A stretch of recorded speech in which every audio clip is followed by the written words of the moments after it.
Title, Tarzan of the Apes. Author, Edgar Rice Burroughs. Language. I may credit the seductive influence of an old vintage upon the narrator for the beginning of it, and my own skeptical incredulity during the days that followed for the balance of the strange tale when my convivial host discovered that he had told me so much, and that I was prone to doubtfulness. His foolish pride assumed the task the old vintage had commenced, and so he unearthed written evidence in the form of musty manuscript, and dry official records of the British Colonial Office to support many of the salient features of his remarkable narrative. I do not say the story is true, for I did not witness the happenings which it portrays, but the fact that in the telling of it to you I have taken fictitious names for the principal characters quite sufficiently evidences the sincerity of my own belief that it may be true. The yellow, mildewed pages of the diary of a man long dead, and their records of the Colonial Office dovetail perfectly with the narrative of me convivial host, and so I give you the story as I painstakingly pieced it out from these several various agencies. If you do not find it credible, you will at least be as one with me in acknowledging that it is unique, remarkable, and interesting. From the records of the Colonial Office and from the dead man's diary we learn that a certain young English nobleman, whom we shall call John Clayton, Lord Greystoke, was commissioned to make a peculiarly delicate investigation of conditions in a British West Coast African colony from whose simple native inhabitants another European power was known to bear recruiting soldiers for its native army, which it used solely for the forcible collection of rubber and ivory from the savage tribes along the Congo and the Aruwimi. The natives of the British colony complained that many of their young men were enticed away through themadium of fair and glowing promises, but that few if any ever returned to their families. The Englishmen in Africa went even further, saying that these poor blacks were held in virtual slavery, since after their terms of enlistment expired their ignorance was imposed upon by their white officers, and they were told that they had yet several years to serve, and so the Colonial Office appointed John Clayton to a new post in British West Africa, but his confidential instructions centered on a thorough investigation of the unfair treatment of black British subjects by the officers of a friendly European power. Why he wasn't, is, however, of little moment to this story, for he never made an investigation, nor, in fact, did he ever reach his destination. Clayton was the type of Englishman that one likes best to associate with the noblest monuments of historic achievement upon 1,000 victorious battlefields. A strong, virile man mentally, morally, and physically. In stature he was above the average height, his eyes were grey, his features regular and strong, his carriage that of perfect, robust health. Influenced by his years of army training, political ambition had caused him to seek transference from the army to the Colonial Office, and so we find him, still young, entrusted with a delicate and important commission in the service of the Queen. When he received this appointment he was both elated and appalled. The preferment seemed to him in the nature of a well-merited reward for painstaking and intelligent service, and as a stepping stone to posts of greater importance and responsibility. But, on the other hand, he had been married to the Honourable Alice Rutherford for scarce 3 months, and it was the thought of taking this fair young girl into the dangers and isolation of tropical Africa that appalled him. For her sake he would have refused the appointment, but she would not have it so. Instead she insisted that he accept, and, indeed, take her with him. There were mothers and brothers and sisters, and aunts and cousins to express various opinions on the subject, but as to what they severally advised history is silent. We know only that on a bright May morning in 1888, John, Lord Greystoke, and Lady Alice sailed from Dover on their way to Africa. A month later they arrived at Freetown, where they chartered a small sailing vessel, the Fuwalda, which was to bear them to their final destination. And here John, Lord Greystoke, and Lady Alice, his wife, vanished from the eyes and from the knowledge of men. 2 months after they weighed anchor and cleared from the port of Freetown, a half-dozen British war vessels were scouring the South Atlantic for trace of them or their little vessel, and it was almost immediately that the wreckage was found upon the shores of St. Helena, which convinced the world that the Fuwalda had gone down with all on board, and hence the search was stopped ere it had scarce begun, though hope lingered in longing hearts for many years. The Fuwalda, a barkentine of about 100 tons, was a vessel of type often seen in coastwise trade in the far southern Atlantic, their crews composed of the offscourings of the sea unhanged murderers and cutthroats of every race and every nation. The Fuwalda was no exception to the rule. Her officers were swarthy bullies, hating and hated by their crew. The captain, while a competent seaman, was a brute in his treatment of his men. He knew, or at least he used, but two arguments in his dealings with the mob: bellying pin and a revolver. Nor is it likely that the motley aggregation he signed would have understood aught else. So it was that from the second day out from Freetown, John Clayton and his young wife witnessed scenes upon the deck of the Fuwalda such as they had believed were never enacted outside the covers of printed stories of the sea. It was on the morning of the second day that the first link was forged in what was destined to form a chain of circumstances ending in a life for one then unborn such as has never been paralleled in the history of men. Two sailors were washing down the decks of the Fuwalda, the first mate who was on duty, and the captain had stopped to speak with John Clayton and Lady Alice. The men were working backwards toward the little party who were facing away from the sailors. Closer and closer they came, until one of them was directly behind the captain. In another moment he would have passed by and this strange narrative would never have been recorded, but just that instant the officer turned to leave Lord and Lady Greystoke, and, as he did so, tripped against the sailor and sprawled headlong upon the deck, overturning the water pail so that he was drenched in its dirty contents. For an instant the scene was ludicrous, but only for an instant. With a volley of awful oaths, his face suffused with the scarlet of mortification and rage, the captain regained his feet, and with a terrific blow felled the sailor to the deck. The man was small and rather old, so that the brutality of the act was thus accentuated. The other seaman, however, was neither old nor small, a huge bear of a man, with fierce black mustachios, and a great bull neck set between massive shoulders. As he saw his mate go down he crouched, and, with a low snarl, sprang upon the captain, crushing him to his knees with a single mighty blow from Scarlet. The officer's face went white, for this was mutiny, and mutiny he had met and subdued before in his brutal career. Without waiting to rise he whipped a revolver from his pocket, firing point blank at the great mountain of muscle towering before him, but, quick as he was, John Clayton was almost as quick, so that the bullet which was intended for the sailor's heart lodged in the sailor's leg instead, for Lord Greystoke had struck down the captain's arm as he had seen Thupin flash in the sun. Words passed between Clayton and the captain, the former making it plain that he was disgusted with the brutality displayed toward the crew, nor would he countenance anything further of the kind while he and Lady Greystoke remained passengers. The captain was on the point of making an angry reply, but, thinking better of it, turned on his heel and black and scowling, strode aft. He did not care to antagonize an English official, for the Queen's mighty arm wielded a punitive instrument which he could appreciate, and which he feared England's far-reaching navy. The two sailors picked themselves up, the older man assisting his swounded comrade to rise.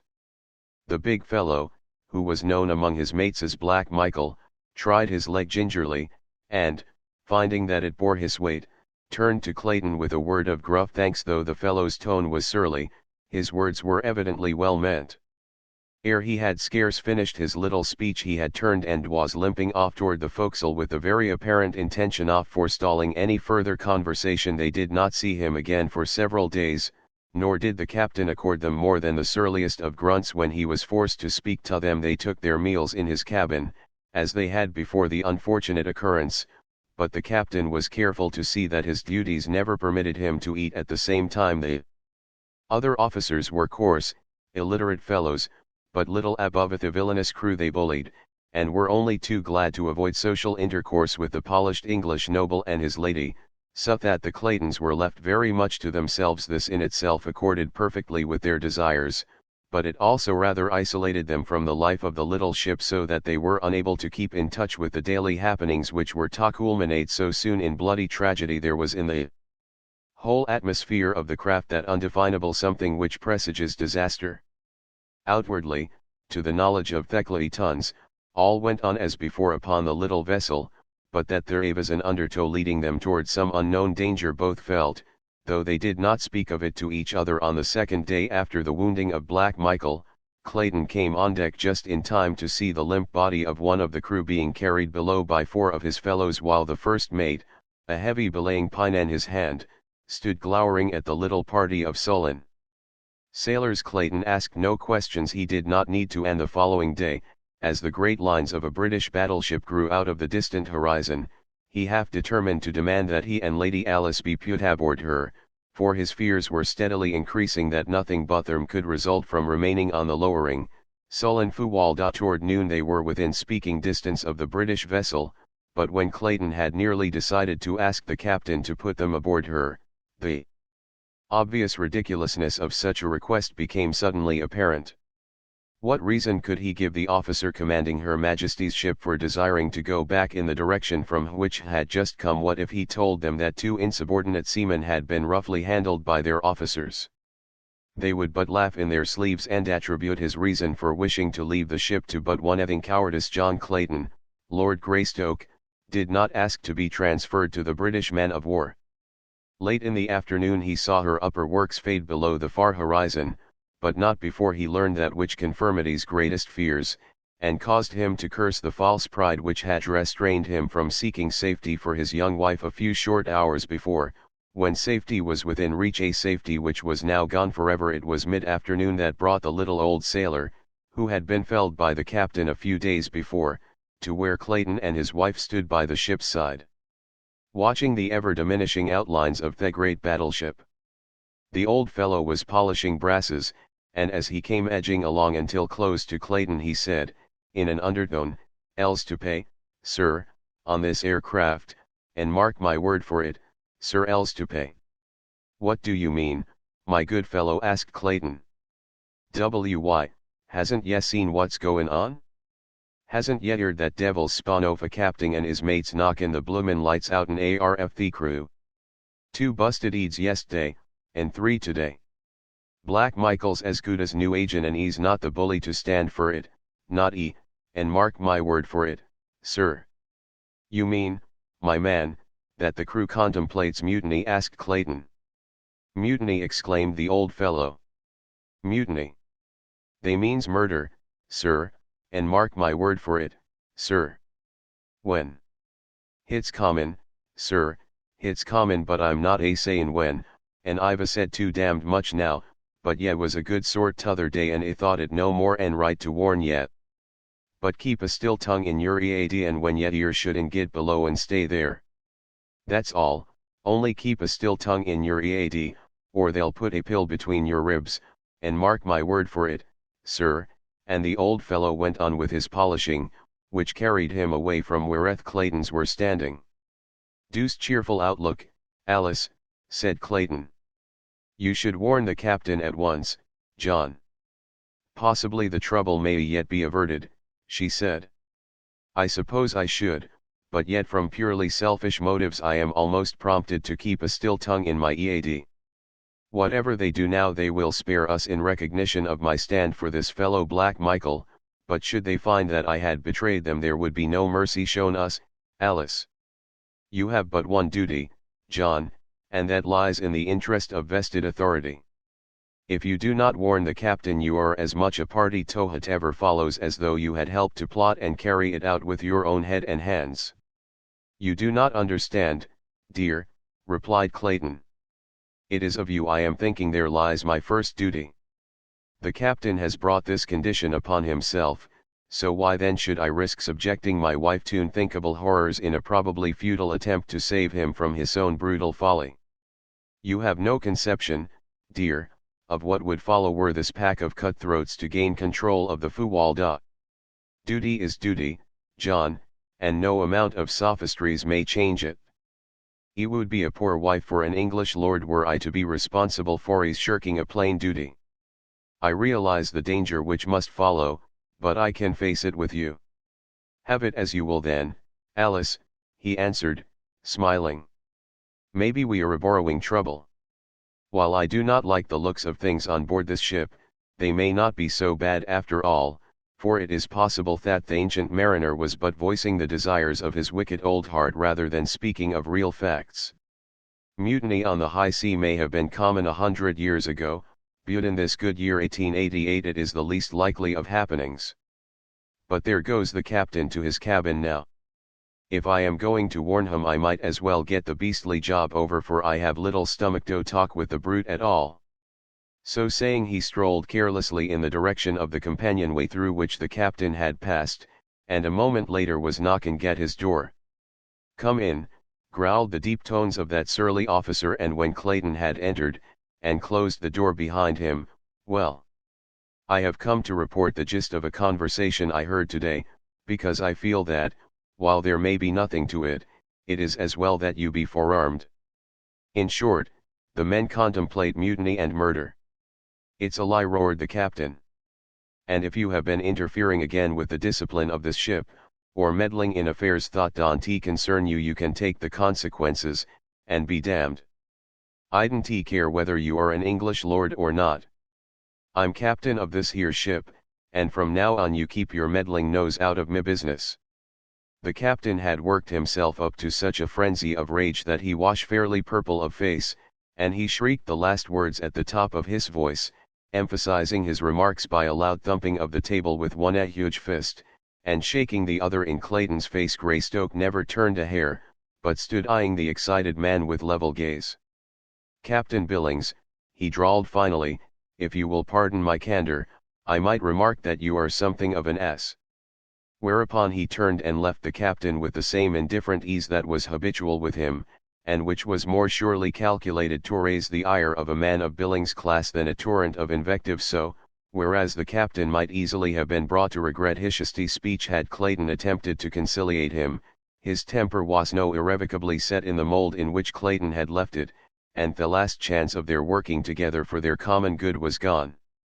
"Well, Alice," said Clayton, as he rejoined his wife, "I might have saved my breath.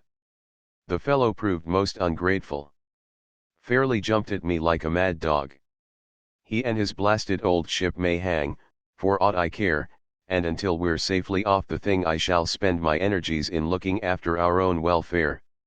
And I rather fancy the first step to that end should be to go to our cabin and look over my revolvers. I am sorry now that we packed the larger guns and the ammunition with the stuff below.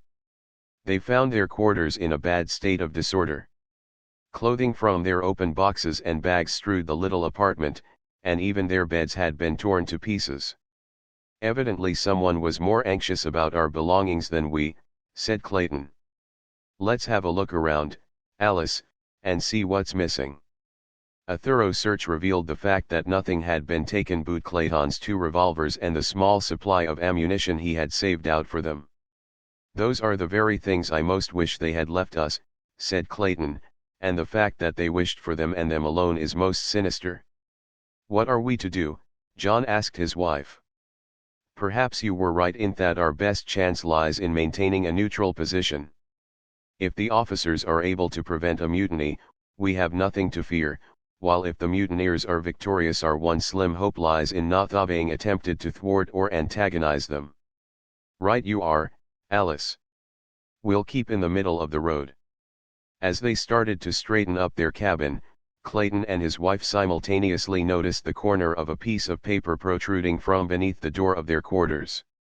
As Clayton stooped to reach for it, was amazed to see it move further into the room, and then realized that it was being pushed inward by someone from without. Quickly and silently he stepped toward the door, but, as he reached for the knob to throw it open, his wife's hand fell upon his wrist. "No, John," she whispered. "They do not wish to be seen, and so we cannot afford to see them. Do not forget that we are keeping to the middle of the road." Clayton smiled and dropped his hand to his side. Thus they stood watching the little bit of white paper until it finally remained at rest upon the floor just inside the door. Then Clayton stooped and picked it up.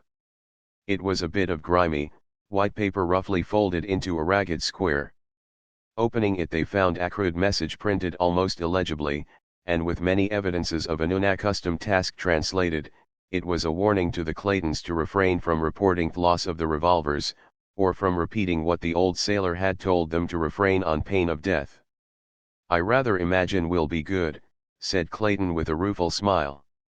"About all we can do is to sit tight and wait for whatever may come." Chapter II. The savage homeowner. Did they have long to wait, for the next morning as Clayton was merging on deck for his accustomed walk before breakfast, a shot rang out, and then another, and another. The sight which met his eyes confirmed his worst fears. Facing the little knot of officers was the entire motley crew of the Fuwalda, and at their head stood Black Michael. At the first volley from the officers the men ran for shelter, and from points of vantage behind masts, wheelhouse and cabin they returned the fire of the 5 men who represented the hated authority of the ship. 2 of their number had gone down before the captain's revolver. They lay where they had fallen between the combatants. But then the first mate lunged forward upon his face, and at a cry of command from Black Michael the mutineers charged the remaining 4. The crew had been able to muster but 6 firearms, so most of them were armed with boat hooks, axes, hatchets and crowbars. The captain had emptied his revolver and was reloading as the charge was made. The second mate's gun had jammed, and so there were but 12 weapons opposed to the mutineers as they bore down upon the officers, who now started to give back before the infuriated rush of their men. Both sides were cursing and swearing in a frightful manner, which, together with the reports of the firearms and the screams and groans oft wounded, turned the deck of the Fuwalda to the likeness of a madhouse. Before the officers had taken a dozen backward steps the men were upon them.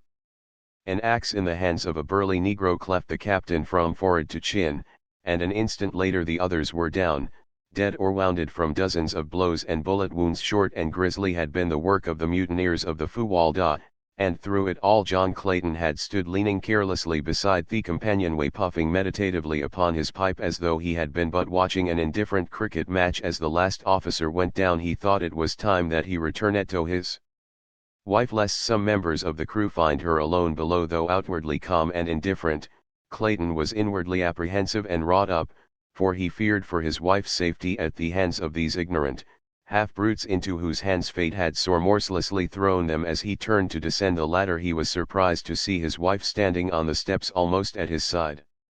"How long have you been here, Alice?" "Since the beginning," she replied.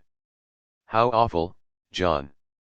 "Oh, how awful! What can we hope for at the hands of such as those?" "Breakfast, I hope," he answered, smiling bravely in an attempt to allay her fears. "At least," he added, "I'm going to ask them. Come with me, Alice. We must not let them think we expect any but courteous treatment." The men had by this time surrounded the dead and wounded officers, and without either partiality or compassion proceeded to throw both living and dead over the sides of the vessel.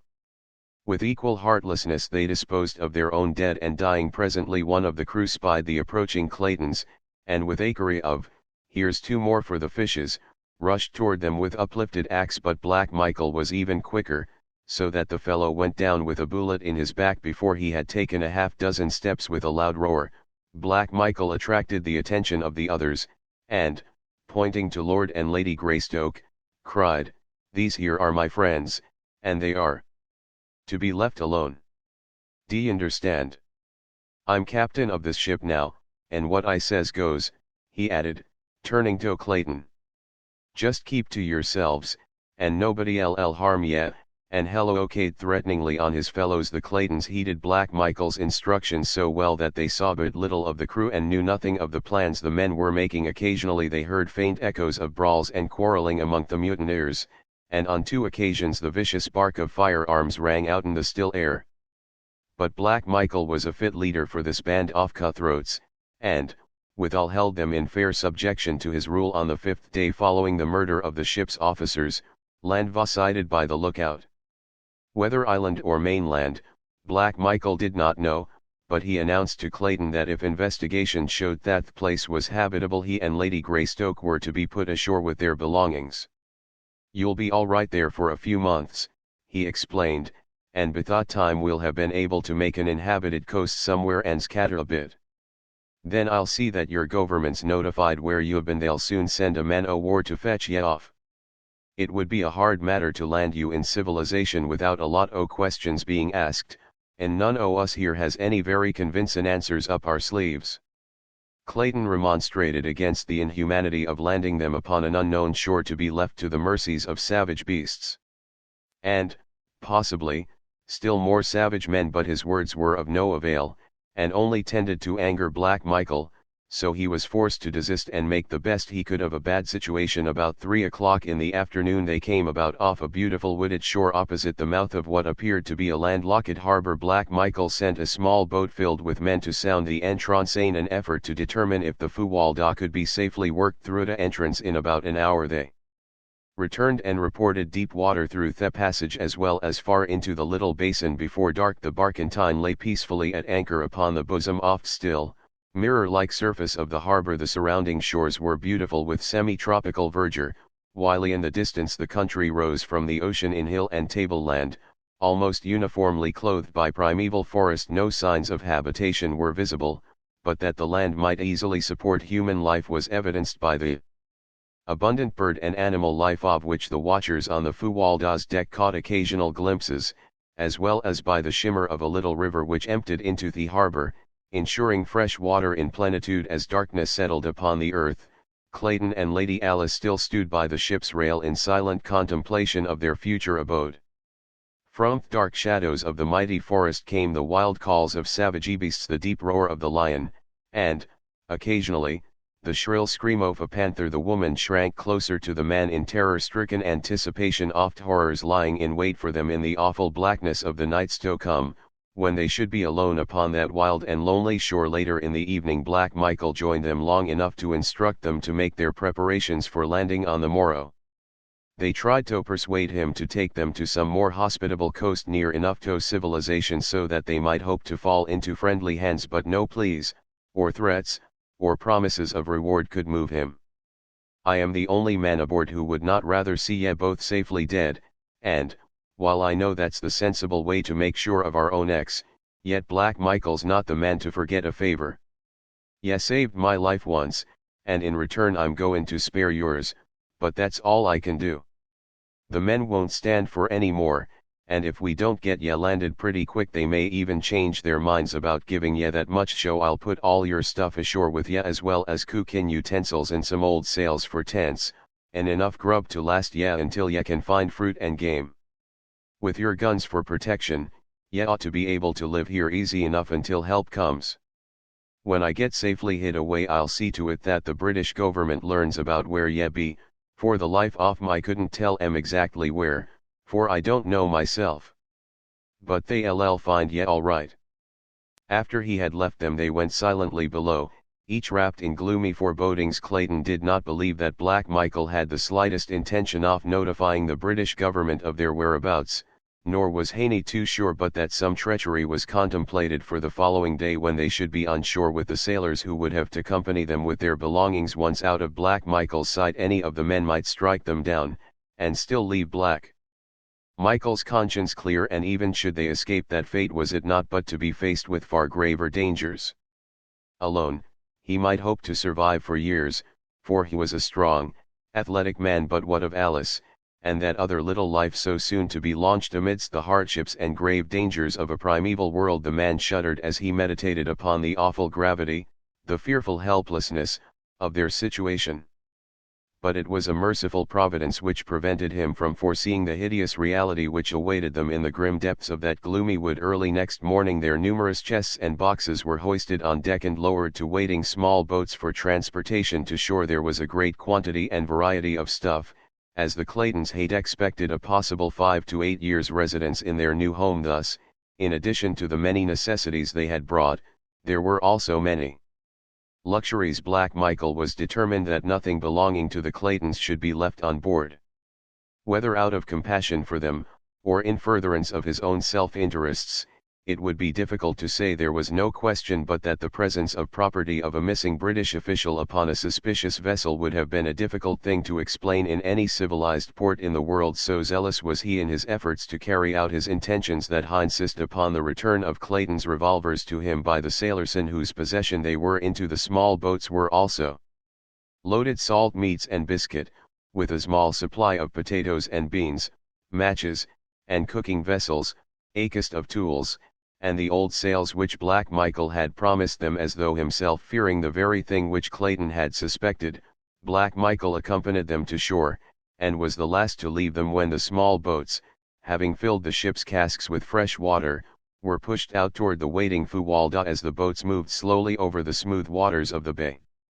Clayton and his wife stood silently watching their departure in the breasts of both a feeling of impending disaster and utter hopelessness, and behind them, over the edge of a low ridge, other eyes watched close-set, wicked eyes, gleaming beneath shaggy brows as the Fuwalda passed through the narrow entrance to the harbor and out of sight behind a projecting point.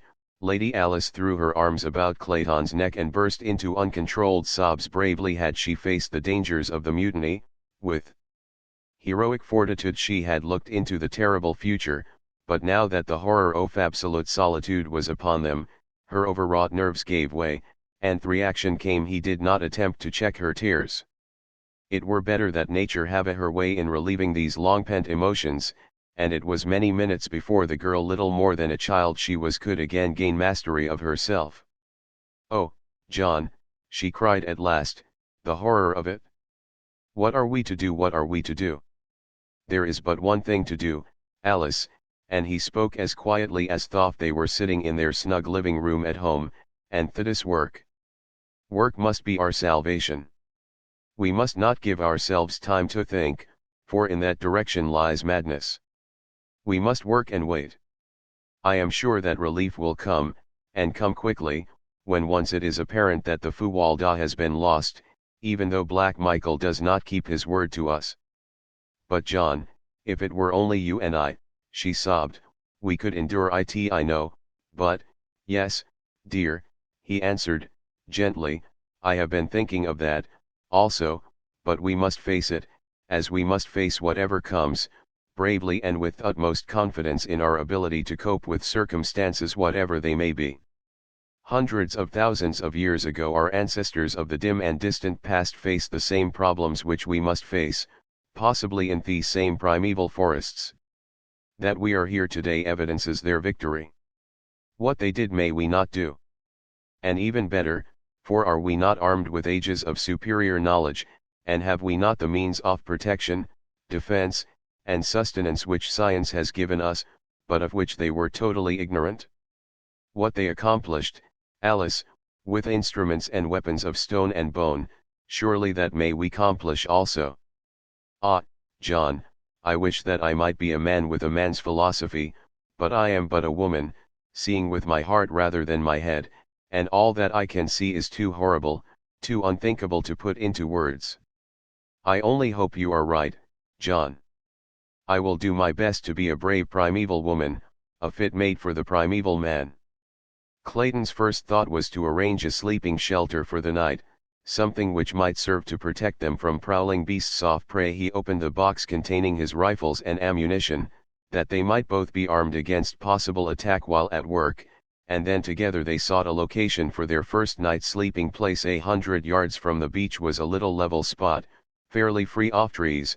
Here they decided eventually to build a permanent house, but for a time being they both thought it best to construct a little platform in the trees out of reach of the larger of the savage beasts in whose realm they were. To this end Clayton selected 4 trees which formed a rectangle about 8 feet square, and cutting long branches from other trees he constructed a framework around them, about 10 feet from the ground, fastening the ends of the branches securely to the trees by means of rope, a quantity of which Black Michael had furnished him from the hold of the Fuwalda. Across this framework Clayton placed other smaller branches quite close together. This platform he paved with a huge fronds of elephant cedar which grew in profusion about them, and over the fronds he laid a great sail folded into several thicknesses 7 feet higher. He constructed a similar, though lighter platform to serve as roof, and from the sides of this he suspended the balance of sailcloth for walls. When completed he had a rather snug little nest, to which he carried their blankets and some of the lighter luggage. It was now late in the afternoon, and the balance of the daylight hours were devoted to the building of a rude ladder by means of which Lady Alice could mount to her new home. All during the day the forest about them had been filled with excited birds of brilliant plumage, and dancing, chattering monkeys, how each these new arrivals and their wonderful nest-building operations with every mark of keenest interest and fascination. Notwithstanding that both Clayton and his wife kept a sharp lookout, they saw nothing of larger animals, though on 2 occasions they had seen their little simian neighbors come screaming and chattering from the nearby ridge,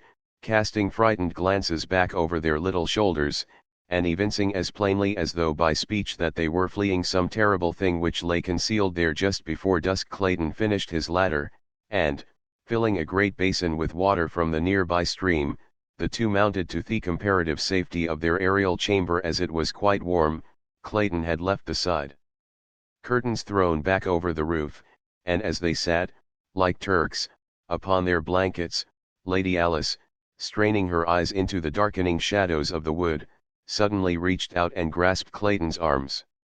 "John," she whispered, "look."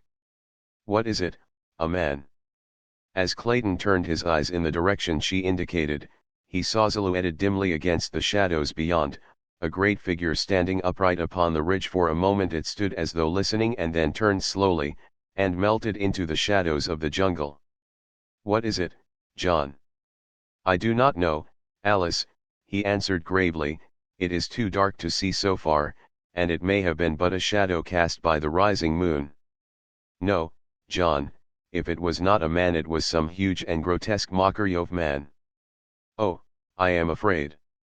He gathered her in his arms, whispering words of courage and love into her ears. Soon after, he lowered the curtain walls, tying them securely to the trees so that, except for a little opening toward the beach, they were entirely enclosed. As it was now pitch dark within their tiny eyrie, they lay down upon their blankets to try to gain, through sleep, a brief respite of forgetfulness. Clayton lay facing the opening at the front, a rifle and a brace of revolvers at his hand. Scarcely had they closed their eyes than the terrifying cry of a panther rang out from the jungle behind them. Closer and closer it came until they could hear the great beast directly beneath them. For an hour or more they heard it sniffing and clawing at the trees which supported their platform, but at last it roamed away across the beach, where Clayton could see it clearly in the brilliant moonlight. A great, handsome beast, the largest he had ever seen. During the long hours of darkness they caught but fitful snatches of sleep, for the night noises of a great jungle teeming with myriad animal life kept their overwrought nerves on edge, so that 100 times they were startled to wakefulness by piercing screams, or the stealthy moving of great bodies beneath them. Chapter III. Life and death. Morning found them but little, if at all, refreshed, though it was with a feeling of intense relief that they saw the day dawn. As soon as they had made their meager breakfast of salt pork, coffee and biscuit, Clayton commenced work upon their house, for he realized that they could hope for no safety and no peace of mind at night until 4 strong walls effectually barred the jungle life from them. The task was an arduous one and required the better part of a month, though he built but one small room. He constructed his cabin of small logs about 6 inches in diameter, stopping the chinks with clay which found at the depth of a few feet beneath the surface soil. At one end he built a fireplace of small stones from the beach. These also he set in clay, and when the house had been entirely completed he applied a coating of the clay to the entire outside surface to the thickness of 4 inches. In the window opening he set small branches about an inch in diameter both vertically and horizontally, and so woven that they formed a substantial grating that could withstand the strength of a powerful animal. Thus they obtained air and proper ventilation without fear of lessening the safety of their cabin. The A-shaped roof was thatched with small branches laid close together, and over these long jungle grass and palm fronds, with a final coating of clay. The door he built of pieces of the packing boxes which had held their belongings, nailing one piece upon another, the grain of contiguous layers running transversely, until he had a solid body some 3 inches thick and of such great strength that they were both moved to laughter as they gazed upon it. Here the greatest difficulty confronted Clayton, for he had no means whereby to hang his massive door now that he had built it. After 2 days' work, however, he succeeded in fashioning 2 massive hardwood hinges, and with these he hung the door so that it opened and closed easily. The stuccoing and other final touches were added after they moved into the house, which they had done as soon as the roof was on, piling their boxes before the door at night and thus having a comparatively safe and comfortable habitation. The building of a bed, chairs, table, and shelves was a relatively easy matter, so that by the end of the 2nd month they were well settled, and, but for the constant dread of attack by wild beasts and the ever-growing loneliness, they were not uncomfortable or unhappy at night. Great beasts snarled and roared about their tiny cabin, but, so accustomed may one become to oft-repeated noises, that soon they paid little attention to them, sleeping soundly the whole night through. Thrice had they caught fleeting glimpses of great man-like figures like that of the first night, but never at sufficiently close range to know positively whether the half-seen forms were those of man or brute. The brilliant birds and the little monkeys had become accustomed to their new acquaintances, and as they had evidently never seen human beings before, they presently, after their first fright had worn off, approached closer and closer, impelled by that strange curiosity which dominates the wild creatures of the forest and the jungle and the plain, so that within the first month several of the birds had gone so far as even to accept morsels of food from the friendly hands of Theclaetons one afternoon, while Clayton was working upon an addition to their cabin, for he contemplated building several more rooms. A number of their grotesque little friends came shrieking and scolding through the trees from the direction of the ridge. Ever as they fled they cast fearful glances back of them, and finally they stopped near Clayton, jabbering excitedly to him as though to warn him of approaching danger. At last he saw it, the thing the little monkeys so feared, the man brute of which the Claytons had caught occasional fleeting glimpses. It was approaching through the jungle in a semi-erect position, now and then placing the backs of its closed fists upon the ground, a great anthropoid ape, and, as it advanced, it emitted deep guttural growls and an occasional low barking sound. Clayton was at some distance from the cabin, having come to fell a particularly perfect tree for his building operations. Grown careless from months of continued safety, during which time he had seen no dangerous animals during the daylight hours, he had left his rifles and revolvers all within the little cabin, and now that he saw the great ape crashing through the underbrush directly toward him, and from a direction which practically cut him off from escape, he felt a vague little shiver play up and down his spine. He knew that, armed only with an axe, his chances with this ferocious monster were small indeed. And Alice? Oh God, he thought, what will become of Alice? There was yet a slight chance of reaching the cabin. He turned and ran toward it, shouting an alarm to his wife to run in and close the great door in case the ape cut off his retreat. Lady Greystoke had been sitting a little way from the cabin, and when she heard his cry she looked up to see the ape springing with almost incredible swiftness, for so large and awkward an animal. In an effort to head off Clayton with a low cry she sprang toward the cabin, and, as she entered, gave a backward glance which filled her soul with terror, for the brute had intercepted her husband, who now stood at bay grasping his axe with both hands, ready to swing it upon the infuriated animal when he should make his final charge. "Close and bolt the door, Alice," cried Clayton. "I can finish this fellow with my axe." But he knew he was facing a horrible death, and so did she. The ape was a great bull, weighing probably 300 pounds.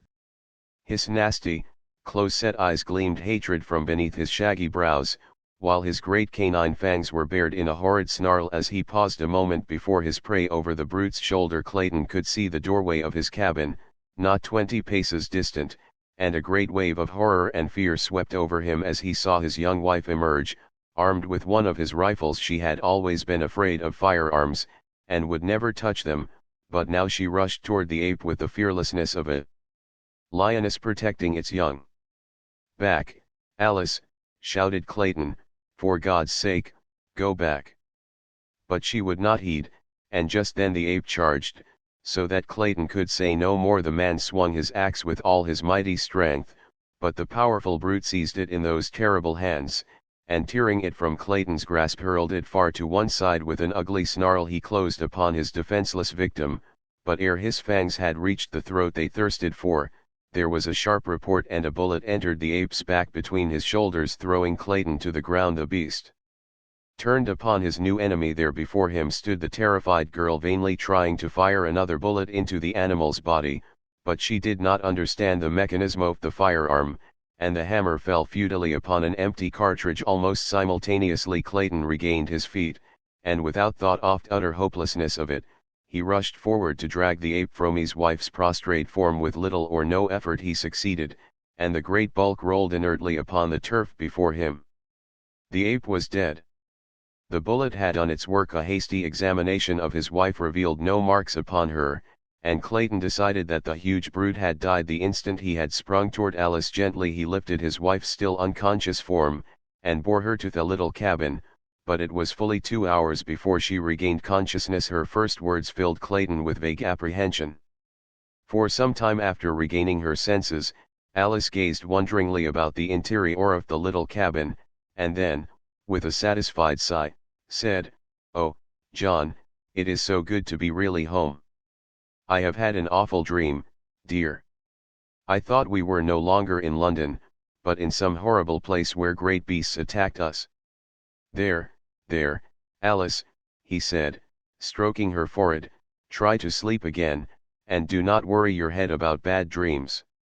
That night a little son was born in the tiny cabin beside the primeval forest, while a leopard screamed before the door, and the deep notes of a lion's roar sounded from beyond the ridge. Lady Greystoke never recovered from the shock of the great ape's attack, and, though she lived for a year after her baby was born, she was never again outside the cabin, nor did she ever fully realize that she was not in England. Sometimes she would question Clayton as to the strange noises of the nights, the absence of servants and friends, and the strange rudeness of the furnishings within her room, but, though he made no effort to deceive her, never could she grasp the meaning of it all. In other ways she was quite rational, and the joy and happiness she took in the possession of her little son and the constant attentions of her husband made that year a very happy one for her, the happiest of her young life. That it would have been beset by worries and apprehension had she been in full command of her mental faculties, Clayton well knew, so that while he suffered terribly to see her so, there were times when he was almost glad, for her sake, that she could not understand. Long since had he given up any hope of rescue, except through accident. With unremitting zeal he had worked to beautify the interior of the cabin. Skins of lion and panther covered the floor. Cupboards and bookcases lined the walls. Odd vases made by his own hand from the clay of their region held beautiful tropical flowers. Curtains of grass and bamboo covered the windows, and, most arduous task of all, with his meager assortment of tools he had fashioned lumber to neatly seal the walls and ceiling and lay a smooth floor within the cabin. That he had been able to turn his hands at all to such unaccustomed labor was a source of mild wonder to him. But he loved the work because it was for her and the tiny life that had come to cheer them, though adding 100-fold to his responsibilities and to the terribleness of their situation. During the year that followed, Clayton was several times attacked with great apes which now seemed to continually infest the vicinity of the cabin, but as he never again ventured outside without both rifle and revolvers he had little fear of the huge beasts. He had strengthened the window protections and fitted a unique wooden lock to the cabin door, so that when he hunted for game and fruits, as it was constantly necessary for him to do to ensure sustenance, he had no fear that any animal could break into the little home. At first he shot much of the game from the cabin windows, but toward the end the animals learned to fear the strange lair from whence issued the terrifying thunder of his rifle. In his leisure Clayton read, often aloud to his wife, from the store of books he had brought for their new home. Among these were many for little children, picture books, primers, readers, for they had known that their little child would be old enough for such before they might hope to return to England. At other times Clayton wrote in his diary, which he had always been accustomed to keep in French, and in which he recorded the details of their strange life.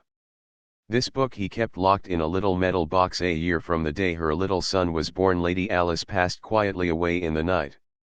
So peaceful was her end that it was hours before Clayton could awake to a realization that his wife was dead. The horror of the situation came to him very slowly, and it is doubtful that he ever fully realized the enormity of his sorrow and the fearful responsibility that had devolved upon him with the care of that wee thing, his son, still a nursing babe. The last entry in his diary was made the morning following her death, and there he recites the sad details in a matter-of-fact way that adds to the pathos of it, for it breathes a tired apathy born of long sorrow and hopelessness, which even this cruel blow could scarcely awake. Tofu rthr suffering, my little son is crying for nourishment. Oh Alice, Alice, what shall he do? And as John Clayton wrote the last words his hand was destined ever to open, he dropped his head wearily upon his outstretched arms, where thereist upon the table he had built for her, who lay still and cold in bed beside him. For a long time no sound broke the death-like Stillness of the jungle midday save the piteous wailing of the tiny man-child. Chapter IV. The apes in the forest of the tableland. A mile back from the ocean, old Kerchak the ape was on a rampage of rage among his people. The younger and lighter members of his tribe scampered to the higher branches of the great trees to escape his wrath, risking their lives upon branches that scarce supported their weight rather than face old Kerchak in one of his fits of uncontrolled anger. The other males scattered in all directions, but not before the infuriated brute had felt the vertebra of one snap between his great, foaming jaws. A luckless young female slipped from an insecure hold upon a high branch and came crashing to the ground almost at Kerchak's feet. With a wild scream he was upon her, tearing a great piece from her side with his mighty teeth, and striking her viciously upon her head and shoulders with a broken tree limb until her skull was crushed to a jelly. And then he spied Kala, who, returning from a search for food with Harryung Babe, was ignorant of the state of the mighty male's temper until suddenly the shrill warnings of her fellows caused her to scamper madly for safety. But Kerchak was close upon her, so close that he had almost grasped her ankle had she not made a furious leap far into space from one tree to another, a perilous chance which apes seldom if ever take, unless so closely pursued by danger that there is no alternative. She made the leap successfully, but as she grasped the limb of the further tree the sudden jar loosened the hold of the tiny babe where it clung frantically to her neck, and she saw the little thing hurled, turning and twisting, to the ground 30 feet below. With a low cry of dismay Kala rushed headlong to its side, thoughtless no of the danger from Kerchak, but when she gathered the wee, mangled form to her bosom life had left it with low moans. She sat cuddling the body to her, nor did Kerchak attempt to molest her. With the death of the babe his fit of demoniacal rage passed as suddenly as it had seized him. Kerchak was a huge king ape, weighing perhaps 350 pounds. His forehead was extremely low and receding, his eyes bloodshot, small and close set to his coarse, flat nose, his ears large and thin, but smaller than most of his kind. His awful temper and his mighty strength made him supreme among the little tribe into which he had been born some 20 years before. Now that he was in his prime, there was no simian in all the mighty forest through which he roved that dared contest his right to rule, nor did the other and larger animals molest him. Old Tantor, the elephant, alone of all the wild savage life, feared him not, and he alone did Kerchak fear. When Tantor trumpeted, the great ape scurried with his fellows high among the trees of the second terrace. The tribe of anthropoids over which Kerchak ruled with an iron hand and bared fangs, numbered some 6 or 8 families, each family consisting of an adult male with his females and their young. Numbering in all some 60 or 70 apes. Kala was the youngest mate of a male called Tublat, meaning broken nose, and the child she had seen dashed to death was her first, for she was but 9 or 10 years old. Notwithstanding her youth, she was large and powerful, a splendid, clean-limbed animal, with a round, high forehead, which denoted more intelligence than most of her kind possessed. So, also, she had a great capacity for mother love and mother sorrow. But she was still an ape, a huge, fierce, terrible beast of a species closely allied to the gorilla, yet more intelligent, which, with the strength of their cousin, made her kind the most fearsome of those awe-inspiring progenitors of man. When the tribe saw that Kerchak's rage had ceased, they came slowly down from their arboreal retreats and pursued again the various occupations which he had interrupted. The young played and frolicked about among the trees and bushes. Some with the adults lay prone upon the soft mat of dead and decaying vegetation which covered the ground, while others turned over pieces of fallen branches and clods of earth in search of the small bugs and reptiles which formed a part of their food. Others, again, searched the surrounding trees for fruit, nuts, small birds, and eggs. They had passed an hour or so thus when Kerchak called them together, and, with a word of command to them to follow him, set off toward the sea. They traveled for the most part upon the ground, where it was open, following the path of the great elephants whose combings and goings break the only roads through those tangled mazes of bush, vine, creeper, and tree. When they walked it was with a rolling, awkward motion, placing the knuckles of their closed hands upon the ground and swinging their ungainly bodies forward. But when the way was through the lower trees they moved more swiftly, swinging from branch to branch with the agility of their smaller cousins, the monkeys. and all the way Kala carried her little dead baby hugged closely to her breast. It was shortly after noon when they reached a ridge overlooking the beach, where below them lay the tiny cottage which was Kerchik's goal. He had seen many of his kind go to their deaths before the loud noise made by the little black stick in the hands of the strange white ape who lived in that wonderful lair, and Kerchik had made up his brute mind to own that death-dealing contrivance, and to explore the interior of the mysterious den. He wanted, very, very much, to feel his teeth sink into the neck of that queer animal that he had learned to hate and fear, and because of this, he came often with his tribe to reconnoiter, waiting for a time when the white ape should be off his guard. Of late they had quit attacking, or even showing themselves, for every time they had done so in the past the little stick had roared out its terrible message of death to some member of the tribe. Today there was no sign of the man about, and from where they watched they could see that the cabin door was open. Slowly, cautiously, and noiselessly they crept through the jungle toward the little cabin. There were no growls, no fierce screams of rage. The little black stick had taught them to come quietly lest they awaken it. On they came until Kerchik himself slunk stealthily to the very door and peered within. Behind him were two males, and then Kala, closely straining the little dead form to her breast. Inside the den they saw the strange white ape lying half across Adable, his head buried in his arms, and on the bed lay a figure covered in a sailcloth, while from a tiny rustic cradle came the plaintive wailing of a babe. Noiselessly Kerchik entered, crouching for the charge, and then John Clayton rose with a sudden start and faced them. The sight that met his eyes must have frozen him with horror. For here, within the door, stood three great bull apes, while behind them crowded many more, how many he never knew, for his revolvers were hanging on the far wall beside his rifle, and Kerchik was charging when the king ape released the limp form which had been John Clayton, Lord Greystoke. He turned his attention toward the little cradle, but Kala was there before him, and when he would have grasped the child she snatched it herself, and before he could intercept her she had bolted through the door and taken refuge in a high tree. As she took up the little live baby of Alice Clayton she dropped the dead body of her own into the empty cradle, for the wail of the living had answered the call of universal motherhood within her wild breast which the dead could not still. High up among the branches of a mighty tree she hugged the shrieking infant to her bosom, and soon the instinct that was as dominant in this fierce female as it had been in the breast of his tender and beautiful mother, the instinct of mother love, reached out to the tiny child's half-formed understanding, and he became quiet. Then hunger closed the gap between them, and the son of an English lord and an English lady nursed at the breast of Kala, the great ape. In the meantime the beasts within the cabin were warily examining the contents of this strange lair. Once satisfied that Clayton was dead, Kerchik turned his attention to the thing which lay upon the bed, covered by a piece of sailcloth. Gingerly he lifted one corner of the shroud, but when he saw the body of the woman beneath he tore the cloth roughly from her form and seized it still, white throat in his huge, hairy hands. A moment he let his fingers sink deep into the cold flesh, and then, realizing that she was already dead, he turned from her, to examine the contents of the room, nor did he again molest the body of either Lady Alice or Sir John. The rifle hanging upon the wall caught his first attention.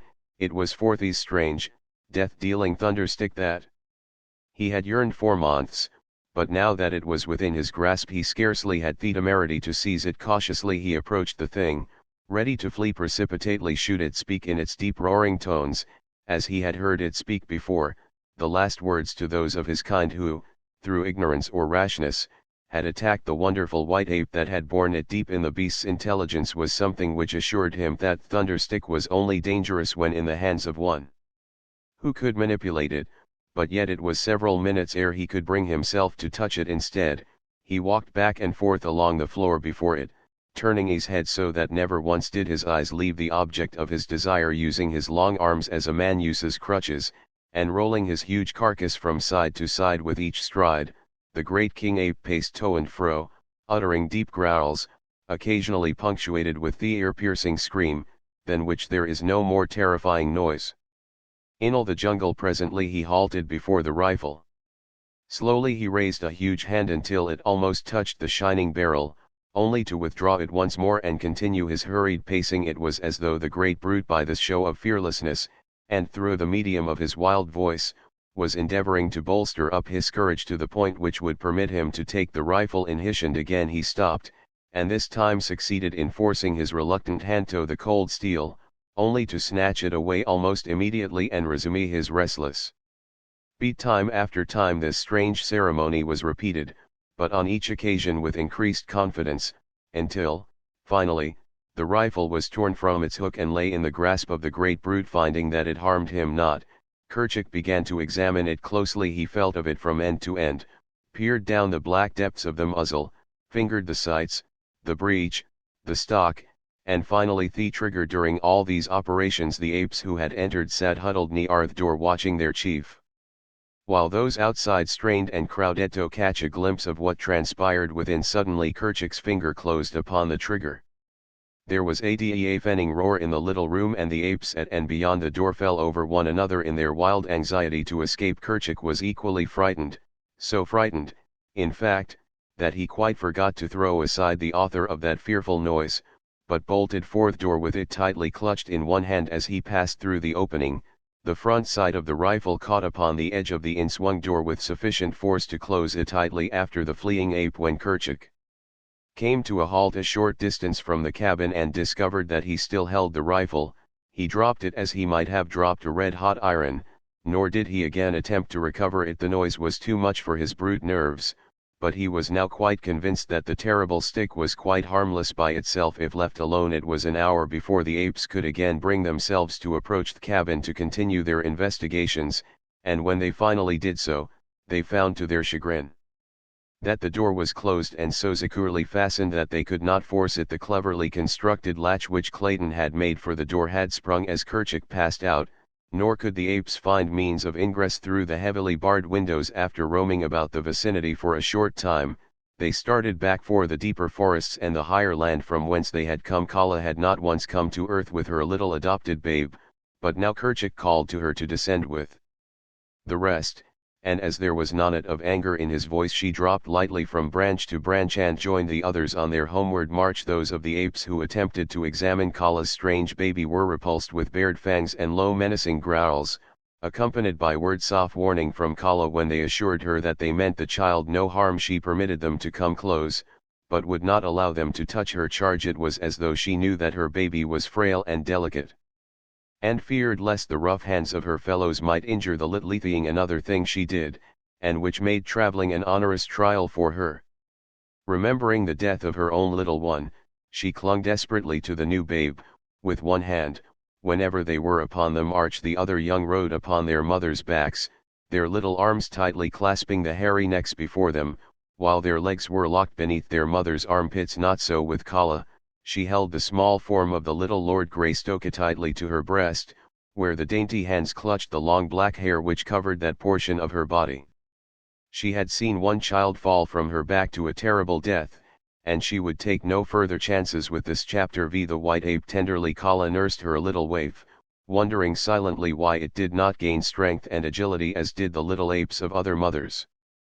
It was nearly a year from the time the little fellow came into her possession before he would walk alone, and as for climbing, but how stupid he was. Kala sometimes talked with the older females about her young hopeful, but none of them could understand how a child could be so slow and backward in learning to care for itself. Why, it could not even find food alone, and more than 12 moons had passed since Kala had come upon it. Had they known that the child had seen 13 moons before it had come into Kala's possession, they would have considered its case as absolutely hopeless, for the little apes of their own tribe were as far advanced in 2 or 3 moons as was this little stranger. After 25 Tublat, Kala's husband, was sorely vexed, and but for the female's careful watching would have put the child out of the way. He will never be a great ape, he argued. Always will you have to carry him and protect him. What good will he be to the tribe? None, only a burden. Let us leave him quietly sleeping among the tall grasses, that you may bear other and stronger apes to guard us in our old age. Never, broken nose, replied Kala. If I must carry him forever, so be it. And then Tublat went to Kerchak to urge him to use his authority with Kala, and force her to give up little Tarzan, which was the name they had given to the tiny Lord Greystoke, and which meant white skin. but when Kerchak spoke to her about it, Kala threatened to run away from the tribe if they did not leave her in peace with the child, and as this is one of the inalienable rights of the jungle folk, if they be dissatisfied among their own people, they bothered her no more, for Kala was a fine clean-limbed young female, and they did not wish to lose her. As Tarzan grew he made more rapid strides, so that by the time he was 7 years old he was an excellent climber, and on the ground could dominate wonderful things which were beyond the powers of his little brothers and sisters. In many ways did he differ from them, and they often marveled at his superior cunning, but in strength and size he was deficient, for at 10th grade anthropoids were fully grown, some of them towering over 6 feet in height, while little Tarzan was still but a half-grown boy. Yet such a boy from early childhood he had used his hands to swing from branch to branch after the manner of his giant mother, and as he grew older he spent hour upon hour daily speeding through the tree-tops with his brothers and sisters. He could spring 20 feet across space at the dizzy heights of the forest top, and grasp with unerring precision, and without apparent jar, a limb waving wildly in the path of an approaching tornado. He could drop 20 feet at a stretch from limb to limb in rapid descent to the ground, or he could gain the utmost pinnacle of the loftiest tropical giant with the ease and swiftness of a squirrel. Though but 10 years old he was fully as strong as the average man of 30, and far more agile than the most practiced athlete ever becomes. And day by day his strength was increasing. His life among these fierce apes had been happy, for his recollection held no other life, nor did he know that there existed within the universe aught else than his little forest and the wild jungle animals with which he was familiar. He was nearly 10 before he commenced to realize that a great difference existed between himself and his fellows. His little body, burned brown by exposure, suddenly caused him feelings of intense shame, for he realized that it was entirely hairless, like some low snake, or other reptile. He attempted to obviate this by plastering himself from head to foot with mud, but this dried and fell off. Besides, it felt so uncomfortable that he quickly decided that he preferred the shame-tough discomfort in the higher land which his tribe frequented was a little lake, and it was here that Tarzan first saw his face in the clear, still waters of its bosom. It was on a sultry day of the dry season that he and one of his cousins had gone down to the bank to drink. As they leaned over, both little faces were mirrored on the placid pool, the fierce and terrible features of the ape beside those of the aristocratic scion of an old English house. Tarzan was appalled. It had been bad enough to be hairless, but to own such a countenance.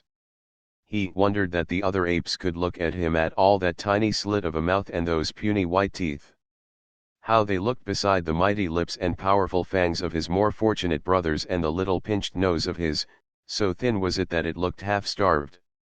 He turned red as he compared it with the beautiful broad nostrils of his companion. Such a generous nose! Why, it spread half across his face. It certainly must be fine to be so handsome, though Tpo or little Tarzan. But when he saw his own eyes, ah, that was the final blow! A brown spot, a grey circle, and then blank whiteness. Frightful! Not even the snakes had such hideous eyes as he, so intent was he upon this personal appraisement of his features that they did not hear the parting of the tall grass behind him as a great body pushed itself stealthily through the jungle, nor did his companion, the ape, hear either, for he was drinking, and the noise of eye-sucking lips and gurgles of satisfaction drowned the quiet approach of the intruder. Not 30 paces behind the two she crouched Saber, the huge lioness, lashing her tail. Cautiously she moved a great padded paw forward, noiselessly placing it before she lifted the next.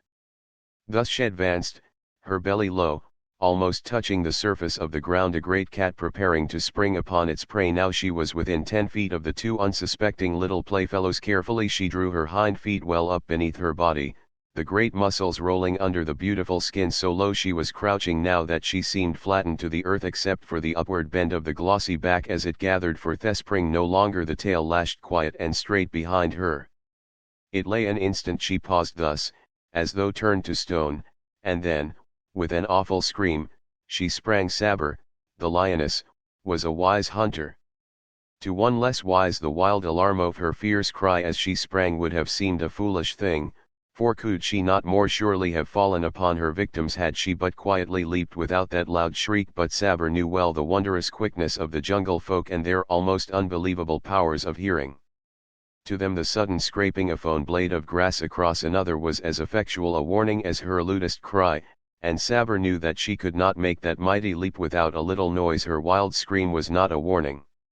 It was voiced to freeze her poor victims in a paralysis of terror for the tiny fraction of an instant which would suffice for her mighty claws to sink into their soft flesh and hold them beyond hope of escape. So far as the ape was concerned, Sabor reasoned correctly. The little fellow crouched trembling just an instant, but that instant was quite long enough to prove his undoing. Not so, however, with Tarzan, the man-child.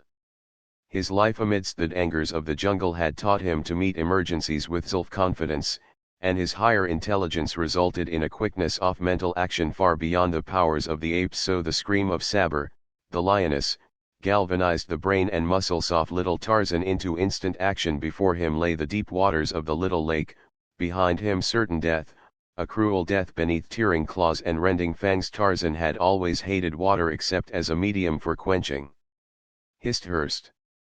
He hated it because he connected it with the chill and discomfort of the torrential rains, and he feared it for the thunder and lightning and wind which accompanied them. The deep waters of the lake he had been taught by his wild mother to avoid, and further, had he not seen little Nita sink beneath its quiet surface only a few short weeks before, never to return to the tribe. But of the two evils his quick mind chose the lesser ere the first note of Sabor's scream had scarce broken the quiet of the jungle, and before the great beast had covered half her leap Tarzan felt the chill waters close above his head. He could not swim, and the water was very deep, but still he lost no particle of that self-confidence and resourcefulness which were the badges of his superior being. Rapidly he moved his hands and feet in an attempt to scramble upward, and, possibly more by chance than design, he fell into the stroke that a dog uses when swimming, so that within a few seconds his nose was above water, and he found that he could keep it there by continuing his strokes, and also make progress through the water. He was much surprised and pleased with this new acquirement which had been so suddenly thrust upon him,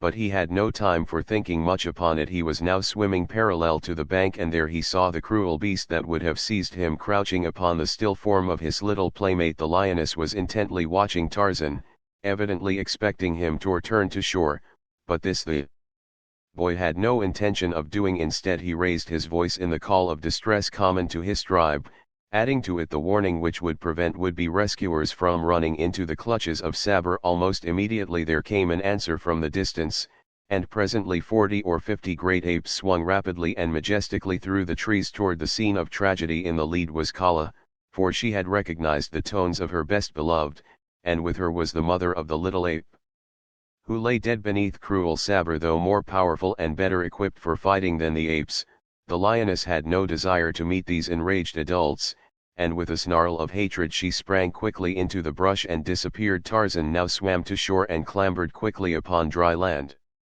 The feeling of freshness and exhilaration which the cool waters had imparted to him, filled his little being with grateful surprise, and ever after he lost no opportunity to take a daily plunge in lake or stream or ocean when it was possible to do so. For a long time Kala could not accustom herself to the sight, for her people could swim when forced to it. They did not like to enter water, and never did so voluntarily. The adventure with the lioness gave Tarzan food for pleasurable memories, for it was such affairs which broke the monotony of his daily life, otherwise but a dull round of searching for food, eating, and sleeping. The tribe to which he belonged roamed a tract extending, roughly, 25 miles along the seacoast and some 50 miles inland.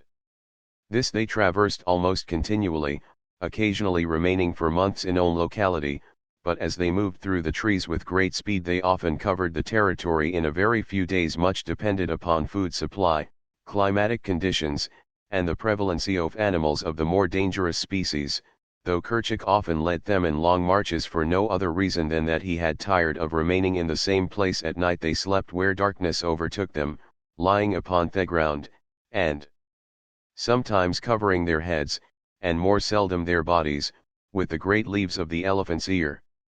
2 or 3 might lie cuddled in each other's arms for additional warmth if the night were chill, and thus Tarzan had slept in Kala's arms nightly for all these years. That the huge, fierce brute loved this child of another race is beyond question, and he, too, gave to the great, Harry beast all the affection that would have belonged to his fair young mother had she lived. When he was disobedient she cuffed him, it is true, but she was never cruel to him, and was more often caressing him than chastising him. Tublat, her mate, always hated Tarzan, and on several occasions had come near ending his youthful career. Tarzan on his part never lost an opportunity to show that he fully reciprocated his foster father's sentiments, and whenever he could safely annoy him or make faces at him or hurl insults upon him from the soffetti of his mother's arms, or the slender branches of the higher trees, he did so. His superior intelligence and cunning permitted him to invent 1,000 diabolical tricks to add to the burdens of Tublat's life. Early in his boyhood he had learned to form ropes by twisting and tying long grasses together, and with these he was forever tripping Tublat or attempting to hang him from some overhanging branch. By constant playing and experimenting with these he learned to tie rude knots, and make sliding nooses, and with these he and the younger apes amused themselves.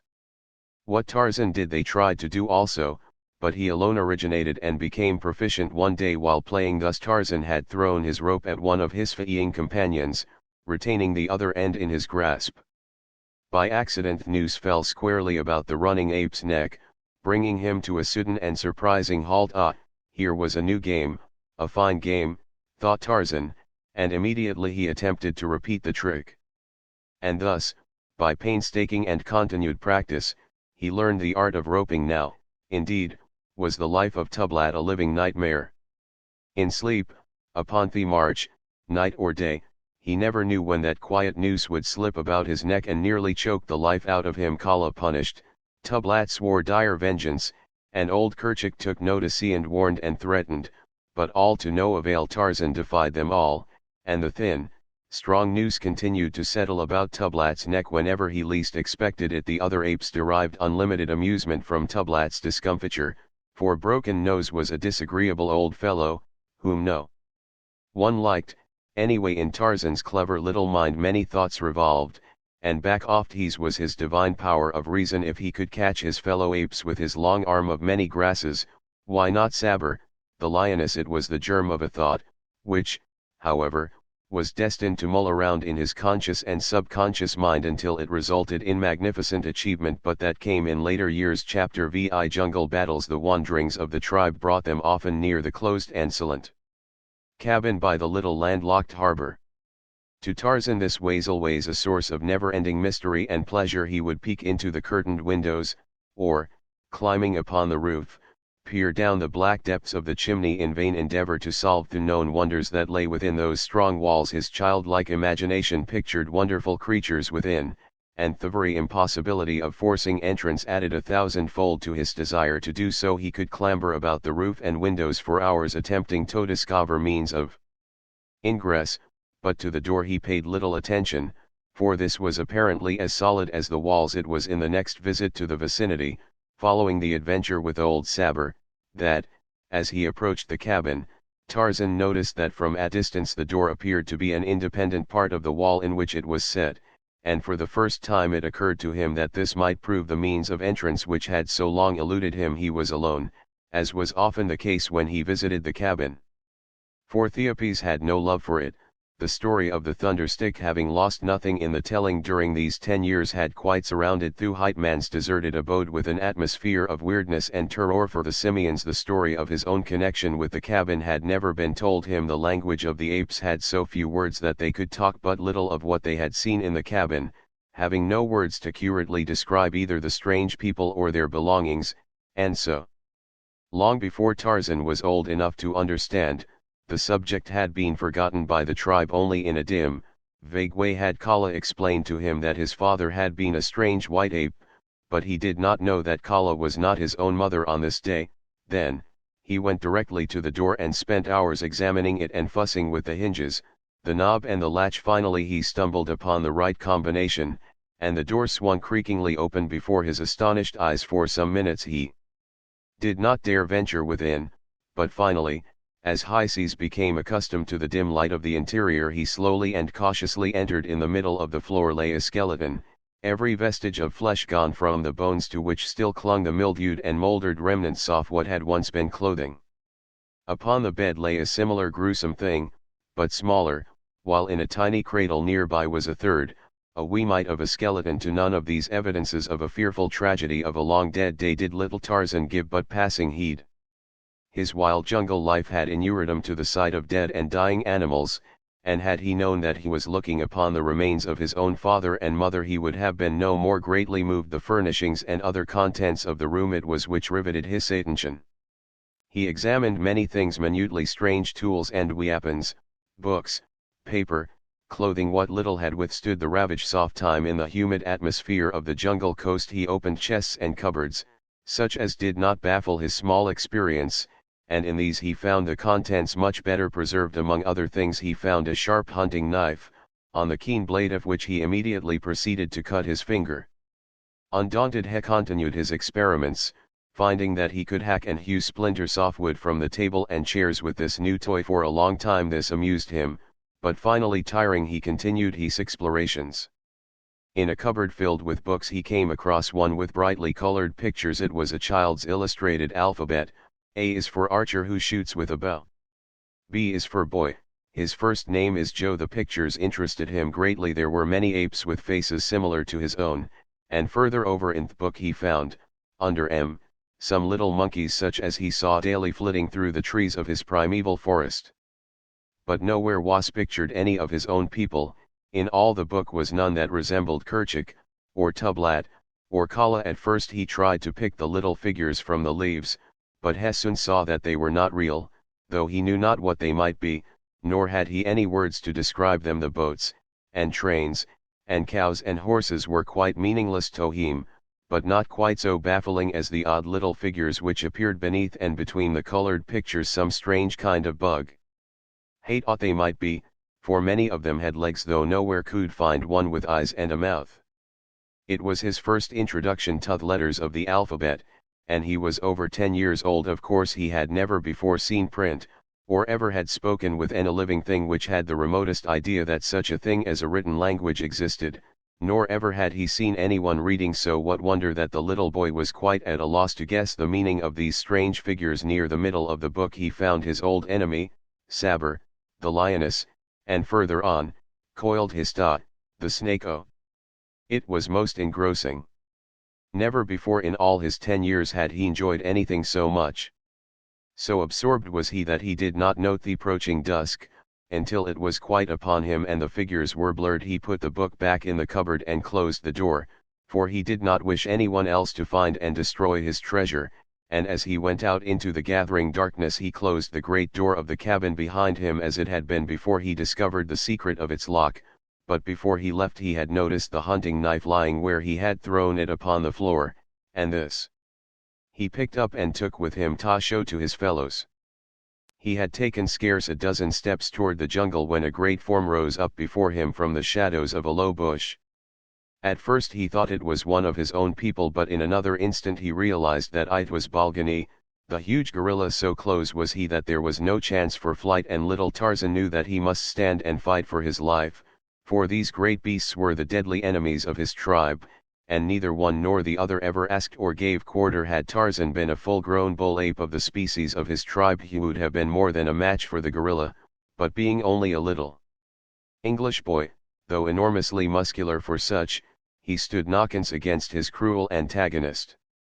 In his veins, though, flowed the blood of the best of a race of mighty fighters, and back of this was the training of his short lifetime among the fierce brutes of the jungle. He knew no fear, as we know it.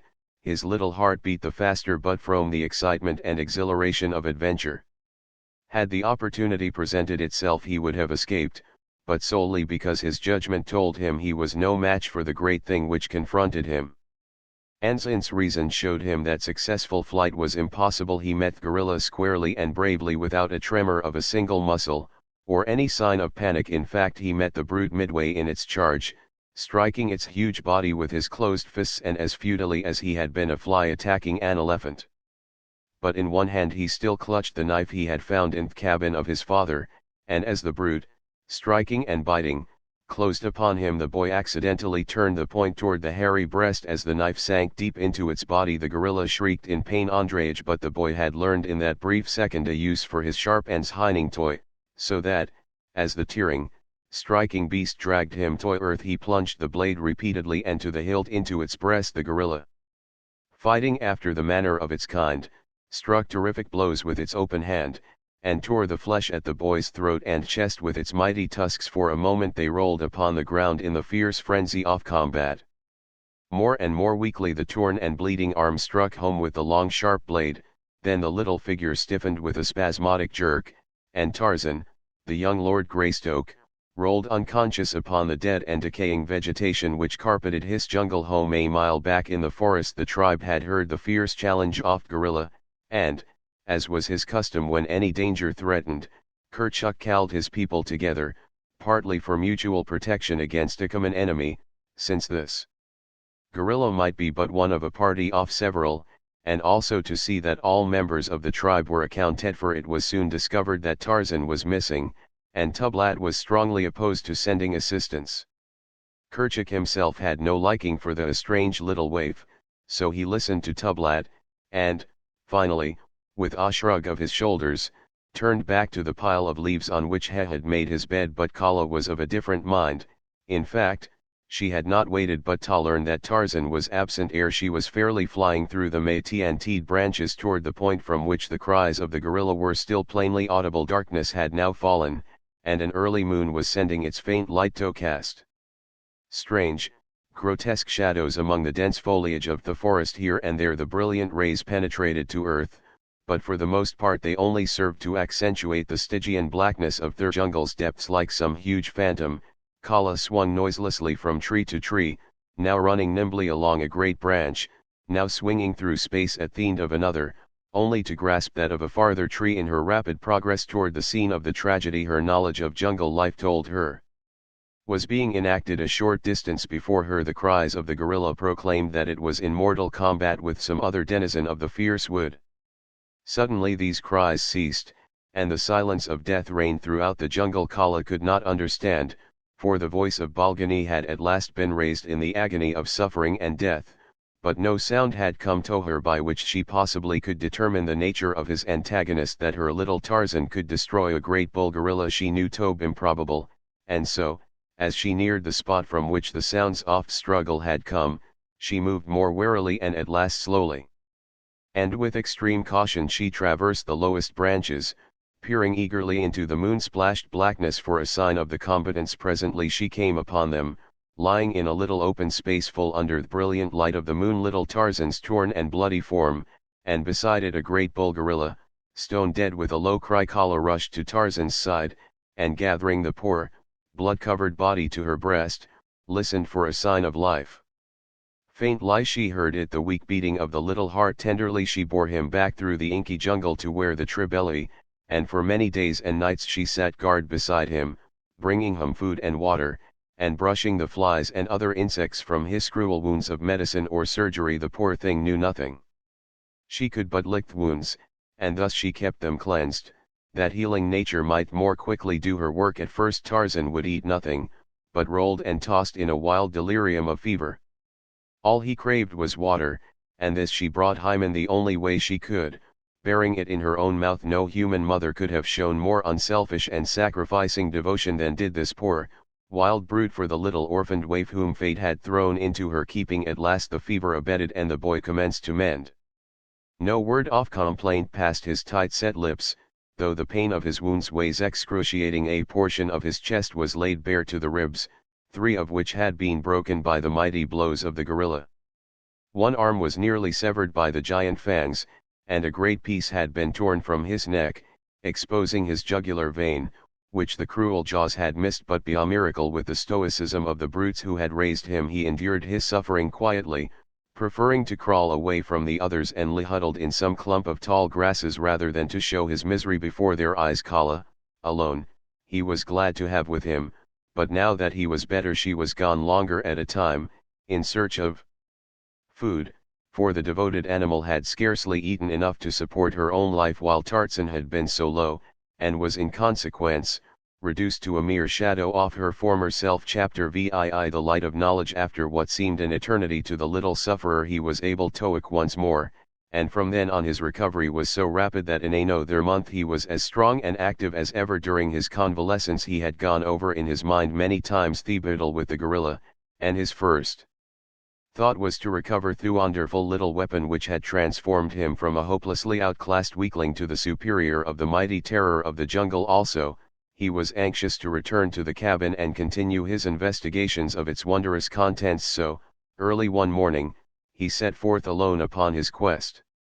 After a little search he located the clean-picked bones of his late adversary, and close by, partly buried beneath the fallen leaves, he found the knife, now red with rust from its exposure to the dampness of the ground and from the dried blood of the gorilla. He did not like the change in its former bright and gleaming surface, but it was still a formidable weapon, and one which he meant to use to advantage whenever the opportunity presented itself. He had in mind that no more would he run from the wanton attacks of old Tublat. In another moment he was at the cabin, and after a short time had again thrown the latch and entered. His first concern was to learn the mechanism of the lock, and this he did by examining it closely while its door was open, so that he could learn precisely what caused it to hold the door, and by what means it released at his touch. He found that he could close and lock the door from within, and this he did so that there would be no chance of his being molested. While at his investigation he commenced a systematic search of the cabin, but his attention was soon riveted by the books which seemed to exert a strange and powerful influence over him, so that he could scarce attend to aught else, for the lure of the wondrous puzzle which their purpose presented to him. Among the other books were a primer, some child's readers, numerous picture books, and a great dictionary. All of these he examined, but the pictures caught his fancy most, though the strange little bugs which covered the pages where there were no pictures excited his wonder and deepest thought. Squatting upon his haunches on the table-top in the cabin his father had built, his smooth, brown, naked little body bent over the book which rested in his strong slender hands, and his great shock of long, black hair falling about his well-shaped head, and bright, intelligentized Tarzan of the Apes, little primitive man, presented a picture filled, at once, with pathos and with promise. An allegorical figure oft primordial groping through the black night of ignorance toward the light of learning. His little face was tense in study, for he had partially grasped, in a hazy, nebulous way, the rudiments of a thought which was destined to prove the key and the solution to the puzzling problem of the strange little bugs. In his hands was a primer opened at a picture of a little ape similar to himself, but covered, except for hands and face, with strange, colored fur, for such he thought the jacket and trousers to be. Beneath the picture were three little bugs, boy, and now he had discovered in the text upon the page that these three were repeated many times in the same sequence. Another fact he learned, that there were comparatively few individual bugs, but these were repeated many times, occasionally alone, but more often in company with others. Slowly he turned the pages, scanning the pictures and the text for a repetition of the combination boy. Presently he found it beneath a picture of another little ape and a strange animal which went upon four legs like the jackal and resembled him not a little. Beneath this picture the bugs appeared as a boy and a dog. There they were, the three little bugs which always accompanied the little ape. And so he progressed very, very slowly, for it was a hard and laborious task which he had set himself without knowing it, a task which might seem to you or me impossible. Learning to read without having the slightest knowledge of letters or written language, or the faintest idea that such things existed. He did not accomplish it in a day, or in a week, or in a month, or in a year, but slowly, very slowly, he learned after he had grasped the possibilities which lay in those little bugs, so that by the time he was 15 he knew the various combinations of letters which stood for every pictured figure in the little primer and in one or two of the picture books, of the meaning and use of the articles and conjunctions, verbs and adverbs and pronouns. He had but the faintest conception. One day when he was about 12 he found a number of lead pencils in a hitherto undiscovered drawer beneath the table, and in scratching upon the table-top with one of them he was delighted to discover the black line it left behind it. He worked so assiduously with this new toy that the table-top was soon a mass of scrawly loops and irregular lines, and his pencil point worn down to the wood. Then he took another pencil, but this time he had a finite object in view. He would attempt to reproduce some of the little bugs that scrambled over the pages of his books. It was a difficult task, for he held the pencil as one would grasp the hilt of a dagger, which does not add greatly to ease in writing or to the legibility of the results, but he persevered for months, at such times as he was able to come to the cabin, until at last by repeated experimenting he found a position in which to hold the pencil that best permitted him to guide and control it, so that at last he could roughly reproduce any of the little bugs. Thus he made a beginning of writing. Copying the bugs taught him another thing, their number, and though he could not count as we understand it, yet he had an idea of quantity, the base of his calculations being the number of fingers upon one of his hands. His search through the various books convinced him that he had discovered all the different kinds of bugs most often repeated in combination, and these he arranged in proper order with great ease because of the frequency with which he had perused the fascinating alphabet picture book. His education progressed, but his greatest finds were in the inexhaustible storehouse of the huge illustrated dictionary, for he'll need more through the medium of pictures than text, even after he had grasped the significance of the bugs. When he discovered the arrangement of words in alphabetical order, he delighted in searching for and finding the combinations with which he was familiar, and the words which followed them, their definitions, led them still further into the mazes of erudition. By the time he was 17 he had learned to read the simple, child's primer and had fully realized the true and wonderful purpose of the little bugs. No longer did he feel shame for his hairless body or his human features, for now his reason told him that he was of a different race from his wild and hairy companions. He was a man, they were apes, and the little apes which scurried through the forest top were monkeys. He knew, too, that old Saber was a lioness, and Hista a snake, and Tantor an elephant. And so he learned to read. From then on his progress was rapid.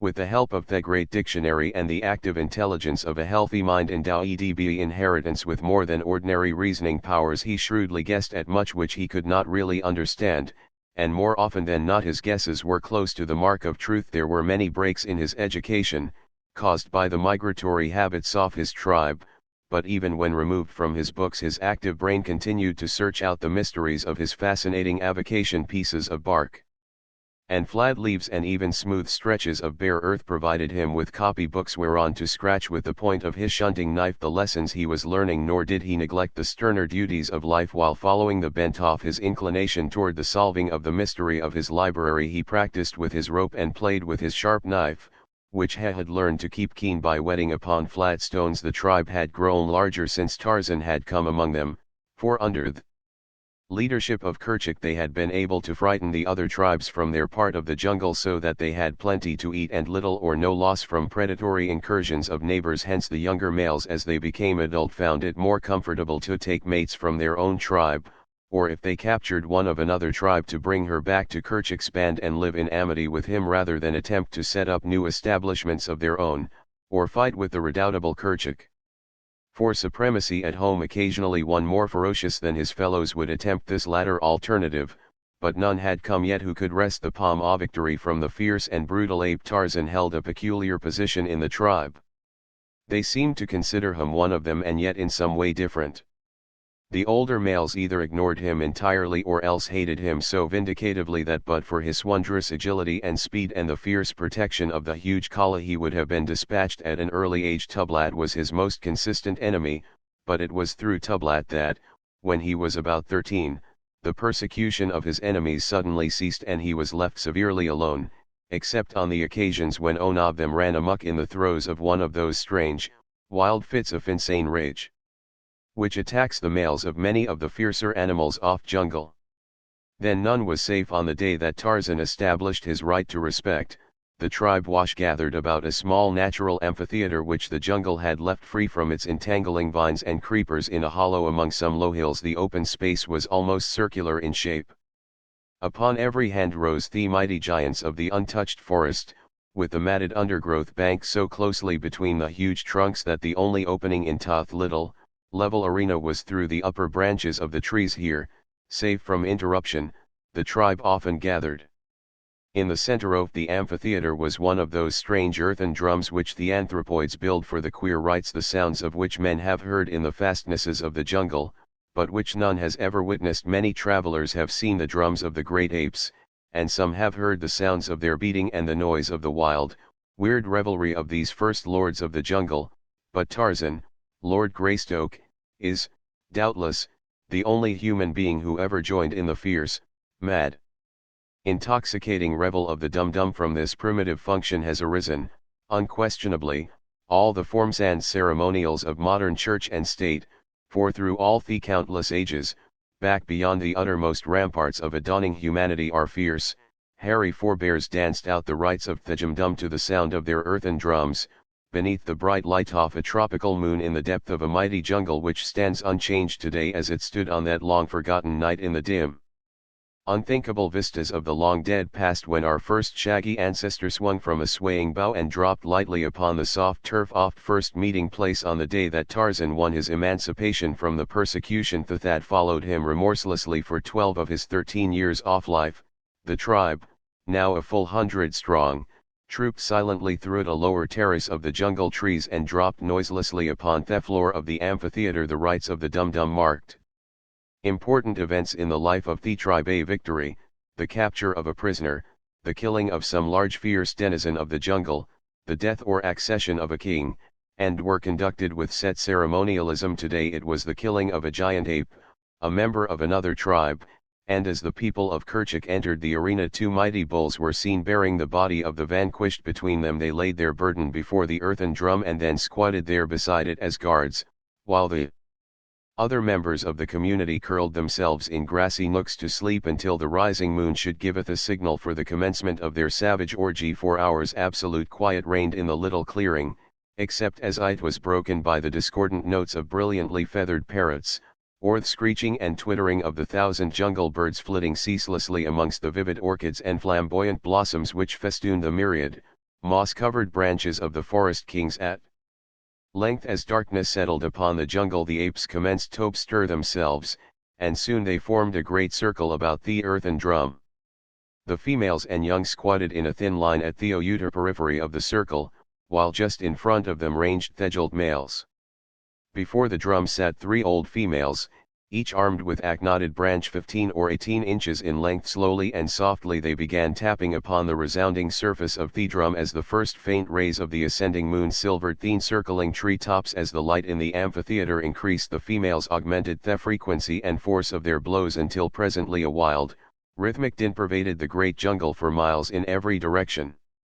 Huge, fierce brutes stopped in their hunting, with up-pricked ears and raised heads, to listen to the dull booming that betokened the dum-dum of the apes. Occasionally one would raise his shrill scream or thunderous roar in answering challenge to the savage din of the anthropoids, but none came near to investigate or attack, for the great apes, assembled in all the power of their numbers, filled the breasts of their jungle neighbors with deep respect as the din of the drum rose to almost deafening volume. Kerchak sprang into the open space between the squatting males and the drummers. Standing erect, he threw his head far back and looking full into the eye of the rising moon, he beat upon his breast with his great hairy paws and emitted his fearful roaring shriek. Once, twice, thrice that terrifying cry rang out across the teeming solitude of that unspeakably quick, yet unthinkably dead, world. Then, crouching, Kerchak slunk noiselessly around the open circle, veering far away from the dead body lying before the altar drum, but, as he passed,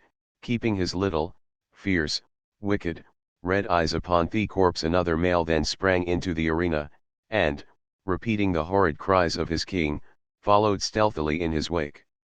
Another and another followed in quick succession until the jungle reverberated with now almost ceaseless notes of their bloodthirsty screams. It was the challenge and the hunt. When all the adult males had joined in the thin line of circling dancers, the attack commenced. Kerchak, seizing a huge club from the pile which lay at hand for the purpose, rushed furiously upon the dead ape, dealing the corpse a terrific blow, at the same time emitting the growls and snarls of combat.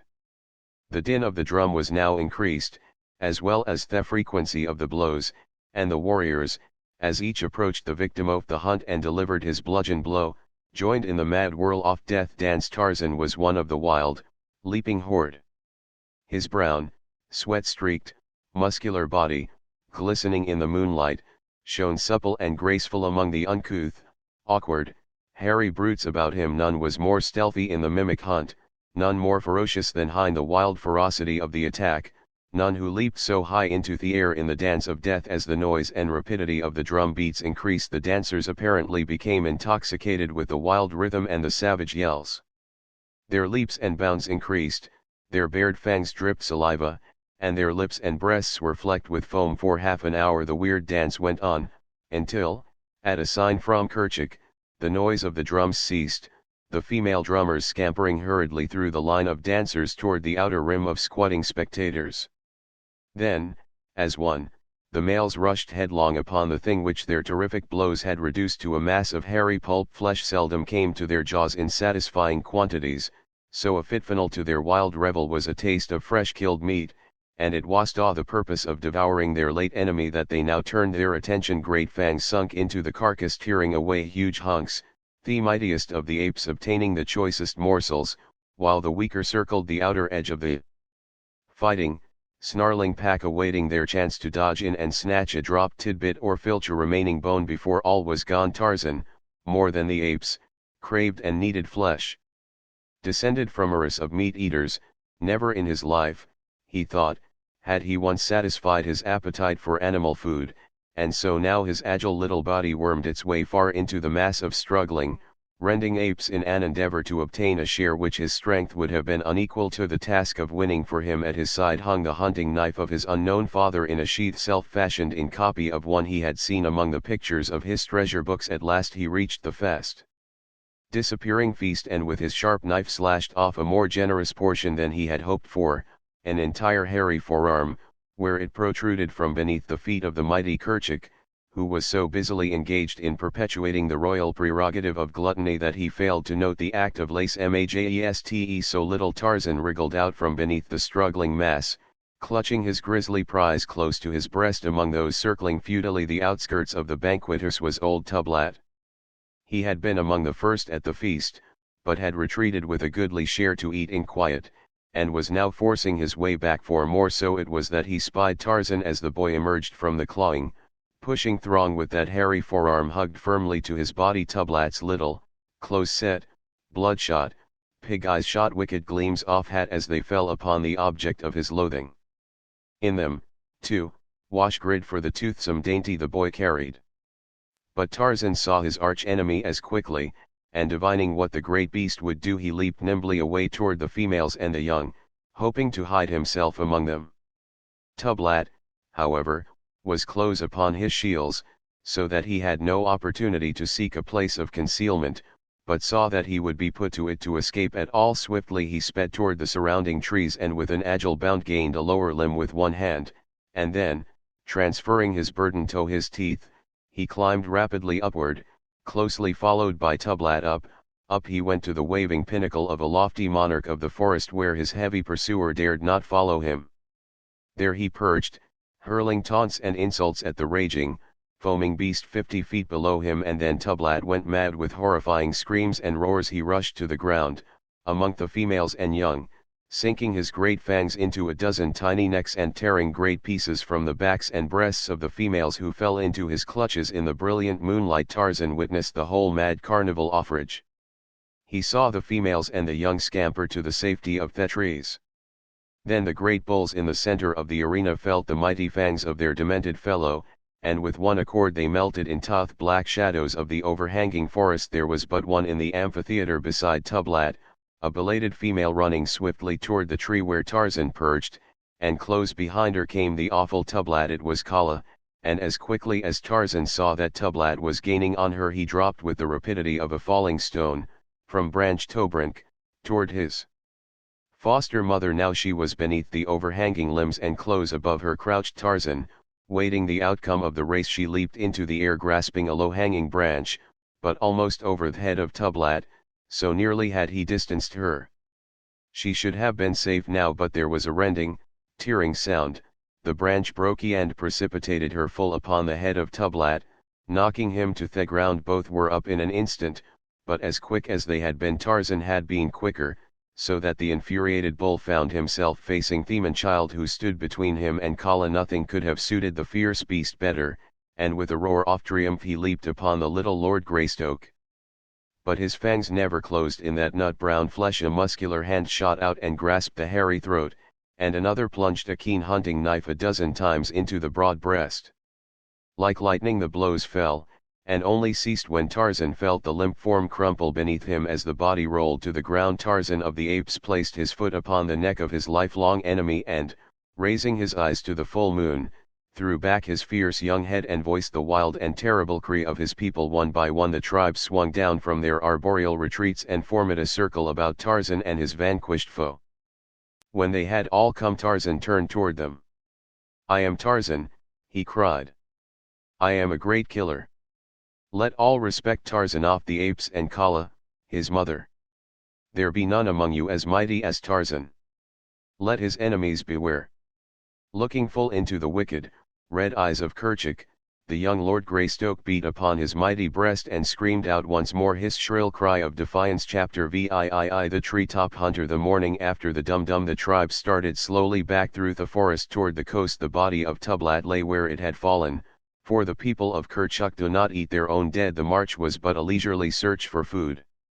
Cabbage palm and grey plum, pisang and cinnamon they found in abundance, with wild pineapple, and occasionally small mammals, birds, eggs, reptiles, and insects.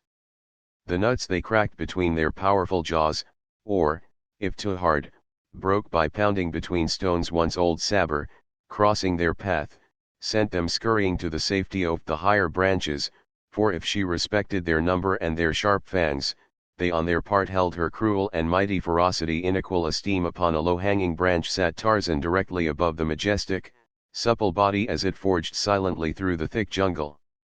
He hurled a pineapple at the ancient enemy of his people. The great beast stopped and, turning, eyed the taunting figure above her with an angry lash of her tail. She bared her yellow fangs, curling her great lips in a hideous snarl that wrinkled her bristling snout in serried ridges and closed her wicked eyes to two narrow slits of rage and hatred. With back-laid ears she looked straight into the eyes of Tarzan of the Apes and sounded her fierce, shrill challenge. And from the safety of his overhanging limb the ape child sent back the fearsome answer of his kind. For a moment the two eyed each other in silence, and then the great cat earned into the jungle, which swallowed her as the ocean engulfs a tossed pebble. But into the mind of Tarzan a great plan sprang. He had killed Thufir's Tublat, so was he not therefore a mighty fighter? Now would he track down the crafty Saber and slay her likewise. He would be a mighty hunter. Also at the bottom of his little English heart beat the great desire to cover his nakedness with clothes, for he had learned from his picture books that all men were so covered, while monkeys and apes and every other living thing went naked. Clothes therefore, must be truly a badge of greatness, the insignia of superiority of man over all other animals, for surely there could be no other reason for wearing the hideous things many moons ago, when he had been much smaller.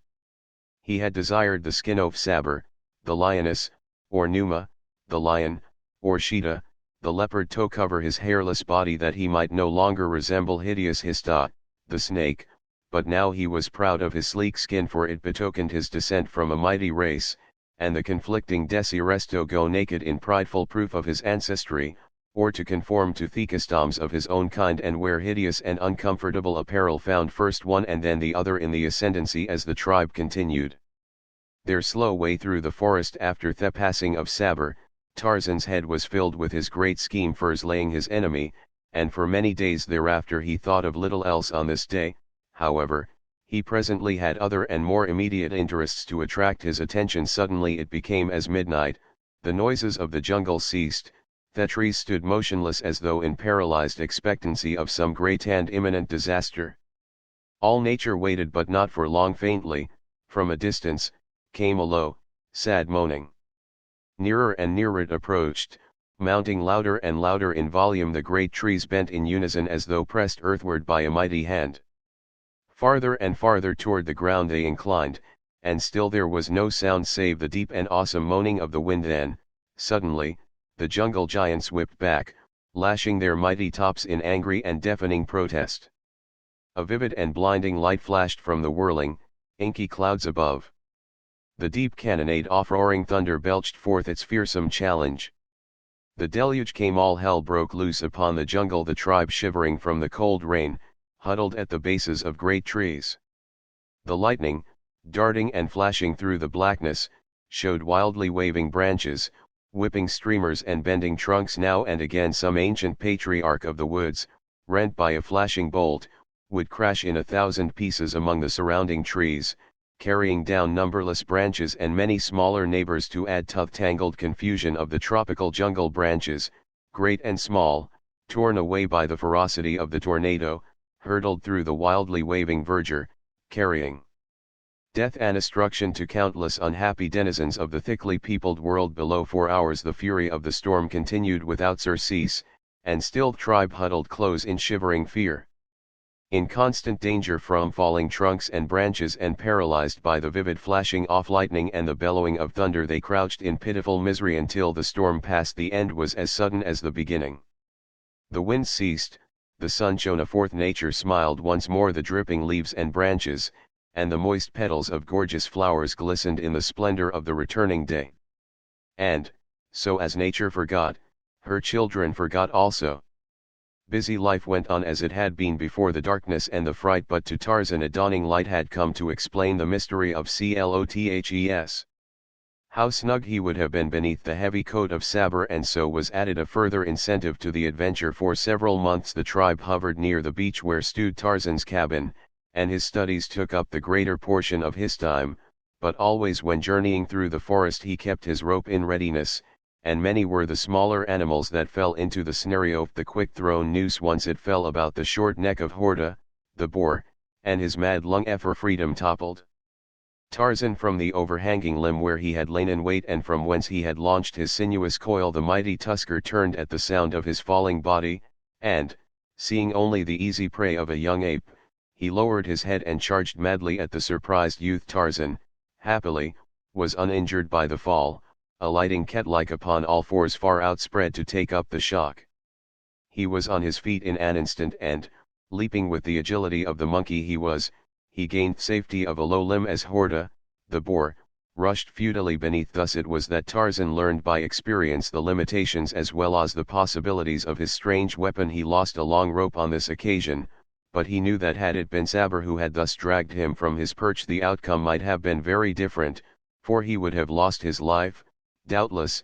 In the bargain it took him many days to braid a new rope, but when, finally, it was done, he went forth purposely to hunt, and lie in wait among the dense foliage of a great branch right above the well-beaten trail that led towards. Several small animals passed unharmed beneath him. He did not want such insignificant game. It would take a strong animal to test the efficacy of his new scheme. At last came she whom Tarzan sought, with lithe sinews rolling beneath shimmering hide, fat and glossy came Sabr, the lioness. Her great padded feet fell soft and noiseless on the narrow trail. Her head was high in ever alert attention, her long tail moved slowly in sinuous and graceful undulations. Nearer and nearer she came to where Tarzan of the Apes crouched upon his limb, the coils of his long rope poised ready in his hand. Like a thing of bronze, motionless as death, sat Tarzan. Sabr passed beneath. One stride beyond, she took a second, a third, and then the silent coil shot out above her. For an instant the spreading noose hung above her head like a great snake, and then, as she looked upward to detect the origin of the swishing sound of the rope, it settled about her neck. With a quick jerk Tarzan snapped the noose tight about the glossy throat, and then he dropped the rope and clung to his support with both hands. Sabr was trapped with a bound. The startled beast turned into the jungle, but Tarzan was not to lose another rope through the same cause as the first. He had learned from experience. The lioness had taken but half her second bound when she felt the rope tighten about her neck. Her body turned completely over in the air and she fell with a heavy crash upon her back. Tarzan had fastened the end of the rope securely to the trunk of the great tree on which he sat. Thus far his plan had worked to perfection, but when he grasped the rope, bracing himself behind a crotch of two mighty branches, he found that dragging the mighty, struggling, clawing, biting, screaming mass of iron-muscled fury up to the tree and hanging her was a very different proposition. The weight of old Sabr was immense, and when she braced her huge paws nothing less than Tantor, the elephant himself, could have budged her. The lioness was now back in the path where she could see the author of indignity which had been placed upon her. Screaming with rage she suddenly charged, leaping high into the air toward Tarzan, but when her huge body struck the limb on which Tarzan had been, Tarzan was no longer there. Instead he perched lightly upon a smaller branch 20 feet above their aging captive. For a moment Sabr hung half across the branch, while Tarzan mocked, and hurled twigs and branches at her unprotected face. Presently the beast dropped to the earth again and Tarzan came quickly to seize the rope, but Sabr had now found that it was only a slender cord that held her, and grasping it in her huge jaws severed it before Tarzan could tighten the strangling noose a second time. Tarzan was much hurt.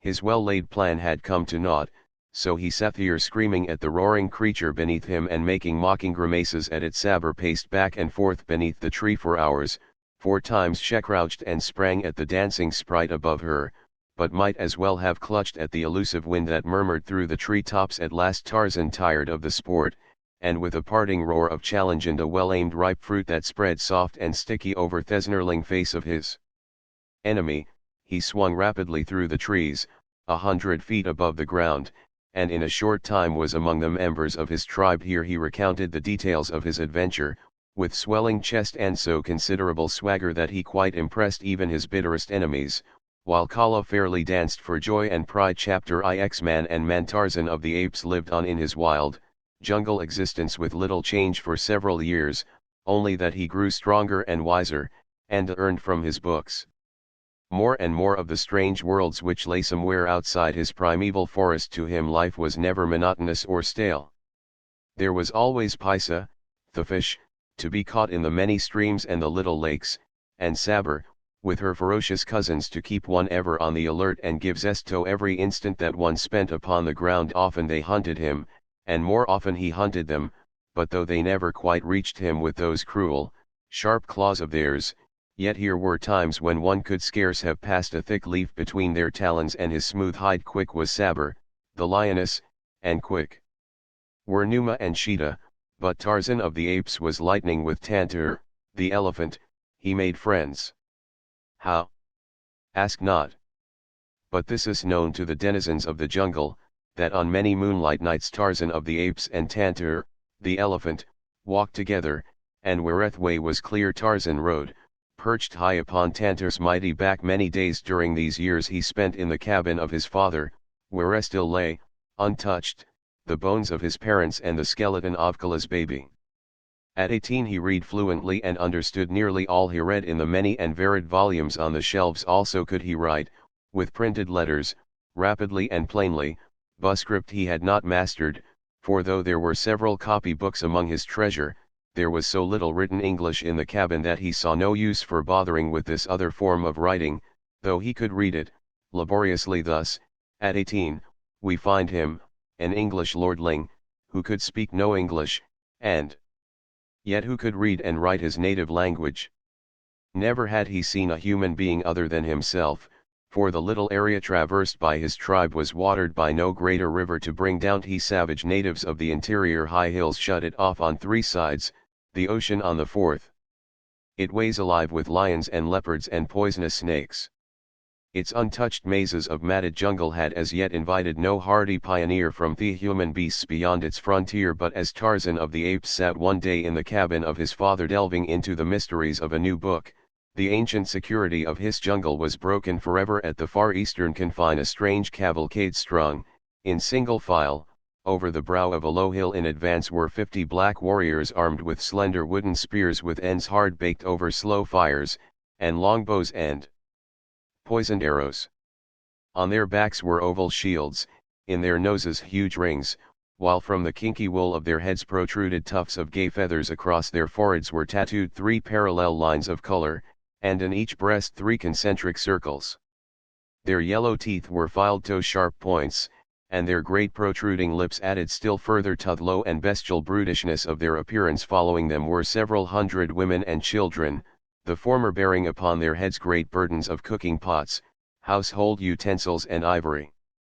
In the rear were 100 warriors, similar in all respects to the advance guard, that they more greatly feared an attack from the rear than whatever unknown enemies lurked in their advance was evidenced by the formation of the column, and such was the fact, for they were fleeing from the white man's soldiers who had so harassed them for rubber and ivory that they had turned upon their conquerors one day and massacred a white officer and a small detachment of his black troops. For many days they had gorged themselves on meat, but eventually a body of troops had come and fallen upon their village by night to revenge the death of their comrades. That night the black soldiers of the white man had meat a plenty, and this little remnant of a once powerful tribe had slunk off into the gloomy jungle toward the unknown, and freedom. But that which meant freedom and the pursuit of happiness to these savage blacks meant consternation and death to many of the wild denizens of their new home. For 3 days the little cavalcade marched slowly through the heart of this unknown and untracked forest, until finally, early in the 4th day, they came upon a little spot near the banks of a small river, which seemed less thickly overgrown than any ground they had yet encountered. Here they set to work to build a new village, and in a month a great clearing had been made, huts and palisades erected, plantains, yams and maize planted, and they had taken up their old life in their new home. Here there were no white men, no soldiers, nor any rubber or ivory tobe gathered for cruel and thankless taskmasters. Several moons passed by ere the blacks ventured far into the territory surrounding their new village. Several had already fallen prey to old Zabur, and because the jungle was so infested with these fierce and bloodthirsty cats, and with lions and leopards, the ebony warriors hesitated to trust themselves far from the safety of their palisades. But one day, Kulonga, a son of the old king, Mbanga, wandered far in toth dense mazes to the west. Warily he stepped, his slender lance ever ready, his long oval shield firmly grasped in his left hand, close to his sleek ebony body at his back his bow, and in the quiver upon his shield many slim, straight arrows, well smeared with the thick, dark, tarry substance that rendered deadly their tiniest needle prick. Night found Kulonga far from the palisades of his father's village, but still headed westward, and climbing into the fork of a great tree he fashioned a rude platform and curled himself for sleep. 3 miles to the west slept the tribe of Kerchak. Early the next morning the apes were astir, moving through the jungle in search of food. Tarzan, as was his custom, prosecuted his search in the direction of the cabin, so that by leisurely hunting on the way his stomach was filled. By the time he reached the beach the apes scattered by ones, and twos, and threes in all directions, but ever within sound of a signal of alarm. Kala had moved slowly along an elephant track toward the east, and was busily engaged in turning over rotted limbs and logs in search of succulent bugs and fungi, when the faintest shadow of a strange noise brought her to startled attention. For 50 yards before her the trail was straight, and down this leafy tunnel she saw the stealthy advancing figure of a strange and fearful creature. It was Kulonga. Kala did not wait to see more, but, turning, moved rapidly back along the trail. She did not run, but, after the manner of her kind when not aroused, sought rather to avoid than to escape. Close after her came Kulonga. Here was meat. He could make a Kilangan feast well this day. On he hurried, his spear poised for the throw. At a turning of the trail he came in sight of her again upon another straight stretch. His spear hand went far back, the muscles rolled, lightning-like, beneath the sleek hide. Out shot the arm, and the spear sped toward Kala. A poor cast. It but grazed her side. With a cry of rage and pain the she-ape turned upon her tormentor. In an instant the trees were crashing beneath the weight of her hurrying fellows, swinging rapidly toward the scene of trouble. In answer to Kala's scream as she charged, Kulonga unslung his bow and fitted an arrow with almost unthinkable quickness.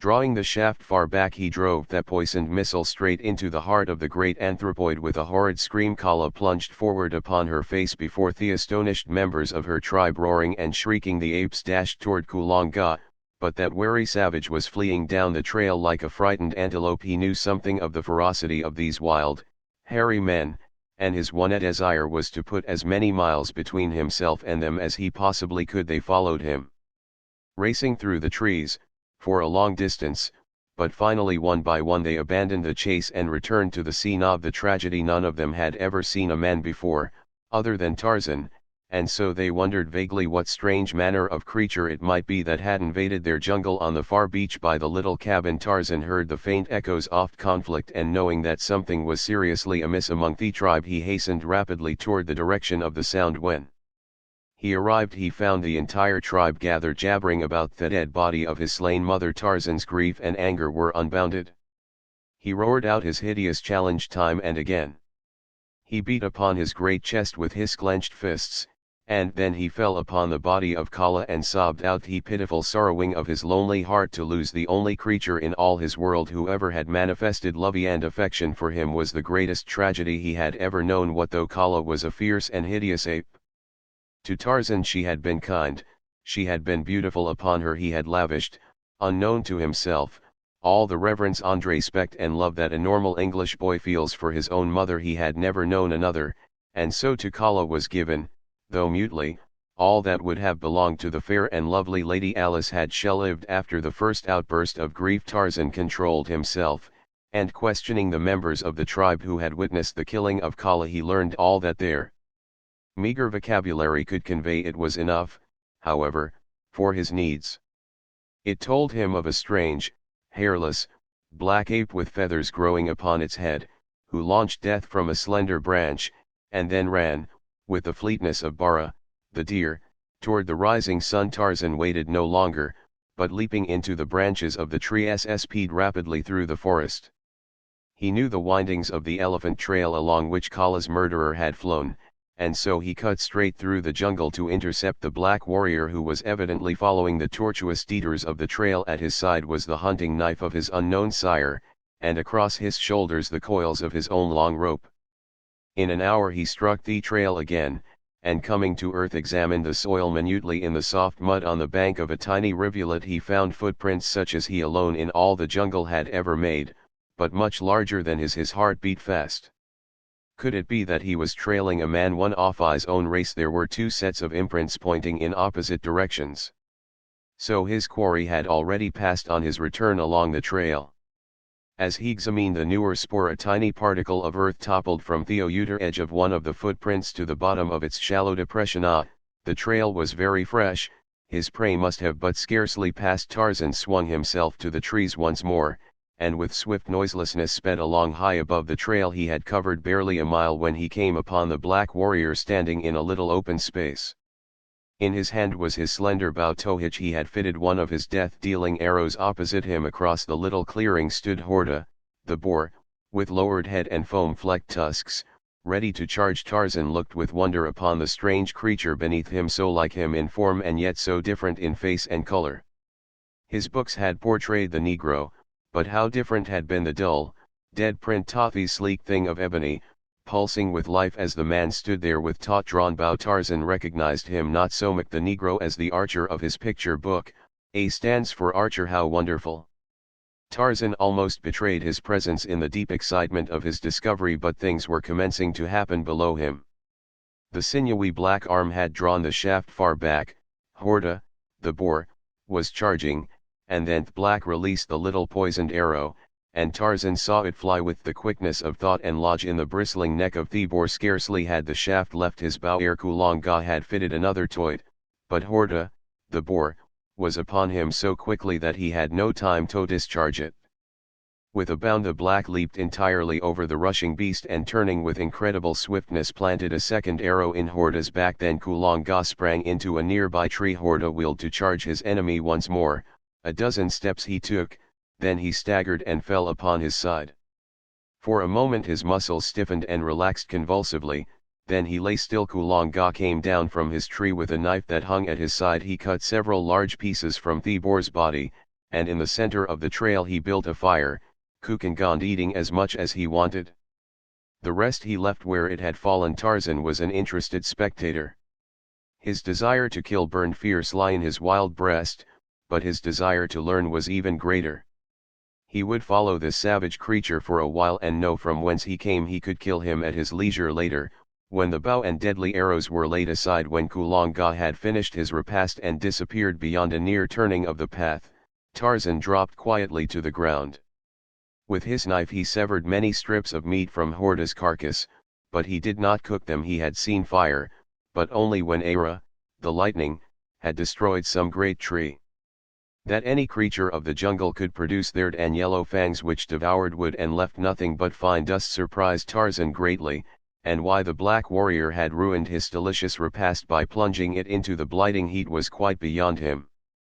Possibly Arrow was a friend with whom the archer was sharing his food, but, be that as it may, Tarzan would not ruin good meat in any such foolish manner, so he gobbled down a great quantity of the raw flesh, burying the balance of the carcass beside the trail where he could find it upon his return, and then Lord Greystoke wiped his greasy fingers upon his naked thighs and took up the trail of Kulonga, the son of Mbanga, the king, while in far-off London another Lord Greystoke, the younger brother of the real Lord Greystoke's father, sent back his chops to the club's chef because they were underdone, and when he had finished his repast he dipped his finger ends into a silver bowl of scented water and dried them upon a piece of snowy damask. All day Tarzan followed Kulonga, hovering above him in the trees like some malign spirit.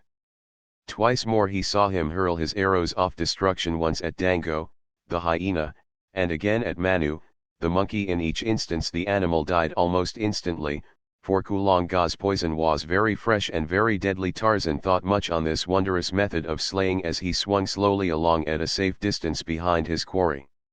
He knew that a lancet tiny prick of the arrow could not so quickly dispatch these wild things of the jungle, who were often torn and scratched and gored in a frightful manner as they fought with their jungle neighbors, yet as often recovered as not. No, there was something mysterious connected with these tiny slivers of wood which could bring death by a mere scratch. He must look into the Matiantir. That night Kulonga slept in the crotch of a mighty tree, and far above him crouched Tarzan of the Apes. When Kulonga awoke he found that his bow and arrows had disappeared. The black warrior was furious and frightened, but more frightened than furious. He searched the ground below the tree, and he searched the tree above the ground, but there was no sign of either bow or arrows or of the nocturnal marauder. Kulonga was panic-stricken. His spear he had hurled at Kala and had not recovered, and, now that his bow and arrows were gone, he was defenseless except for a single knife. His only hope lay in reaching the village of Mbanga as quickly as his legs would carry him. That he was not far from home he was certain, so he took the trail at a rapid trot. From a great mass of impenetrable foliage a few yards away emerged Tarzan of the Apes to swing quietly in his wake. Kulonga's bow and arrows were securely tied high in the top of a giant tree, from which a patch of bark had been removed by a sharp knife near to the ground, and a branch half cut through and left hanging about 50 feet higher up. Thus Tarzan blazed the forest trails and marked his caches as Kulonga continued his journey. Tarzan closed on him until he traveled almost over the black's head. His rope he now held coiled in his right hand. He was almost ready for the kill. The moment was delayed only because Tarzan was anxious to ascertain the black warrior's destination, and presently he was rewarded, for they came suddenly in view of a great clearing, at one end of which lay many strange lairs. Tarzan was directly over Kulonga as he made the discovery. The forest tended abruptly, and beyond lay 200 yards of planted fields between the jungle and the village. Tarzan must act quickly or his prey would be gone, but Tarzan's life training left so little space between decision and action when an emergency confronted him that there was not even room for the shadow of a thought between. So it was that as Kulonga emerged from the shadow of the jungle, a slender coil of rope sped sinuously above him from the lowest branch of a mighty tree directly upon the edge of the fields of Mbanga, and ere the king's son had taken a half-dozen steps into the clearing a quick noose tightened about his neck. So quickly did Tarzan of the Apes drag back his prey that Kulonga's cry of alarm was throttled in his windpipe. Hand over hand Tarzan drew the struggling black until he had him hanging by his neck in mid-air. Then Tarzan climbed to a larger branch, drawing the still threshing victim well up into the sheltering verdure of the tree. Here he fastened the rope securely to a stout branch, and then, descending, plunged his hunting knife into Kulonga's heart. Kala Wasavenge. Tarzan examined the black minutely, for he had never seen any other human being. The knife with its sheath and belt caught his eye. He appropriated them. A copper anklet also took his fancy, and this he transferred to his own leg. He examined and admired the tattooing on the forehead and breast. He marveled at the sharp filed teeth. He investigated and appropriated feathered headdress, and then he prepared to get down to business, for Tarzan of the Apes was hungry, and here was meat of the kill, which jungle ethics permitted him to eat. How may we judge him, by what standards, this ape man with the heart and head and body of an English gentleman, and the training of a wild beast Tublat, whom he had hated and who had hated him, he had killed in a fair fight, and yet never had the thought of eating Tublat's fleas entered his head. It would have been as revolting to him as is cannibalism to us, but who was Kulonga that he might not be eaten as fairly as Horta, Thebor, or Bara, the deer? Was he not simply another of the countless wild things of the jungle who preyed upon one another to satisfy the cravings of hunger? Suddenly, a strange doubt stayed his hand. Had not his books taught him that he was a man? And was not the archer a man? Also did men eat men? Alas, he did not know.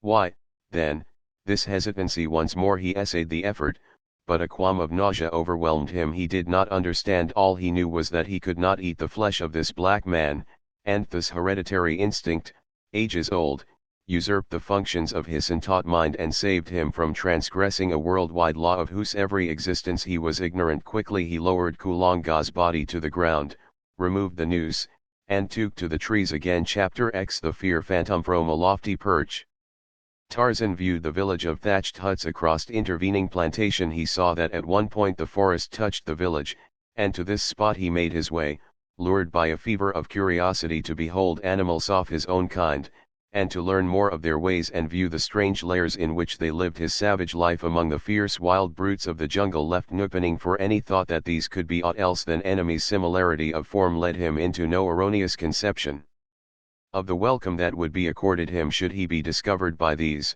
the first of his own kind he had ever seen. Tarzan of the Apes was no sentimentalist. He knew nothing of the brotherhood of man. All things outside his own tribe were his deadly enemies, with the few exceptions of which Tantor, the elephant, was a marked example, and he realized all this without malice or hatred. To kill was the law of the wild world he knew.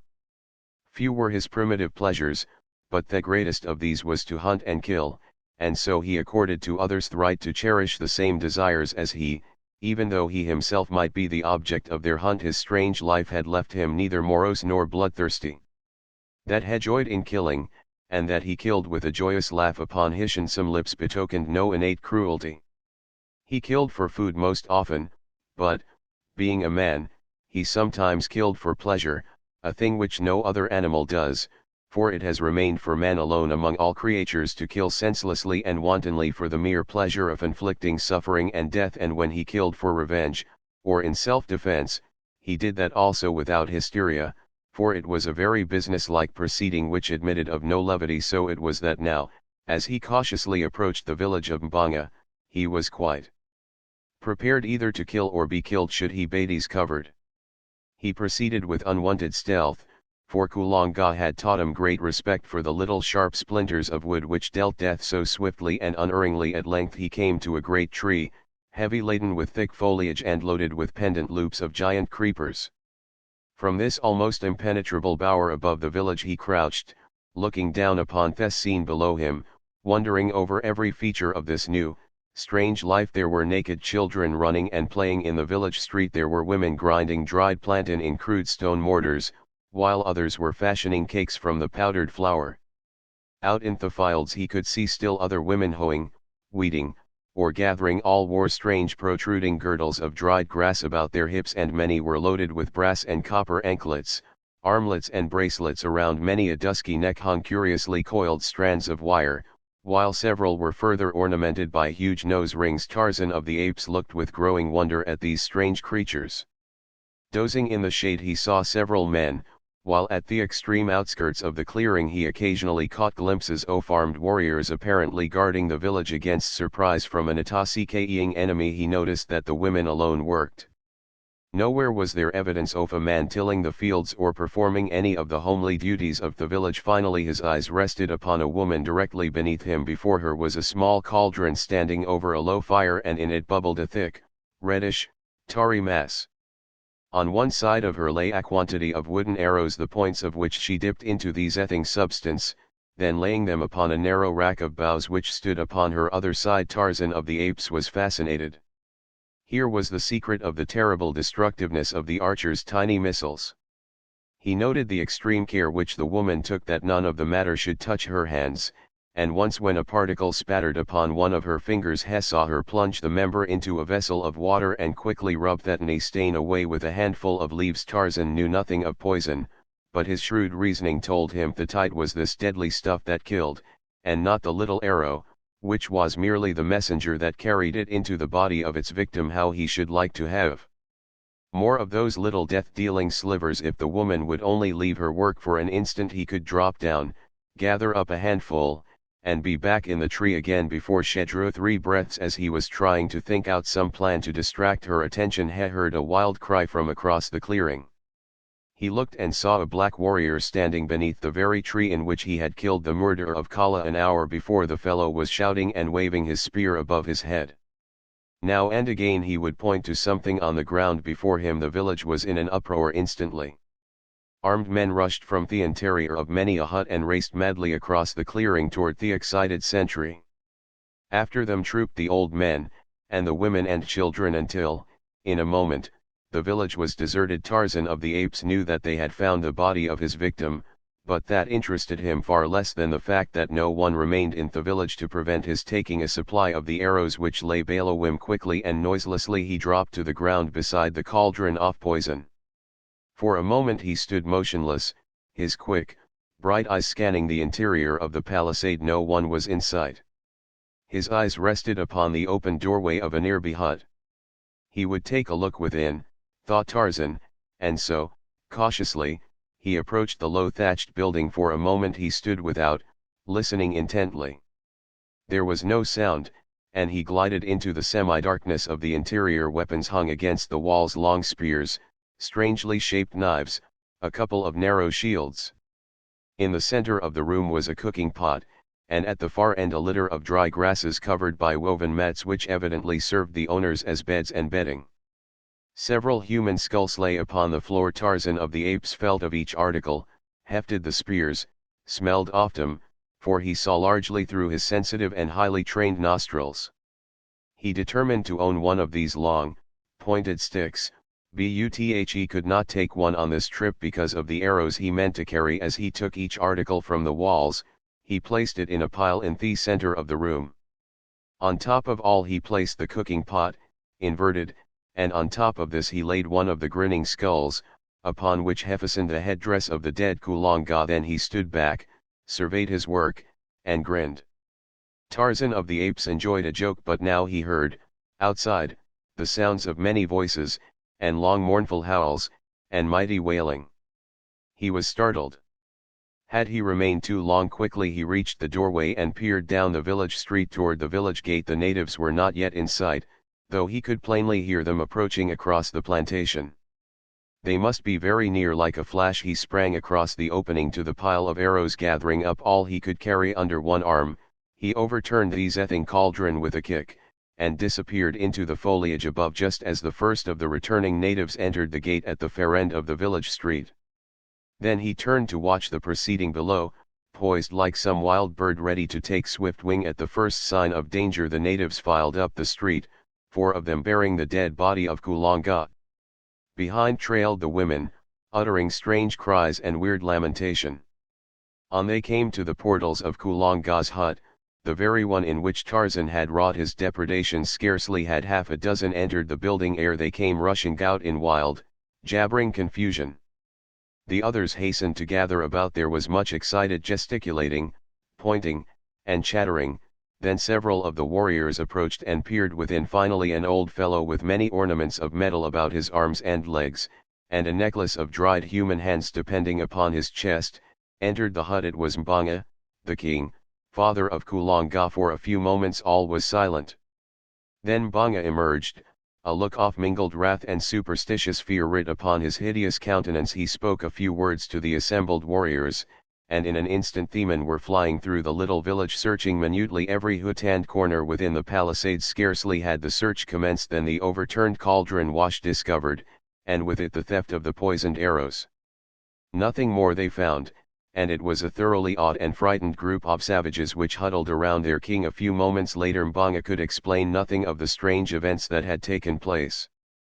The finding of the still warm body of Kulonga on the very verge of their fields and within easy earshot of the village knife Dan stripped at the door of his father's home, was in itself sufficiently mysterious, but these last awesome discoveries within the village, within the dead Kulanga's own hut, filled their hearts with dismay, and conjured in their poor brains only the most frightful of superstitious explanations. They stood in little groups, talking in low tones, and ever casting affrighted glances behind them from their great rolling eyes. Tarzan of the Apes watched them for a while from his lofty perch in the great tree. There was much in their demeanor which he could not understand, for of superstition he was ignorant, and of fear of any kind he had but a vague conception. The sun was high in the heavens. Tarzan had not broken fast this day, and it was many miles to where lay the toothsome remains of Horta Thibor, so he turned his back upon the village of Mbanga and melted away in the leafy fastness of the forest. Chapter 11 King of the Apes. It was not yet dark when he reached the tribe, though he stopped to exhume and devour the remains of the wild boar he had cached the preceding day, and again to take Kulanga's bow and arrows from the tree-top in which he had hidden them. It was a well-laden Tarzan who dropped from the branches into the midst of the tribe of Kerchak with swelling chest. He narrated the glories of his adventure and exhibited the spoils of conquest. Kerchak grunted and turned away, for he was jealous of this strange member of his band. In his little evil brain he sought for some excuse to wreak his hatred upon Tarzan. The next day Tarzan was practicing with his bow and arrows at the first gleam of dawn.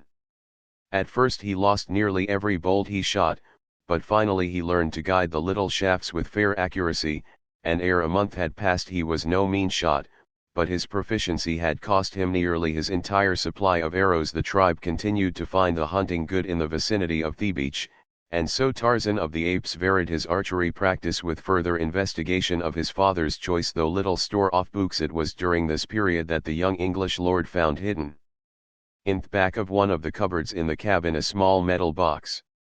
The key was in the lock, and a few moments of investigation and experimentation were rewarded with the successful opening of their receptacle. In it he found a faded photograph of a smooth-faced young man, a golden locket studded with diamonds, linked to a small gold chain, a few letters and a small book. Tarzan examined these all minutely. The photograph he liked most of all, for the eyes were smiling, and the face was open and frank. It was his father. The locket, too, took his fancy, and he placed the chain about his neck in imitation of the ornamentation he had seen to be so common among the black men he had visited. The brilliant stones gleamed strangely against his smooth, brown hide. The letters he could scarcely decipher, for he had learned little or nothing of script, so he put them back in the box with the photograph and turned his attention to the book. This was almost entirely filled with fine script, but while the little bugs were all familiar to him, their arrangement and the combinations in which they occurred were strange, and entirely incomprehensible. Tarzan had long since learned the use of the dictionary, but much to his sorrow and perplexity it proved of no avail to him in this emergency. Not a word of all that was writ in the book could he find, and so he put it back in the metal box, but with a determination to work out the mysteries of it later on. Little did he know that this book held between its covers the key to his origin, the answer to the strange riddle of his strange life. It was the diary of John Clayton, Lord Greystoke, kept in French, as had always been his custom. Tarzan replaced the box in the cupboard, but always thereafter he carried the features of the strong, smiling face of his father in his heart, and in his head a fixed determination to solve the mystery of strange words in the little black book. At present he had more important business in hand, for his supply of arrows was exhausted, and he must needs journey to the black men's village and renew it early. The following morning he set out, and, traveling rapidly, he came before midday to the clearing. Once more he took up his position in the great tree, and, as before, he saw the women in the fields and the village street, and the cauldron of bubbling poison directly beneath him. For hours he lay awaiting his opportunity to drop down unseen and gather up the arrows for which he had come, but nothing now occurred to call the villagers away from their homes. The day wore on, and still Tarzan of the Apes crouched above the unsuspecting woman at the cauldron. Presently the workers in the fields returned. The hunting warriors emerged from the forest, and when all were within the palisade, the gates were closed and barred. Many cooking pots were now in evidence about the village. Before each hut a woman presided over a boiling stew, while little cakes of plantain, and cassava puddings were to be seen on every hand. Suddenly there came a hail from the edge of the clearing. Tarzan looked. It was a party of belated hunters returning from the north, and among them they half led, half carried a struggling animal. As they approached the village the gates were thrown open to admit them, and then, as the people saw the victim of the chase, a savage cry rose to the heavens, for the quarry was a man. As he was dragged, still resisting, into the village street, the women and children set upon him with sticks and stones, and Tarzan of the Apes, young and savage beast of the jungle, wondered at the cruel brutality of his own kind. Cheetah, the leopard, alone of all the jungle folk, tortured his prey. The ethics of all the others meted a quick and merciful death to their victims. Tarzan had learned from his books but scattered fragments of the ways off human beings when he had followed Kulonga through the forest. He had expected to come to a city of strange houses on wheels, puffing clouds of black smoke from a huge tree stuck in the roof of one of them, or to a sea covered with mighty floating buildings which he had learned were called, variously, ships and boats and steamers and craft. He had been sorely disappointed with the poor little village of the blacks, hidden away in his own jungle, and with not a single house as large as his own cabin upon the distant beach. He saw that these people were more wicked than his own apes, and as savage and cruel as Saber herself.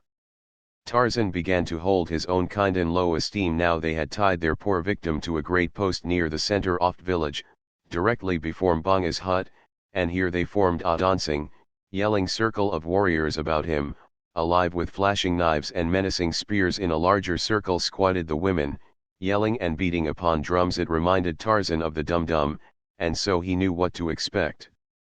He wondered if they would spring upon their meat while it was still alive. The apes did not do such things as that. The circle of warriors about the cringing captive drew closer and closer to their prey as they danced in wild and savage abandon to the maddening music of the drums. Presently a spear reached out and pricked the victim. It was the signal for 50 others. Eyes, ears, arms and legs were pierced. Every inch of the poor writhing body that did not cover a vital organ became the target of the cruel lancers. The women and children shrieked their delight. The warriors licked their hideous lips in anticipation of the feast to come, and vied with one another in the savagery and loathsomeness of cruel indignities with which they tortured the still conscious prisoner. Then it was that Tarzan of the Apes saw his chance. All eyes were fixed upon the thrilling spectacle at the stake. The light of day had given place to the darkness of a moonless night, and only the fires in the immediate vicinity of the orgy had been kept alight to cast a restless glow upon the restless scene. Gently the lithe boy dropped to the soft earth at the end of the village street. Quickly he gathered up the arrows, all of them this time, for he had brought a number of long fibers to bind them into a bundle. Without haste he wrapped them securely, and then, ere he turned Talib, the devil of capriciousness entered his heart. He looked Abu Tf for some hint of a wild prank to play upon these strange, grotesque creatures, that they might be again aware of his presence among them. Dropping his bundle of arrows at the foot of the tree, Tarzan crept among the shadows at the side of the street until he came to the same hut he had entered on the occasion of his first visit. Inside all was darkness, but his groping hands soon found the object for which he sought, and without further delay he turned again toward the door he had taken. But a step, however, ere his quick ear caught the sound of approaching footsteps immediately without. In another instant the figure of a woman darkened the entrance of the hut. Tarzan drew back silently to the far wall, and his hand sought the long, keen hunting knife of his father. The woman came quickly to the center of the hut. There she paused for an instant, feeling about with her hands for the thing she sought. Evidently it was not in its accustomed place, for she explored ever nearer and nearer the wall where Tarzan stood. So close was she now that the ape-man felt the animal warmth of her naked body. Up went the hunting knife, and then the woman turned to one side, and soon a guttural proclaimed that her search had at last been successful. Immediately she turned and left the hut, and as she passed through the doorway Tarzan saw that she carried a cooking pot in her hand. He followed closely after her, and as he reconnoitered from the shadows off the doorway he saw that all the women of the village were hastening to and from the various huts with pots and kettles. These they were filling with water and placing over a number of fires near the stake where the dying victim now hung, an inert and bloody mass of suffering. Choosing a moment when none seemed near, Tarzan hastened to his bund-leaf arrows beneath the great tree at the end of the village street. As in the former occasion he overthrew the cauldron before leaping, Sinuous and cat-like, into the lower branches of the forest giant silently he climbed to a great height until he found a point where he could look through a leafy opening upon the scene beneath him. The women were now preparing the prisoner for their cooking pots, while men stood about resting after the fatigue of their mad revel. Comparative quiet reigned in the village. Tarzan raised aloft the thing he had pilfered from the hut, and, with aim made true by years of fruit and coconut throwing, launched it toward the group of savages. Squarely among them it fell, striking one of the warriors full upon the head and felling him to the ground. Then it rolled among the women and stopped beside the half-butchered thing they were preparing to feast upon. All gazed in consternation at it for an instant, and then, with only accord, broke and ran for their huts. It was a grinning human skull which looked up at them from the ground. The dropping of the thing out of the open sky was a miracle well aimed to work upon their superstitious fears. Thus Tarzan of the Apes left them filled with terror at this new manifestation of the presence of some unseen and unearthly evil power which lurked in the forest about their village. Later, when they discovered the overturned cauldron, and that once more their arrows had been pilfered, it commenced to dawn upon them that they had offended some great god by placing their village in this part of the jungle without propitiating him. From then on an offering of food was daily placed below the great tree from whence the arrows had disappeared in an effort to conciliate the mighty one. But the seed of fear was deep sown, and had he but known it, Tarzan of the Apes had laid the foundation for much future misery for himself and his tribe. That night he slept in the forest not far from the village, and ere lithe next morning set out slowly on his homeward march, hunting as he traveled. Only a few berries and an occasional grub worm rewarded his search, and he was half famished when, looking up from a log he had been rooting beneath, he saw Saber, the lioness, standing in the center of the trail not 20 paces from him. The great yellow eyes were fixed upon him with a wicked and baleful gleam, and the red tongue licked the longing lips as Saber crouched, worming her stealthy way with belly flattened against the earth. Tarzan did not attempt to escape. He welcomed the opportunity for which, in fact, he had been searching for days past. Now that he was armed with something more than a rope of grass, quickly he unslung his bow and fitted a well-dogged arrow, and as Saber sprang, the tiny missile leaped to meet her in mid-air. At the same instant Tarzan of the Apes jumped to one side, and as the great cat struck the ground beyond him another death-tipped arrow sunk deep into Saber's loin. With a mighty roar the beast turned and charged once more, only to be met with a third arrow full in one eye, but this time she was too close to the ape-man for the latter to sidestep the onrushing body. Tarzan of the Apes went down beneath the great body of his enemy, but with gleaming knife drawn and striking home. For a moment they lay there, and then Tarzan realized that the inert mass lying upon him was beyond power ever again to injure man or ape. With difficulty he wriggled from beneath the great weight, and as he stood erect and gazed down upon the trophy of his skill, a mighty wave of exultation swept over him. With swelling breast, he placed a foot upon the body of his powerful enemy, and throwing back his fine young head, roared out the awful challenge of the victorious bull ape. The forest echoed to the savage and triumphant paean. Birds fell still, and the larger animals and beasts of prey slunk stealthily away, for few there were of all the jungle who sought for trouble with the great anthropoids. And in London another Lord Greystoke was speaking to his kind in the House of Lords, but none trembled at the sound of his soft voice. Saber proved unsavory eating even to Tarzan of the Apes, but hunger served as a most efficacious disguise to toughness and rank taste, and ere long, with well-filled stomach, the ape-man was ready to sleep again. First, however, he must remove the hide, for it was as much for these as for any other purpose that he had desired to destroy Saber. Deftly he removed the great pelt, for he had practiced often on smaller animals. When the task was finished he carried his trophy to the fork of a high tree, and there, curling himself securely in a crotch, he fell into deep and dreamless slumber. What with loss of sleep, arduous exercise, and a full belly, Tarzan of the Apes slept the sun around, awakening about noon of the following day. He straightway repaired to the carcass of Saber, but was angered to find the bones picked clean by other hungry denizens of the jungle. Half an hour's leisurely progress through the forest brought to sight a young deer, and before the little creature knew that an enemy was near, a tiny arrow had lodged in its neck. So quickly the virus worked that at the end of a dozen leaps the deer plunged headlong into the undergrowth, dead. Again did Tarzan feast well, but this time he did not sleep. Instead, he hastened on toward the point where he had left the tribe, and when he had found them proudly exhibited the skin of Sabur, the lioness. "Look," he cried, "apes of Kerchak! See what Tarzan, the mighty killer, has done. Who else among you has ever killed one of Numa's people? Tarzan is mightiest amongst you, for Tarzan is no ape. Tarzanes," but here he stopped, for in the language of the anthropoids there was no word for man, and Tarzan could only write the word in English, he could not pronounce it. The tribe had gathered about to look upon the proof of his wondrous prowess, and to listen to his words. Only Kerchak hung back, nursing his hatred and his rage. Suddenly something snapped in the wicked little brain of the anthropoid. With a frightful roar the great beast sprang among the assemblage, biting, and striking with his huge hands. He killed and maimed a dozen ere the balance could escape to the upper terraces of the forest. Frothing and shrieking in the insanity of his fury, Kerchak looked about for the object of his greatest hatred. And there, upon a nearby limb, he saw him sitting. "Come down, Tarzan, great killer," cried Kerchak. "Come down and feel the fangs of a greater. Do mighty fighters fly to the trees at the first approach of danger?"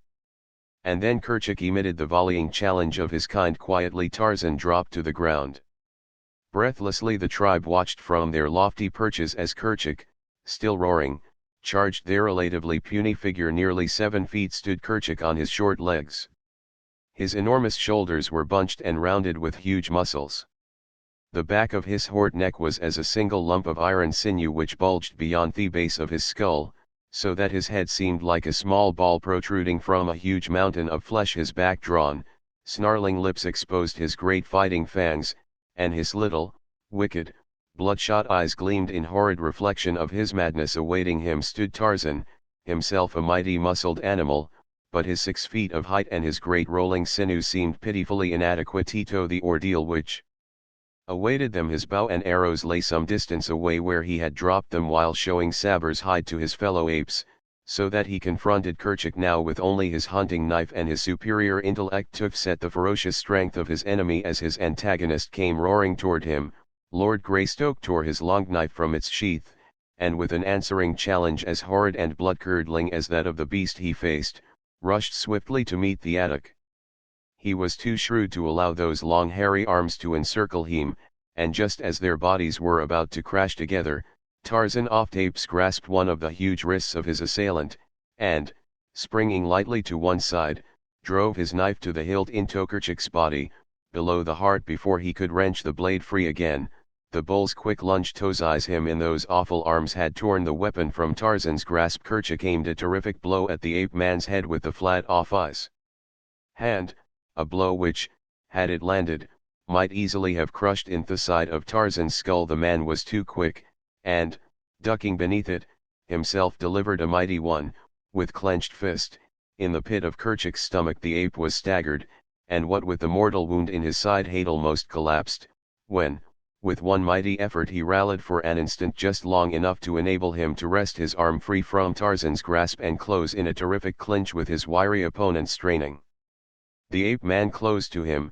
his great jaws sought Tarzan's throat, but the young lord's sinewy fingers were at Kerchak's own before the cruel fangs could close on the sleek brown skin. Thus they struggled, the one to crush out his opponent's life with those awful teeth, the other to close forever the windpipe beneath his strong grasp while he held the snarling mouth from him. The greater strength of the ape was slowly prevailing, and the teeth off straining beast were scarce an inch from Tarzan's throat when, with a shuddering tremor, the great body stiffened for an instant and then sank limply to the ground. Kerchak was dead. Withdrawing the knife that had so often rendered him master of far mightier muscles than his own, Tarzan of the Apes placed his foot upon the neck of his vanquished enemy, and once again, loud through the forest rang the fierce, wild cry of the conqueror. And thus came the young Lord Greystoke into the kingship of the Apes. Chapter Z. Amon's reason. There was one of the tribe of Tarzan who questioned his authority, and that was Turcos, the son of Tublat, but he so feared the keen knife and deadly arrows of his new lord that he confined the manifestation of his objections to petty disobediences and irritating mannerisms.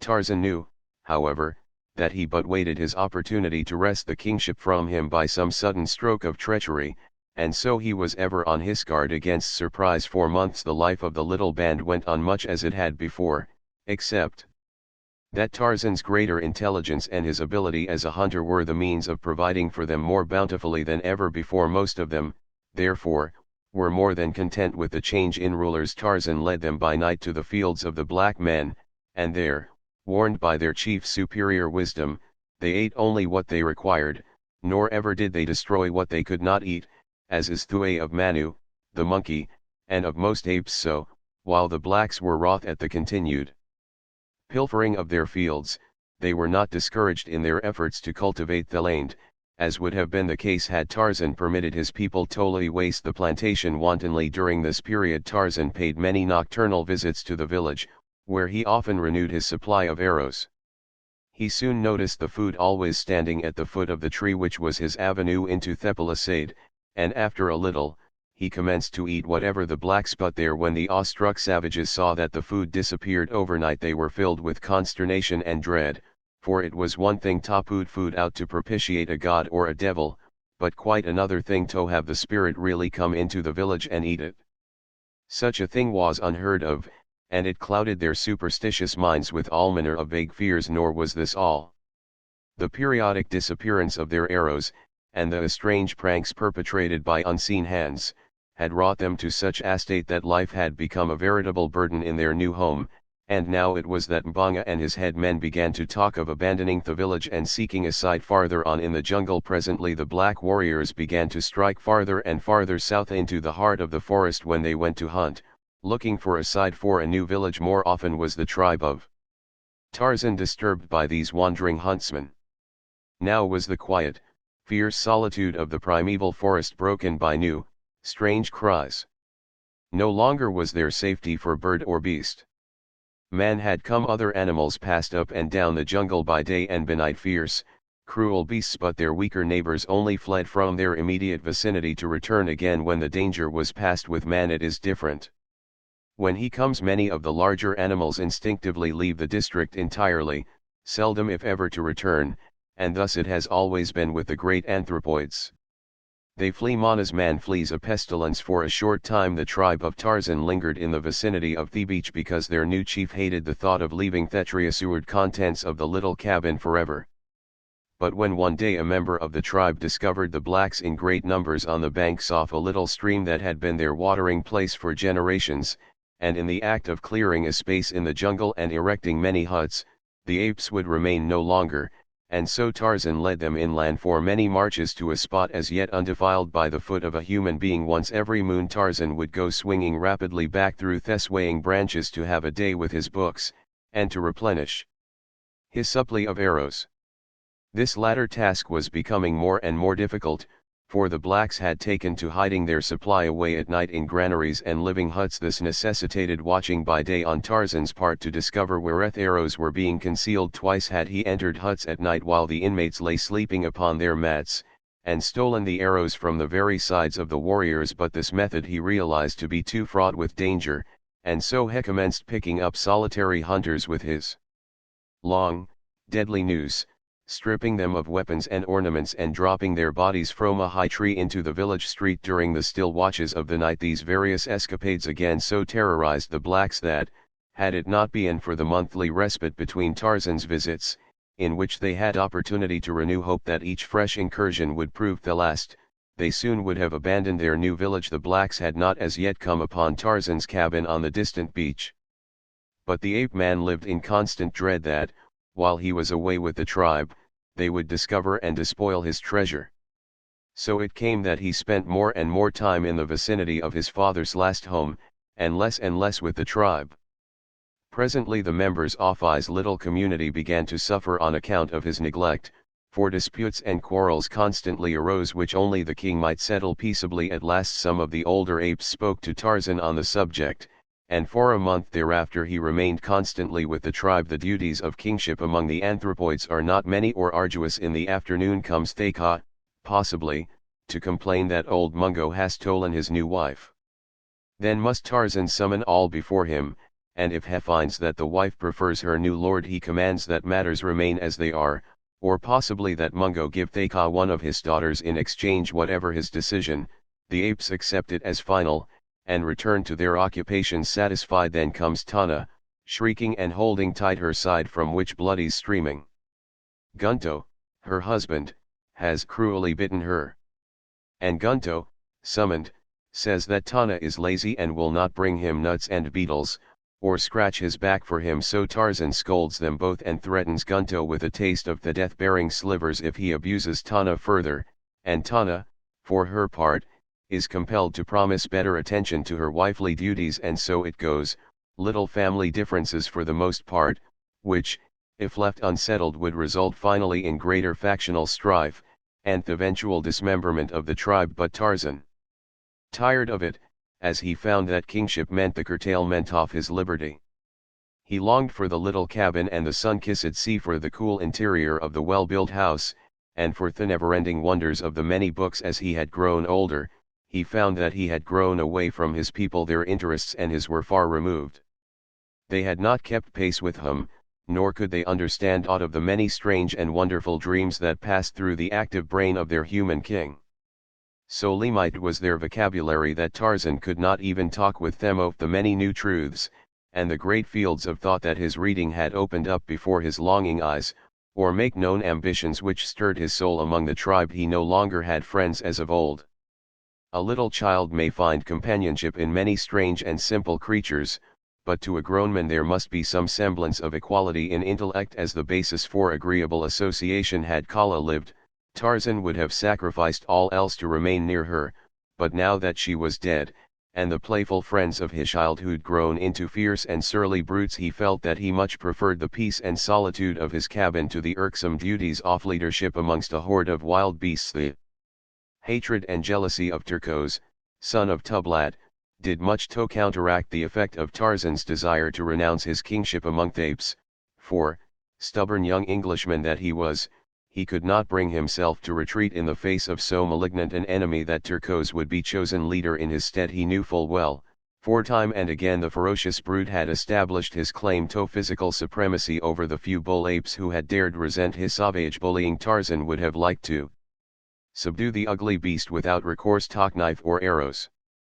So much had his great strength and agility increased in the period following his maturity that he had come to believe that they might master the redoubtable Turcos in a hand-to-hand fight, were it not for the terrible advantage the anthropoid's huge fighting fangs gave him over the poorly armed Tarzan. The entire matter was taken out of Tarzan's hands one day by force of circumstances, and his future left open to him, so that he might go or stay without any stain upon his savage escutcheon. It happened thus: the tribe was feeding quietly, spread over a considerable area, when a great screaming arose some distance east of where Tarzan lay upon his belly beside a limpid brook, attempting to catch an elusive fish in his quick, brown hands. With one accord the tribe swung rapidly toward the frightened cries, and there found Turcos holding an old female by the hair and beating her unmercifully with his great hands. As Tarzan approached he raised his hand aloft for Turcos to desist, for the female was not his, but belonged to a poor old ape whose fighting days were long over,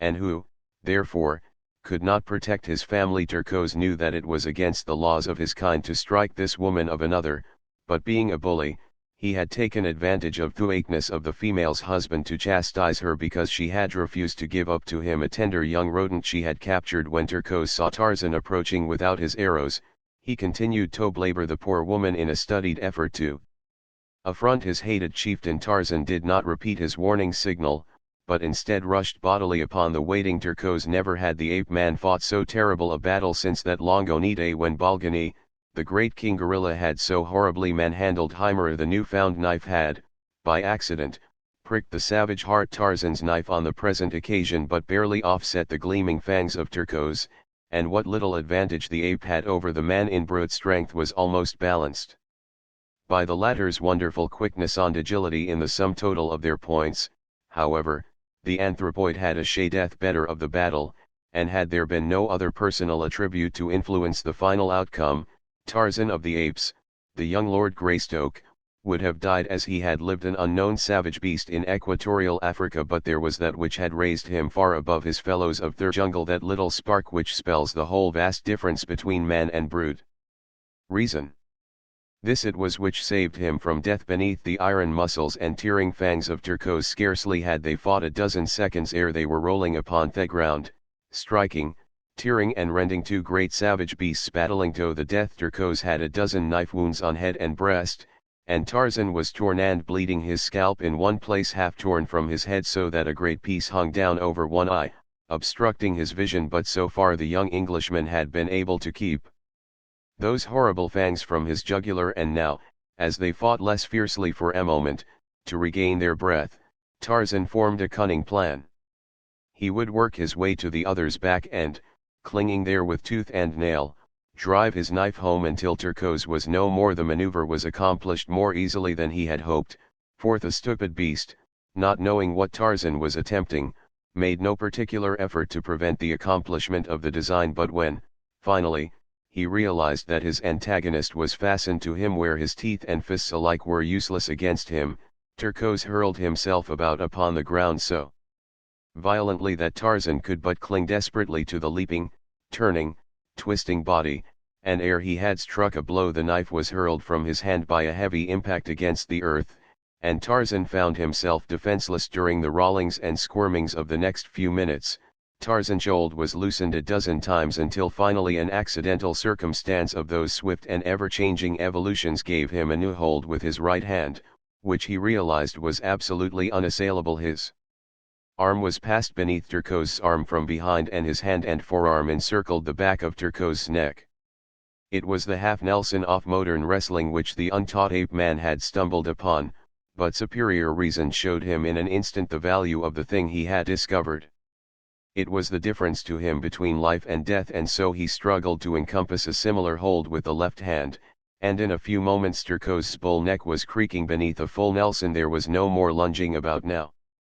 The two lay perfectly still upon the ground, Tarzan upon Turcos' back. Slowly the bullet head of Theope was being forced lower and lower upon his chest. Tarzan knew what the result would be. In an instant the neck would break. Then there came to Turcos' rescue the same thing that had put him in these sore straits, a man's reasoning power. If I kill him, thought Tarzan, what advantage will it be to me? Will it not rob the tribe of a great fighter? And if Turcos be dead, he will know nothing of my supremacy, while alive he will ever be an example to the other apes. Kanzaskota, hissed Tarzan in Turcos' ear, which, in ape tongue, means, freely translated, do you surrender? For a moment there was no reply, and Tarzan added a few more ounces of pressure, which elicited a horrified shriek of pain from the great beast. Kanzaskota, repeated Tarzan. Kanzaskota, cried Turcos. Listen, said Tarzan, easing up a trifle, but not releasing his hold. I am Tarzan, king of the apes, mighty hunter, mighty fighter. In all the jungle there is none so great. You have said, Kanzaskota, to me. All the tribe have heard. Quarrel no more with your king or your people, for next time I shall kill you. Do you understand? Huh, assented Turcos. And you are satisfied? Huh, said the ape. Tarzan let him up, and in a few minutes all were back at their vocations, as though naught had occurred to march the tranquility off their primeval forest haunts. But deep in the minds of the apes was rooted the conviction that Tarzan was a mighty fighter and a strange creature. Strange because he had it in his power to kill his enemy, but had allowed him to live unharmed that afternoon. As the tribe came together, as was their wont before darkness settled on the jungle, Tarzan, his wounds washed in the waters off the stream, called the old males about him. You have seen again today that Tarzan of the apes is the greatest among you, he said. Huh, they replied with one voice, Tarzan is great. Tarzan, he continued, is not an ape. He is not like his people, his ways are not their ways, and so Tarzan is going back to the lair of his own kind by the waters of the great lake which has no farther shore. You must choose another to rule you, for Tarzan will not return. And thus young Lord Greystoke took the first step toward the goal which had set the finding of other white men like himself. Chapter XIII. His own kind. The following morning, Tarzan, lame and sore from the wounds of his battle with Turcos, set out toward the west and the sea coast. He traveled very slowly, sleeping in the jungle at night, and reaching his cabin late the following morning. For several days he moved about but little, only enough to gather what fruits and nuts he required to satisfy the demands of hunger. In 10 days he was quite sound again, except for a terrible, half-healed scar, which, starting above his left eye, ran across the top of his head, ending at the right ear. It was the mark left by Turcos when he had torn the scalp away during his convalescence. Tarzan tried to fashion a mantle from the skin of Saber, which had lain all this time in the cabin. But he found the hide had dried as stiff as a board, and as he knew naught of tanning, he was forced to abandon his cherished plan. Then he determined to filch what few garments he could from one of the black men of Mbanga's village, for Tarzan of the Apes had decided to mark his evolution from the lower orders in every possible manner, and nothing seemed to him a more distinguishing badge of manhood than ornaments and clothing. To this end, therefore, he collected the various arm and leg ornaments she had taken from the black warriors who had succumbed to his swift and insolent noose, and donned them all after the way he had seen them worn. About his neck hung the golden chain from which depended the diamond-encrusted locket of his mother, the Lady Alice. At his back was a quiver of arrows slung from a leathern shoulder belt.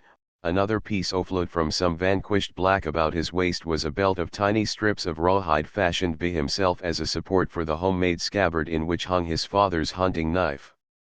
The long bow which had been Kulonga's hung over his left shoulder. The young Lord Greystoke was indeed a strange and warlike figure, his mass of black hair falling to his shoulders behind and cut with his hunting knife to a rude bang upon his forehead, that it might not fall before his eyes. His straight and perfect figure, muscled as the best of the ancient Roman gladiators must have been muscled, and yet with the soft and sinuous curves of a Greek god, told at a glance the wondrous combination of enormous strength with suppleness and speed. A personification, was Tarzan of the Apes, of the primitive man, the hunter, the warrior, with the noble poise of his handsome head upon those broad shoulders, and the fire of life and intelligence in those fine, clear eyes.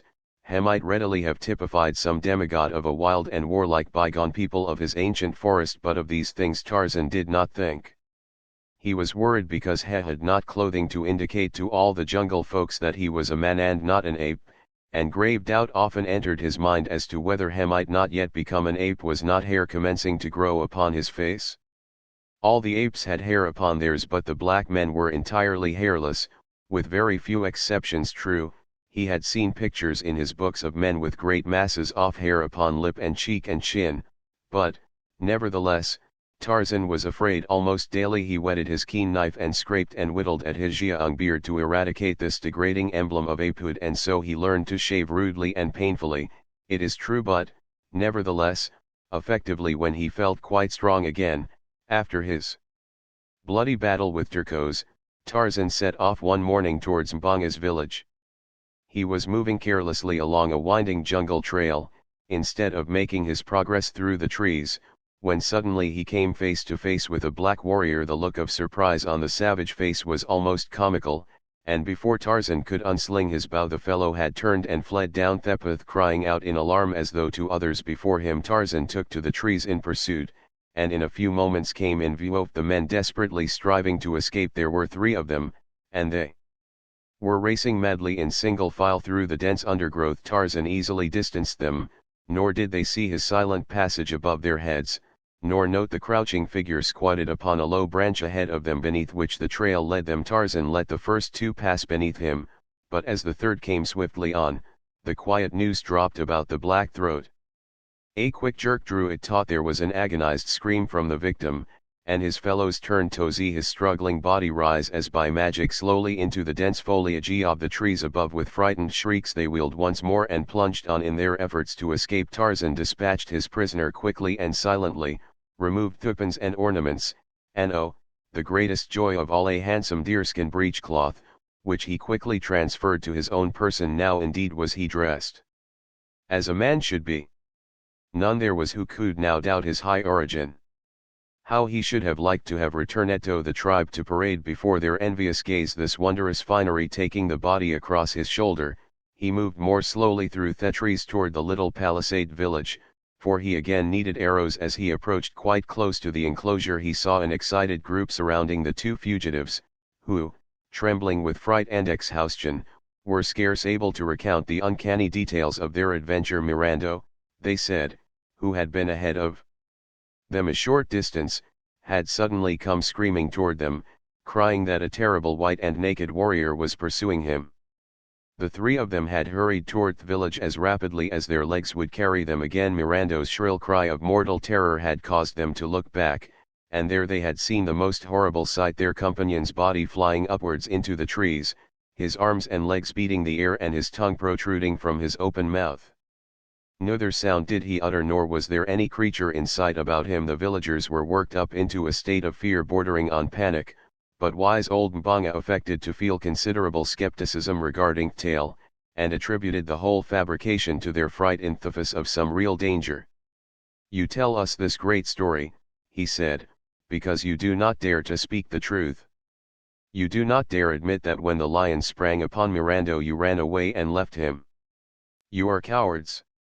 Scarcely had Mbanga ceased speaking when a great crashing of branches in the trees above them caused the blacks to look up in renewed terror. The sight that met their eyes made even wise old Mbanga shudder, for here, turning and twisting in the air, came the dead body of Mirando, to sprawl with a sickening reverberation upon the ground at their feet. With one accord the blacks took to their heels, nor did they stop until the last of them was lost in the dense shadows of the surrounding jungle again.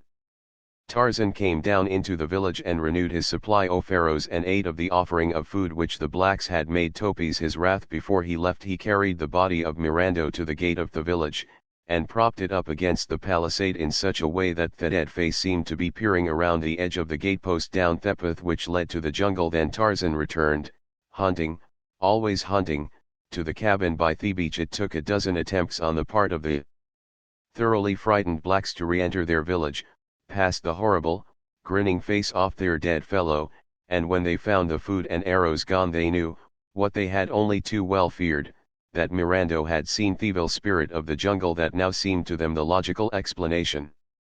Only those who saw this terrible god of the jungle died, for was it not true that none left alive in the village had ever seen him? Therefore, those who had eat at his hands must have seen him and paid the penalty with their lives. As long as they supplied him with arrows and food he would not harm them unless they looked upon him, so it was ordered by Mbanga that in addition to the food offering there should also be laid out an offering of arrows for this Munango Kiwati, and this was done from then on. If you ever chance to pass that far off African village you will still see before a tiny thatched hut, built just without the village, a little iron pot in which is a quantity of food, and beside it a quiver of well-daubed arrows. When Tarzan came in sight of the beach where stood his cabin, a strange and unusual spectacle met his vision. On the placid waters of the landlocked harbor floated a great ship, and in the beach a small boat was drawn up. But, most wonderful of all, a number of white men like himself were moving about between the beach and his cabin. Tarzan saw that in many ways they were like the men of his picture books.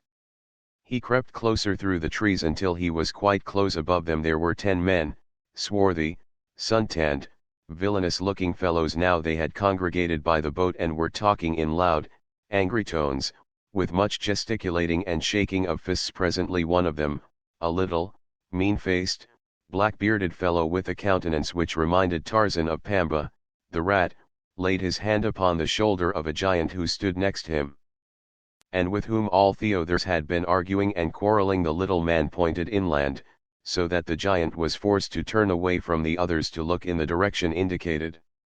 As he turned, the little, mean-faced man drew a revolver from his belt and shot the giant in the back. The big fellow threw his hands above his head, his knees bent beneath him, and without a sound he tumbled forward upon the beach, dead. The report of the weapon, the first that Tarzan had ever heard, filled him with wonderment, but even this unaccustomed sound could not startle his healthy nerves into even a semblance of panic. The conduct of the white strangers it was that caused him the greatest perturbation.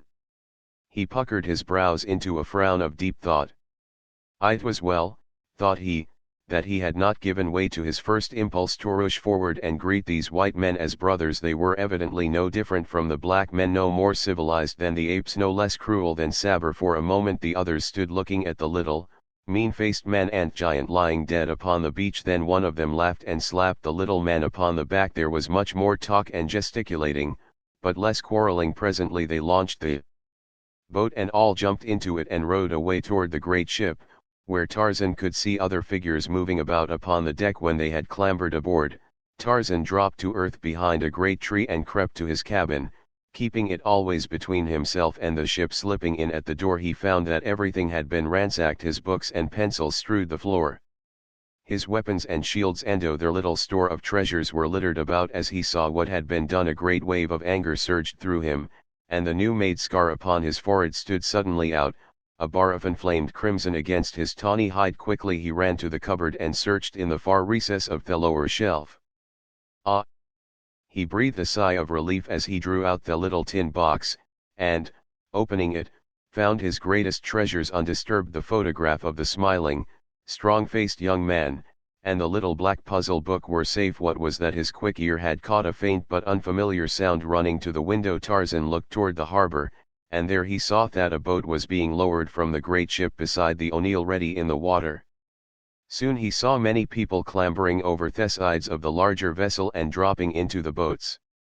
They were coming back in full force. For a moment longer Tarzan watched while a number of boxes and bundles were lowered into the waiting boats. Then, as they shoved off from the ship's side, the ape man snatched up a piece of paper, and with a pencil printed on it for a few moments until it bore several lines of strong, well-made, almost letter-perfect characters. This notice he stuck upon the door with a small sharp splinter of wood. Then gathering up his precious tin box, his arrows, and as many bows and spears as he could carry, he hastened through the door and disappeared into the forest. When the two boats were beached upon the silvery sand, it was a strange assortment of humanity that clambered ashore. Some 20 souls in all there were, 15 of them rough and villainous appearing seamen. The others of the party were of different stamp. One was an elderly man, with white hair and large rimmed spectacles. His slightly stooped shoulders were draped in an ill-fitting, though immaculate, frock coat, and a shiny silk hat added to the incongruity of his garb in an African jungle. The second member of the party to land was a tall young man in white ducks, while directly behind came another elderly man with a very high forehead and a fussy, excitable manner. After these came a huge negress clothed like Solomon as to colors. Her great eyes rolled in evident terror, first toward the jungle and then toward the cursing band of sailors who were removing the bales and boxes from the boats. The last member of the party to disembark was a girl of about 19, and it was the young man who stood at the boat's prow to lift her high and dry upon land. She gave him a brave and pretty smile of thanks, but no words passed between them. In silence the party advanced toward the cabin. It was evident that whatever their intentions, all had been decided upon before they left the ship, and so they came to the door, the sailors carrying the boxes and bales, followed by the 5 who were of so different a class. The men put down their burdens, and then one caught sight of the notice which Tarzan had posted. "Ho, mates," he cried. "What's here? This sign was not posted an hour ago, or I'll eat the cook." The others gathered about, craning their necks over the shoulders of those before them, but as few of them could read at all, and then only after the most laborious fashion, one finally turned to the little old man of the top hat and frock coat. "Hi, Professor," he called, "step forward and read the bloomin' notice." Thus addressed, the old man came slowly to where the sailors stood, followed by the other members of his party. Adjusting his spectacles, he looked for a moment at the placard and then, turning away, strolled off muttering to himself, "Most remarkable, most remarkable." "Hi, old fossil," cried the man who had first called on him for assistance, "did je think we wanted of you to read the bloomin' notice to yourself? Come back here and read it out loud, you old barnacle." The old man stopped and, turning back, said, "Oh, yes, my dear sir, 1,000 pardons. It was quite thoughtless of me, yes, very thoughtless. Most remarkable, most remarkable." Again he faced the notice and read it through, and doubtless would have turned off again to ruminate upon it had not the sailor grasped him roughly by the collar and howled into his ear. "Read it out loud, you blithering old idiot." "Ah, yes indeed, replied the professor softly, and adjusting his spectacles once more he read aloud, "This is the house of Tarzan, the killer of beasts and many black men. Do not harm the things which are Tarzan's. Tarzan watches. Tarzan of the Apes." "Who the devil is Tarzan?" cried the sailor who had before spoken. "He evidently speaks English," said the young man. "But what does Tarzan of the Apes mean?" cried the girl. "I do not know, Miss Porter," replied the young man, "unless we have discovered a runaway simian from the London Zoo who has brought back a European education to his jungle home. What do you make of it, Professor Porter?" he added, turning to the old man. Professor Archimedes Q. Porter adjusted his spectacles. "Ah, yes, indeed, most remarkable," said the professor, "but I can add nothing further to what I have already remarked in elucidation of this truly momentous occurrence," and the professor turned slowly in the direction of the jungle. "But, Papa," cried the girl, "you haven't said anything about it yet." "Tut, tut, child, tut, tut," responded Professor Porter, in a kindly and indulgent tone, "do not trouble your pretty head with such weighty and abstruse problems," and again he wandered slowly off in still another direction, his eyes bent upon the ground at his feet, his hands clasped behind him beneath the flowing tails of his coat. "I reckon the daffy old bounder don't know no more 'an we do about it," growled the rat-faced sailor. "Keep a civil tongue in your head," cried the young man, his face paling in anger, at the insulting tone of the sailor. "You've murdered our officers and robbed us. We are absolutely in your power. Beauty-ull treat Professor Porter and Miss Porter with respect, or I'll break that vile neck of yours with my bare hands, guns or no guns," and the young fellow stepped so close to the rat-faced sailor that the latter, though he bore 2 revolvers and a villainous-looking knife in his belt, slunk back abashed. "You damned coward," cried the young man. "You'd never dare shoot a man until his back was turned. You don't dare shoot me even then," and he deliberately turned his back full upon the sailor and walked nonchalantly away as if to put him to the test. The sailor's hand crept slyly to the butt of one of his revolvers, his wicked eyes glared vengefully at the retreating form of the young Englishman. The gaze of his fellows was upon him, but still he hesitated. At heart he was even a greater coward than Mr. William Cecil Clayton had imagined. 2 keen eyes had watched every move of the party from the foliage of a nearby tree. Tarzan had seen the surprise caused by his notice, and while he could understand nothing of the spoken language of these strange people, their gestures and facial expressions told him much. The act of the little rat-faced sailor in killing one of his comrades had aroused a strong dislike in Tarzan, and now that he saw him quarreling with the fine-looking young man, his animosity was still further stirred. Tarzan had never seen the effects of a firearm before, though his book had taught him something of them, but when he saw the rat-faced one fingering the butt of his revolver, he thought of the scene he had witnessed so short a time before, and naturally expected to see the young man murdered as had been the huge sailor earlier in the day. So Tarzan fitted a poisoned arrow to his bow and drew a bead upon the rat-faced sailor, but the foliage was so thick that he soon saw the arrow would be deflected by the leaves or some small branch, and instead he launched a heavy spear from his lofty perch. Clayton had taken but a dozen steps.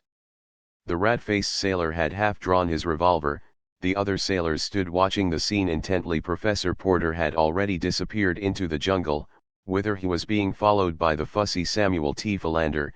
His secretary and assistant Esmeralda, the negress, was busy sorting her mistress' baggage from the pile of bales and boxes beside the cabin, and Miss Porter had turned away to follow Clayton, when something caused her to turn again toward the sailor, and then 3 things happened. Almost simultaneously, the sailor jerked out his weapon and leveled it at Clayton's back. Miss Porter screamed a warning, and a long, metal-shod spear shot like a bolt from above and passed entirely through the right shoulder of the rat-faced man. The revolver exploded harmlessly in the air, and the seaman crumpled up with a scream of pain and terror. Clayton turned and rushed back toward the scene. The sailors stood in a frightened group, with drawn weapons, peering into the jungle. The wounded man writhed and shrieked upon the ground. Clayton, unseen by any, picked up the fallen revolver and slipped it inside his shirt. Then he joined the sailors in gazing, mystified, into the jungle. "Who could it have been?" whispered Jane Porter, and the young man turned to see her standing, wide-eyed and wondering, close beside him. "I dare say Tarzan of the Apes is watching us all right," he answered, in a dubious tone. "I wonder, now, who that spear was intended for. If for Snipes, Then our ape friend is a friend indeed. By Jove, where are your father and Mr. Philander? There's someone or so mething in that jungle, and it's armed, whatever it is. Ho, Professor! Mr. Philander, young Clayton shouted. There was no response.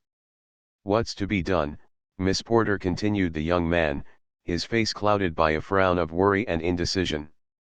I can't leave you here alone with these cutthroats, and you certain liken't venture into the jungle with me, yet someone must go in search of your father.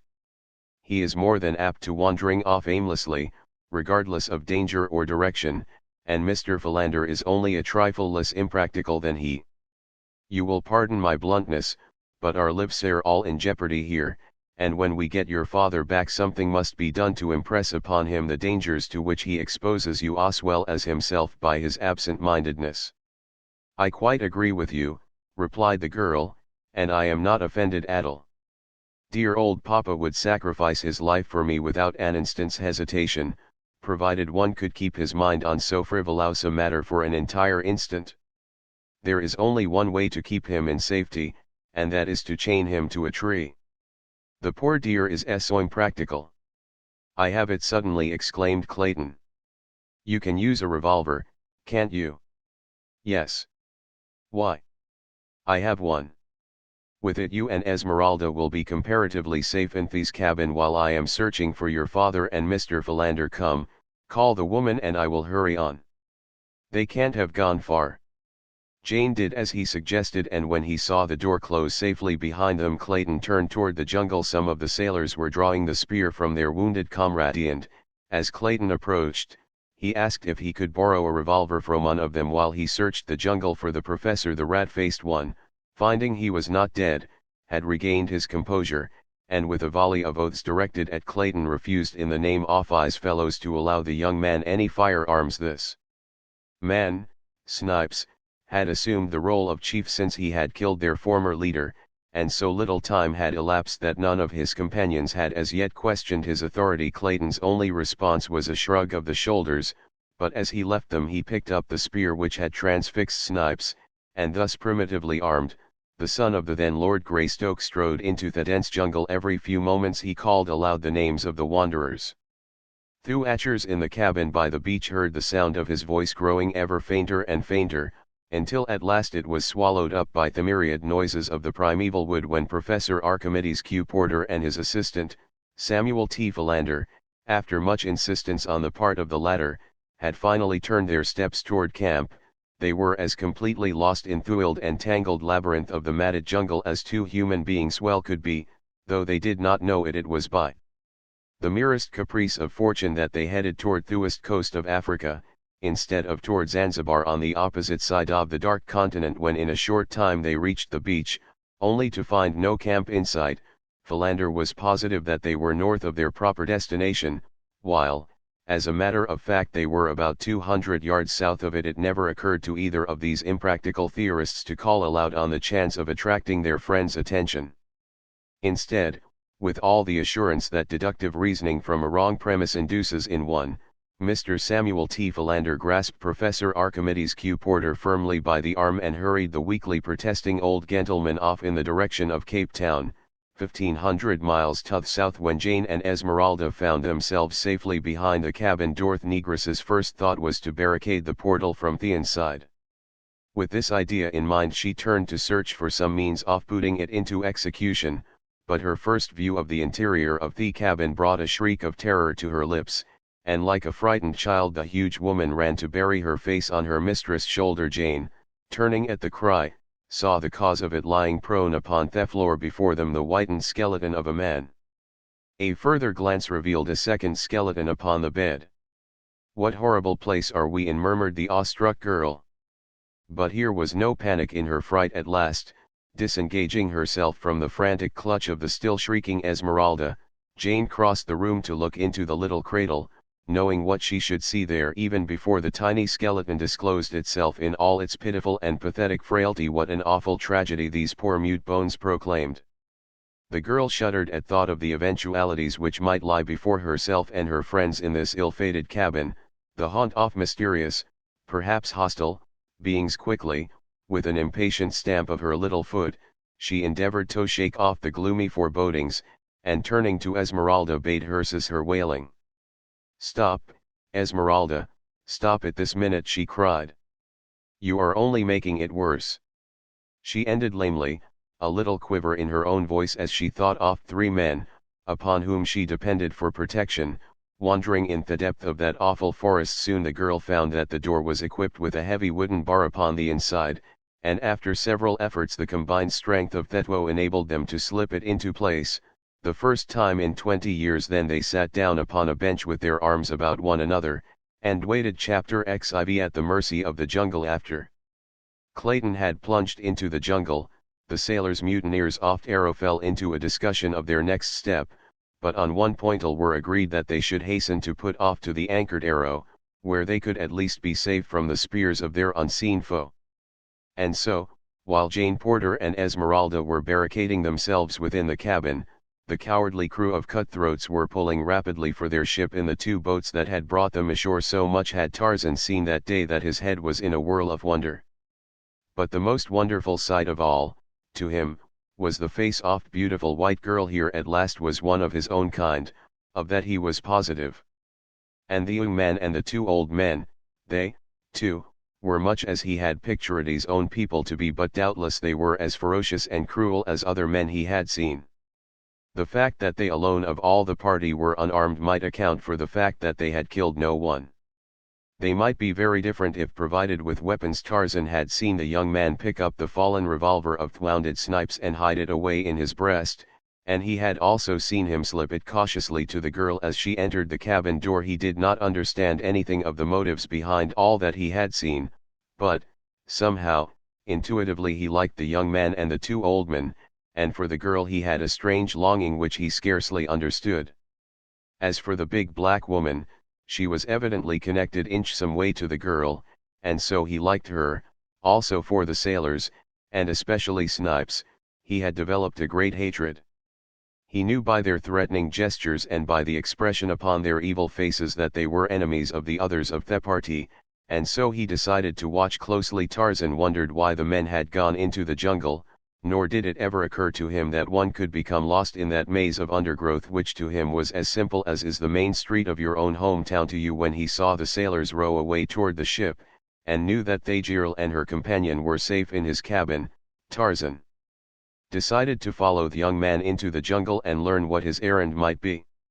He swung off rapidly in the direction taken by Clayton, and in a short time heard faintly in the distance the now only occasional calls of the Englishman to his friends. Presently Tarzan came up with the white man, who, almost fagged, was leaning against a tree wiping the perspiration from his forehead. The Ape man, hiding safe behind a screen of foliage, sat watching this new specimen of his own race intently. At intervals Clayton called aloud, and finally it came to Tarzan that he was searching for the old man. Tarzan was on the point of going off to look for them himself, when he caught the yellow glint of a sleek hide moving cautiously through the jungle toward Clayton. It was Sheeta, the leopard. Now, Tarzan heard the soft bending off grasses and wondered why the young white man was not warned. Could it be he had failed to note the loud warning? Never before had Tarzan known Sheeta to be so clumsy. No, the white man did not hear. Sheeta was crouching for the spring, and then, shrill and horrible, there rose from the stillness of the jungle the awful cry of the challenging ape, and Sheeta turned, crashing into the underbrush. Clayton came to his feet with a start. His blood ran cold. Never in all his life had so fearful a sound smote upon his ears. He was no coward, but if ever man felt the icy fingers of fear upon his heart, William Cecil Clayton, eldest son of Lord Greystoke of England, did that day in the fastness of the African jungle. The noise of some great body crashing through the underbrush so close beside him, and the sound of that blood-curdling shriek from above, tested Clayton's courage to the limit, but he could not know that it was to that very voice he owed his life, nor that the creature who hurled it forth was his own cousin, the real Lord Greystoke. The afternoon was drawing to a close, and Clayton, disheartened and discouraged, was in a terrible quandary as to the proper course to pursue, whether to keep on in search of Professor Porter, at the almost certain risk of his own death in the jungle by night, or to return to the cabin where he might at least serve to protect Jane from the perils which confronted her on all sides. He did not wish to return to camp without her father, still more, he shrank from the thought of leaving her alone and unprotected in the hands of the mutineers of the Arrow, or to the hundred unknown dangers of the jungle. Possibly, too, he thought, the professor and Philander might have returned to camp. Yes, that was more than likely. At least he would return and see, before he continued what seemed to be a most fruitless quest. And so he started, stumbling back through the thick and matted underbrush in the direction that he thought the cabin lay. To Tarzan's surprise, the young man was heading further into the jungle in the general direction of Mbonga's village, and the shrewd young ape man was convinced that he was lost. To Tarzan this was scarcely comprehensible. His judgment told him that no man would venture toward the village of the cruel blacks armed only with a spear which, from the awkward way in which he carried it, was evidently an unaccustomed weapon to this white man. Nor was he following the trail of the old men. That, they had crossed and left long since, though it had been fresh and plain before Tarzan's eyes. Tarzan was perplexed. The fierce jungle would make easy prey of this unprotected stranger in a very short time if he were not guided quickly to the beach. Yes, there was Numa, the lion, even now, stalking the white man a dozen paces to the right. Clayton heard the great body paralleling his course, and now there rose upon the evening air the beast's thunderous roar. The man stopped with upraised spear and faced the brush from which issued the awful sound. The shadows were deepening, darkness was settling in. God. To die here alone, beneath the fangs of wild beasts, to be torn and rent, to feel the hot breath of the brute on his face as the great paw crushed down upon his breast. For a moment all was still. Clayton stood rigid, with raised spear. Presently a faint rustling of the bush apprised him of the stealthy creeping of the thing behind. It was gathering for the spring. At last he saw it, not 20 feet away, the long, lithe, muscular body and tawny head of a huge black-maned lion. The beast was upon its belly, moving forward very slowly. As its eyes met Clayton's it stopped, and deliberately, cautiously gathered its hindquarters behind it. In agony the man watched, fearful to launch his spear, powerless to fly. He heard a noise in the tree above him. Some new danger, he thought, but he dared not take his eyes from the yellow-green orbs before him. There was a sharp twang as of a broken banjo string, and at the same instant an arrow appeared in the yellow hide of the crouching lion. With a roar of pain and anger the beast sprang, but, somehow, Clayton stumbled to one side, and as he turned again to face the infuriate decaying of beasts, he was appalled at the sight which confronted him almost simultaneously with the lion's turning to renew the attack. A half-naked giant dropped from the tree above squarely on the brute's back with lightning speed. An arm that was banded layers of iron muscle encircled the huge neck, and the great beast was raised from behind, roaring and pawing the air, raised as easily as Clayton would have lifted a pet dog. The scene he witnessed there in the twilight depths of the African jungle was burned forever into the Englishman's brain. The man before him was the embodiment of physical perfection and giant strength, yet it was not upon these he depended in his battle with the great cat, for mighty as were his muscles, they were as nothing by comparison with Numa's. To his agility, to his brain and to his long keen knife he owed his supremacy. His right arm encircled the lion's neck, while the left hand plunged at knife time and again into the unprotected side behind the left shoulder. The infuriated beast, pulled up and backwards until he stood upon his hind legs, struggled impotently in this unnatural position. Had the battle been of a few seconds longer duration the outcome might have been different, but it was all accomplished so quickly that the lion had scarce time to recover from the confusion of its surprise ere it sank lifeless to the ground. Then the strange figure which had vanquished it stood erect upon the carcass, and throwing back the wild and handsome head, gave out the fearsome cry which a few moments earlier had so startled Clayton. Before him he saw the figure of a young man, naked except for a loincloth and a few barbaric ornaments about arms and legs, on the breast a precious diamond locket gleaming against a smooth brown skin. The hunting knife had been returned to its homely sheath, and the man was gathering up his bow and quiver from where he had tossed them when he leaped to attack the lion. Clayton spoke to the stranger in English, thanking him for his brave rescue and complimenting him on the wondrous strength and dexterity he had displayed, but the only answer was a steady stare and a faint shrug of the mighty shoulders, which might betoken either disparagement of service rendered, or ignorance of Clayton's language when the bow and quiver had been slung to his back. The wild man, for such Clayton now thought him, once more drew his knife and deftly carved a dozen large strips of meat from the lion's carcass.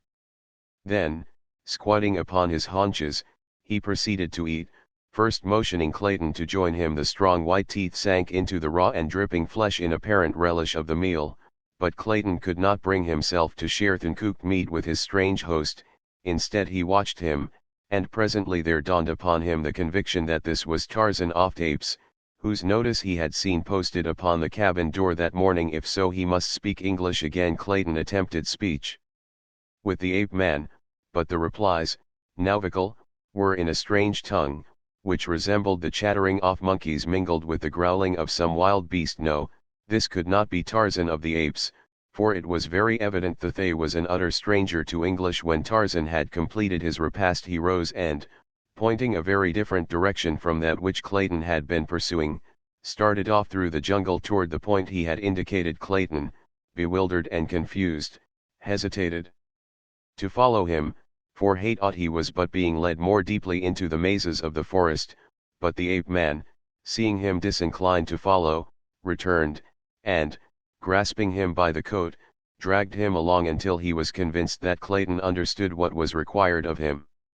Then he left him to follow voluntarily. The Englishman, finally concluding that he was a prisoner, saw no alternative open but to accompany his captor, and thus they traveled slowly through the jungle while the sable mantle of the impenetrable forest night fell about them, and the stealthy footfalls of padded paws mingled with the breaking of twigs and the wild calls of the savage life that Clayton felt closing in upon him.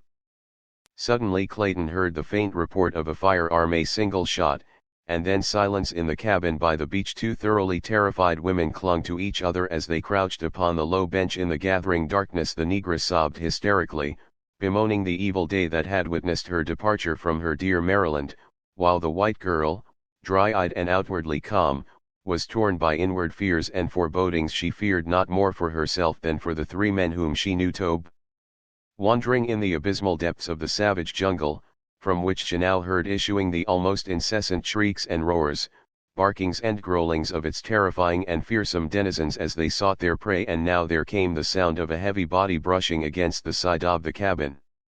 She could hear the great padded paws upon the ground outside. For an instant, all was silence, even the bedlam of the forest died to a faint murmur. Then she distinctly heard the beast outside sniffing at the door, not 2 feet from where she crouched. Instinctively the girl shuddered, and shrank closer to the black woman. "Hush," she whispered. "Hush, Esmeralda," for the woman's sobs and groans seemed to have attracted the thing that stalked there just beyond the thin wall. A gentle scratching sound was heard on the door. The brute tried to force an entrance, but presently this ceased, and again she heard the great pads creeping stealthily around the cabin. Again they stopped beneath the window on which the terrified eyes of the girl now glued themselves. "God," she murmured, for now, silhouetted against the moonlit sky beyond, she saw framed in the tiny square of the latticed window the head of a huge lioness. The gleaming eyes were fixed upon her in intent ferocity. "Look, Esmeralda," she whispered. "For God's sake, what shall we do? Look. Quick. The window." Esmeralda, cowering still closer to her mistress, took one frightened glance toward the little square of moonlight, just as the lioness emitted a low, savage snarl. The sight that met the poor woman's eyes was too much for the already overstrung nerves. "Oh, Gabriel," she shrieked, and slid to the floor an inert and senseless mass. For what seemed an eternity the great brute stood with its forepaws upon the sill, glaring into the little room.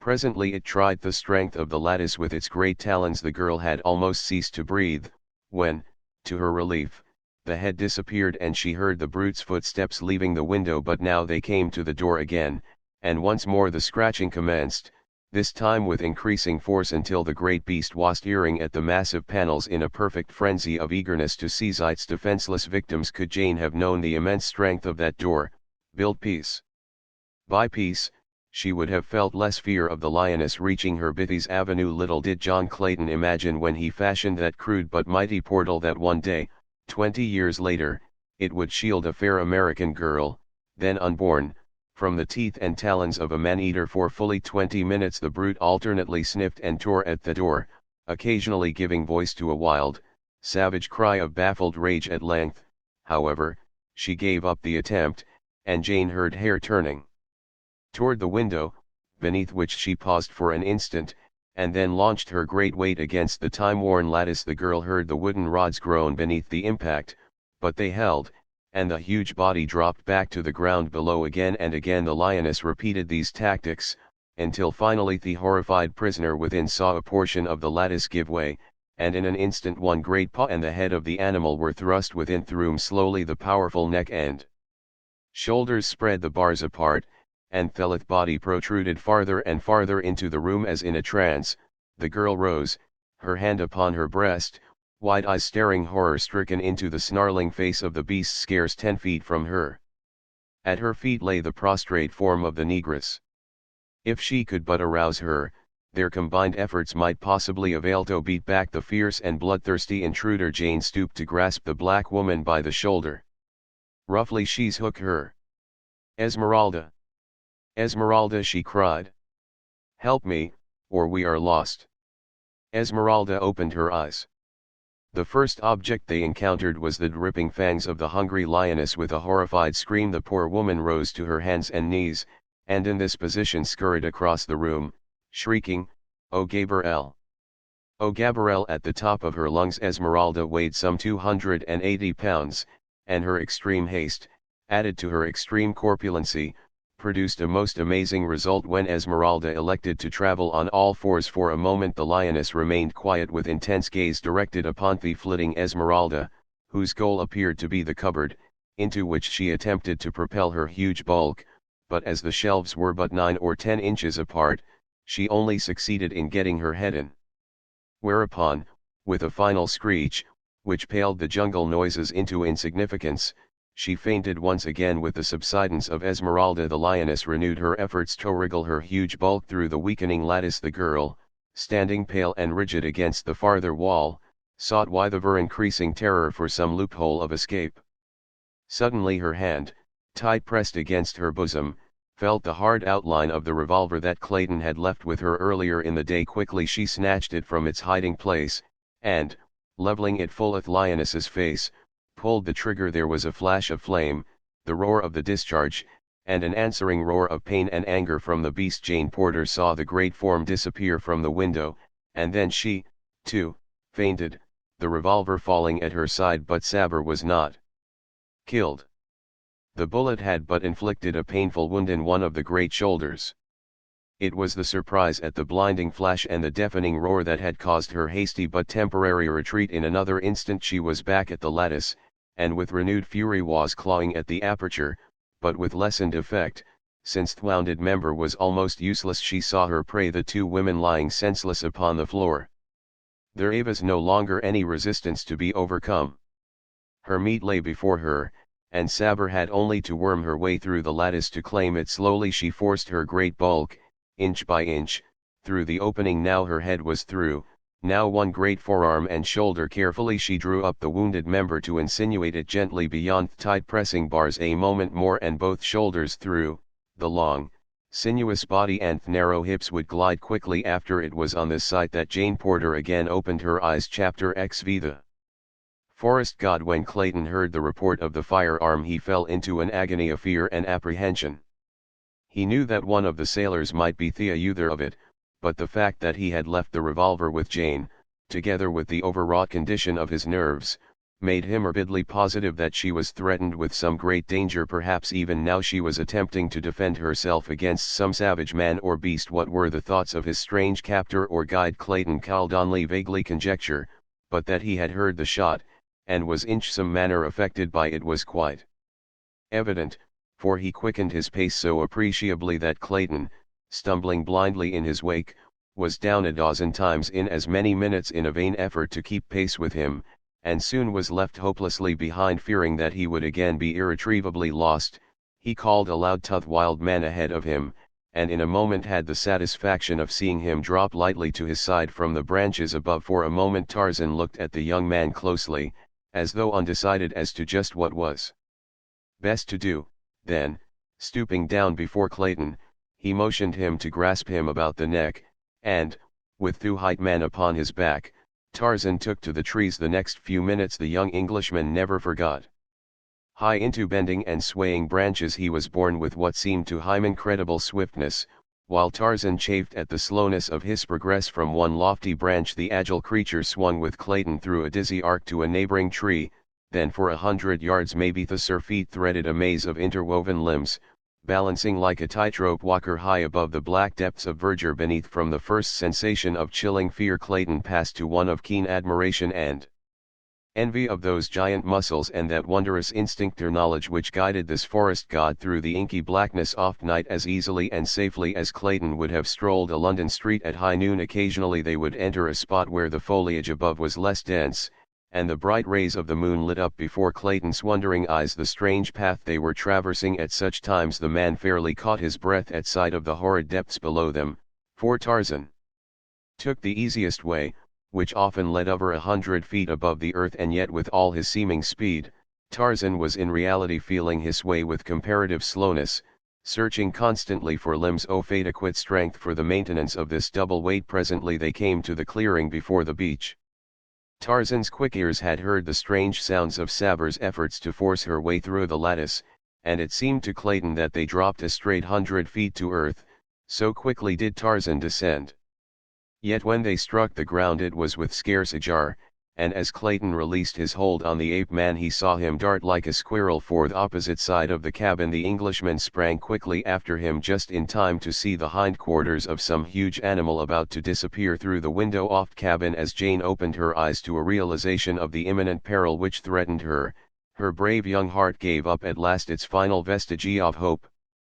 But then to her surprise she saw the huge animal being slowly drawn back through the window, and in the moonlight beyond she saw the heads and shoulders of two men. As Clayton rounded the corner of the cabin to behold the animal disappearing within, it was also to see the ape man seize the long tail in both hands, and, bracing himself with his feet against the side of the cabin, throw all his mighty strength into the effort to draw the beast out of the interior. Clayton was quick to lend a hand, but the ape man jabbered to him in a commanding and peremptory tone something which Clayton knew to be orders, though he could not understand them. At last, under their combined efforts, the great body was slowly dragged farther and farther outside the window, and then there came to Clayton's mind a dawning conception of the rash bravery of his companion's act. For a naked man to drag a shrieking, clawing man-eater forth from a window by the tail to save a strange white girl, was indeed the last word in heroism. Insofar as Clayton was concerned it was a very different matter,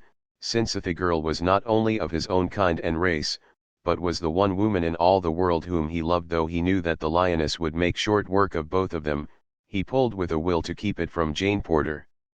And then here called the battle between this man and the great, black-maned lion which he had witnessed a short time before, and he commenced to feel more assurance. Tarzan was still issuing orders which Clayton could not understand. He was trying to tell the stupid white man to plunge his poisoned arrows into Sabra's back and sides, and to reach the savage heart with the long, thin hunting knife that hung at Tarzan's hip, but the man would not understand, and Tarzan did not dare release his hold to do things himself, for he knew that the puny white man never could hold mighty Sabra alone. For an instant slowly the lioness was emerging from the window. At last her shoulders were out, and then Clayton saw an incredible thing. Tarzan, racking his brains for some means to cope single-handed with the infuriated beast, had suddenly recalled his battle with Turcos, and as the great shoulders came clear of the window, so that the lioness hung upon the sill only by her forepaws, Tarzan suddenly released his hold upon the brute. With the quickness of a striking rattler he launched himself full upon Sabra's back, his strong young arm seeking and gaining a full Nelson upon the beast, as he had learned it that other day during his bloody, wrestling victory over Turcos. With a roar the lioness turned completely over upon her back, falling full upon her enemy, but the black-haired giant only closed tighter his hold, pawing and tearing at earth and air. Sabra rolled and threw herself this way and that in an effort to dislodge this strange antagonist, but ever tighter and tighter drew the iron bands that were forcing her head lower and lower upon her tawny breast. Higher crept the steel forearms of the ape man about the back Of Sabor's neck. Weaker and weaker became the lioness's efforts. At last Clayton saw the immense muscles of Tarzan's shoulders and biceps leap into corded knots beneath the silver moonlight. There was a long sustained and supreme effort on the ape-man's part, and the vertebrae of Sabor's neck parted with a sharp snap. In an instant Tarzan was upon his feet, and for the second time that day Clayton heard the bull ape's savage roar of victory. Then he heard Jane's agonized cry, "Cecil, Mr. Clayton! Oh, what is it? What is it?" Running quickly to the cabin door, Clayton called out that all was right, and shouted to her to open the door. As quickly as she could she raised the great bar and fairly dragged Clayton within. "What was that awful noise?" she whispered, shrinking close to him. "It was the cry of the kill from the throat of the man who has just saved your life, Miss Porter." "Wait, I will fetch him so you may thank him." The frightened girl would not be left alone, so she accompanied Clayton to the side of the cabin where lay the dead body of the lioness. Tarzan of the Apes was gone. Clayton called several times, but there was no reply, and so the tour turned to the greater safety of the interior. "What a frightful sound!" cried Jane, "I shudder at the mere thought of it. Do not tell me that a human throat voiced that hideous and fearsome shriek." "But it did, Miss Porter," replied Clayton, "or at least if not a human throat, that of a forest god." And then he told her of his experiences with this strange creature, of how twice the wild man had saved his life, of the wondrous strength, and agility, and bravery of the brown skin and the handsome face. "I cannot make it out at all," he concluded. "At first I thought he might be Tarzan of the Apes, but he neither speaks nor understands English, so that theory is untenable." "Well, whatever he may be," cried the girl, "we owe him our lives, and may God bless him and keep him in safety in his wild and savage jungle." "Amen," said Clayton, fervently. "For the good Lord's sake, ain't I dead?" The two turned to see Esmeralda sitting upright upon the floor, her great eyes rolling from side to side as though she could not believe their testimony as to her whereabouts. And now, for Jane Porter, the reaction came, and she threw herself upon the bench, sobbing with hysterical laughter. Chapter 16. Most remarkable. Several miles south of the cabin, upon a strip of sandy beach, stood two old men. Arguing before them stretched the broad Atlantic. At their backs was the dark continent. Close around them loomed the impenetrable blackness of their jungle. Savage beasts roared and growled, noises, hideous and weird, assailed their ears. They had wandered for miles in search of their camp, ways in the wrong direction. They were as hopelessly lost as though they suddenly had been transported to another world at such a time. Indeed, every fiber of their combined intellects must have been concentrated upon the vital question of the minute. The life and death question to them of retracing their steps to camp. Samuel T. Philander was speaking. "But, my dear professor," he was saying, "I still maintain that but for the victories of Ferdinand and Isabella over the 15th century Moors in Spain, the world would be today 1,000 years in advance of where we now find ourselves. The Moors were essentially a tolerant, broad-minded, liberal race of agriculturists, artisans and merchants, the very type of people that has made possible such civilization as we find today in America and Europe, while the Spaniards—" "Tut, tut, dear Mr. Philander," interrupted Professor Porter, "their religion positively precluded the possibilities you suggest. Moslemism was, is, and always will be, a blight on that scientific progress which has marked, bless me." "Professor," interjected Mr. Philander, who had turned his gaze toward the jungle, "there seems to be someone approaching." Professor Archimedes Q. Porter turned in the direction indicated by the near-sighted Mr. Philander. "Tut, tut, Mr. Philander," he chided. "How often must I urge you to seek that absolute concentration of your mental faculties which Alanimity permit you to bring to bear the highest powers of intellectuality upon the momentous problems which naturally fall to the lot of great minds. And now I find you guilty of a most flagrant breach of courtesy in interrupting my learned discourse to call attention to a mere quadruped of the genus Felis. As I was saying, Mr. Heavens, Professor, a lion!" cried Mr. Philander, straining his weak eyes toward the dim figure outlined against the dark tropical underbrush. "Yes, yes, Mr. Philander, if you insist upon employing slang in your discourse, a lion. But as I was saying, bless me, Professor, again interrupted Mr. Philander, permit me to suggest that doubtless the Moors who were conquered in the 15th century will continue in that most regrettable condition for the time being at least, even though we postpone discussion of that world calamity until we may attain the enchanting view of yon felis carnivora which distance proverbially is credited with lending. In the meantime the lion had approached with quiet dignity to within 10 paces of the two men, where he stood curiously watching them. The moonlight flooded the beach, and the strange group stood out in bold relief against the yellow sand. Most reprehensible," exclaimed Professor Porter, with a faint trace of irritation in his voice. "Never, Mr. Philander, never before in my life have I known one of these animals to be permitted to roam at large from its cage. I shall most certainly report this outrageous breach of ethics to the directors of the adjacent zoological garden." "Quite right, Professor," agreed Mr. Philander, "and the sooner it is done the better. Let us start now." Seizing the professor by the arm, Mr. Philander set off in the direction that would put the greatest distance between themselves and the lion. They had proceeded but a short distance when a backward glance revealed to the horrified gaze of Mr. Philander that the lion was following them. He tightened his grip upon the protesting professor and increased his speed. "As I was saying, Mr. Philander," repeated Professor Porter. Mr. Philander took another hasty glance rearward. The lion also had quickened his gait, and was doggedly maintaining an unvarying distance behind them. "He is following us," gasped Mr. Philander, breaking into a run. "Tut, tut, Mr. Philander," remonstrated the professor, "this unseemly haste is most unbecoming to men of letters. What will our friends think of us, who may chance to be upon the street and witness our frivolous antics? Pray let us proceed with more decorum." Mr. Philander stole another observation astern. The lion was bounding along in easy leaps scarce 5 paces behind Mr. Philander dropped the professor's arm, and broke into a mad orgy off speed that would have done credit to any varsity track team. "As I was saying, Mr. Philander," screamed Professor Porter, as, metaphorically speaking, he himself threw her into high.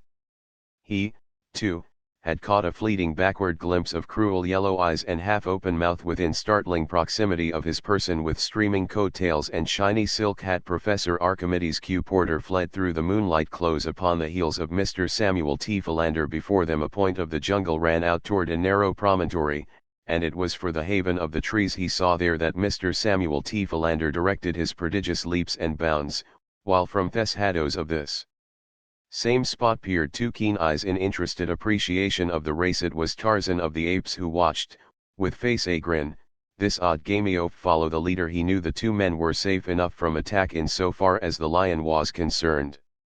The very fact that Numa had foregone such easy prey convinced the wise forest craft of Tarzan that Numa's belly already was full. The lion might stalk them until hungry again, but the chances were that if not angered he would soon tire of the sport, and slink away to his jungle lair. Really, the one great danger was that one of the men might stumble and fall, and then the yellow devil would be upon him in a moment, and the joy of the kill would be too great a temptation to withstand. So Tarzan swung quickly to a lower limb in line with the approaching fugitives, and as Mr. Samuel T. Philander came panting and blowing beneath him, already too spent to struggle up to the safety of the limb, Tarzan reached down and, grasping him by the collar of his coat, yanked him to the limb by his side. Another moment brought the professor within the sphere of the friendly grip, and he, too, was drawn upward to safety just as the baffled Numa, with a roar, leaped to recover his vanishing quarry. For a moment the 2 men clung panting to the great branch,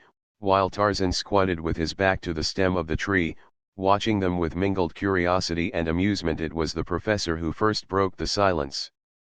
"I am deeply pained, Mr. Philander, that you should have evinced such a paucity of manly courage in the presence of one of the lower orders, and by your crass timidity have caused me to exert myself to such an unaccustomed degree in order that I might resume my discourse.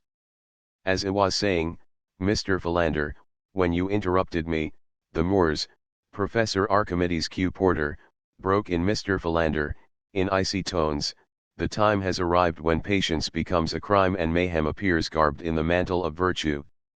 You have accused me of cowardice.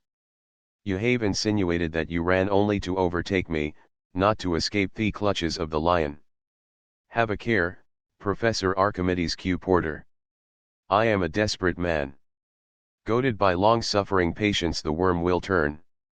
Tut, tut, Mr. Philander, tut, tut, cautioned Professor Porter, you forget yourself. I forget nothing as yet, Professor Archimedes Q. Porter, but, believe me, sir, I am tottering on the verge of forgetfulness as to your exalted position in the world of science, and your gray hairs. The professor sat in silence for a few minutes, and the darkness hid the grim smile that wreathed his wrinkled countenance. Presently he spoke. Look here, Skinny Philander, he said, in belligerent tones, if you're looking for a scrap, peel off your coat and come on down on the ground, and I'll punch your head just as I did 60 years ago in the back of Porky Evans' barn. Art, gasped the astonished Mr. Philander.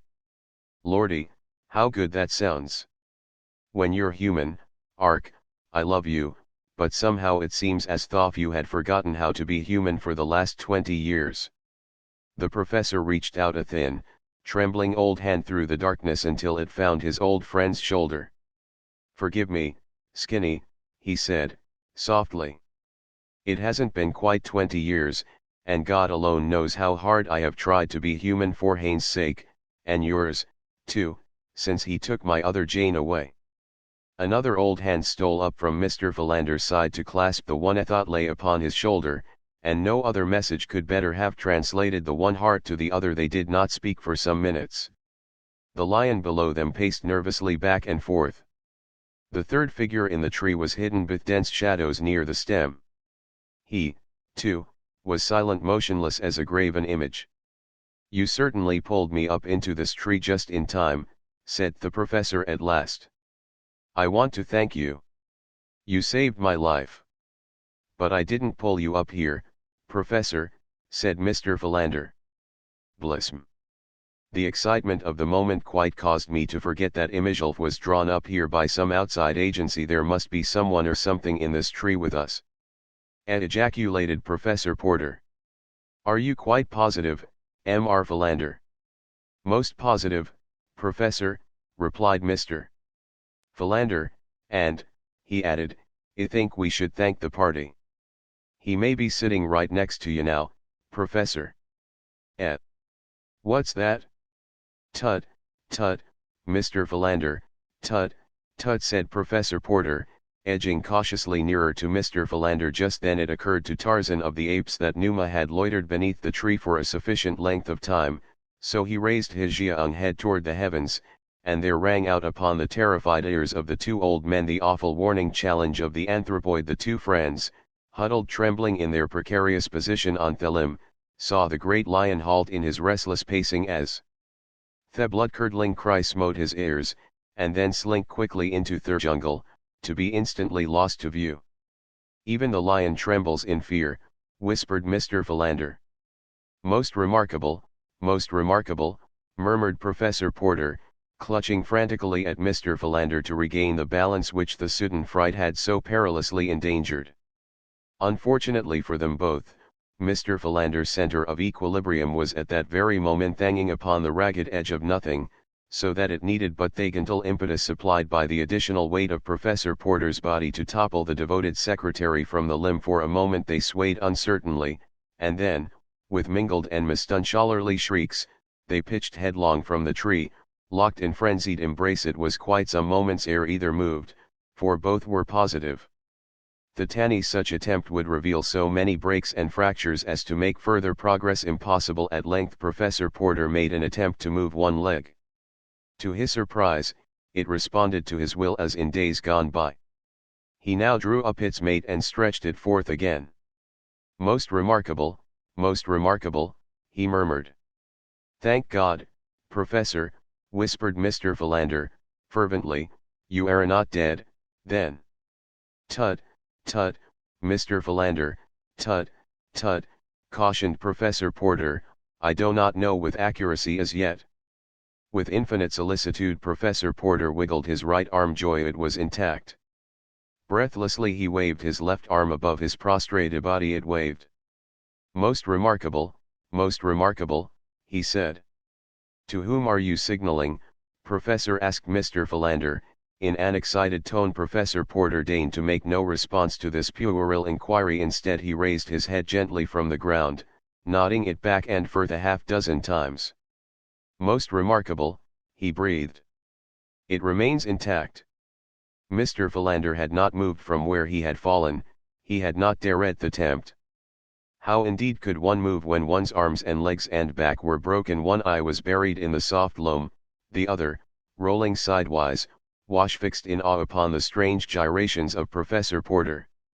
How sad! exclaimed Mr. Philander, half aloud. Concussion of the brain, superinducing total mental aberration. How very sad indeed.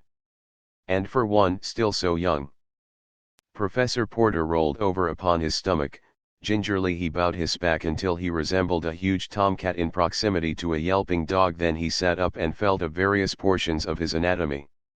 They are all here, he exclaimed. Most remarkable.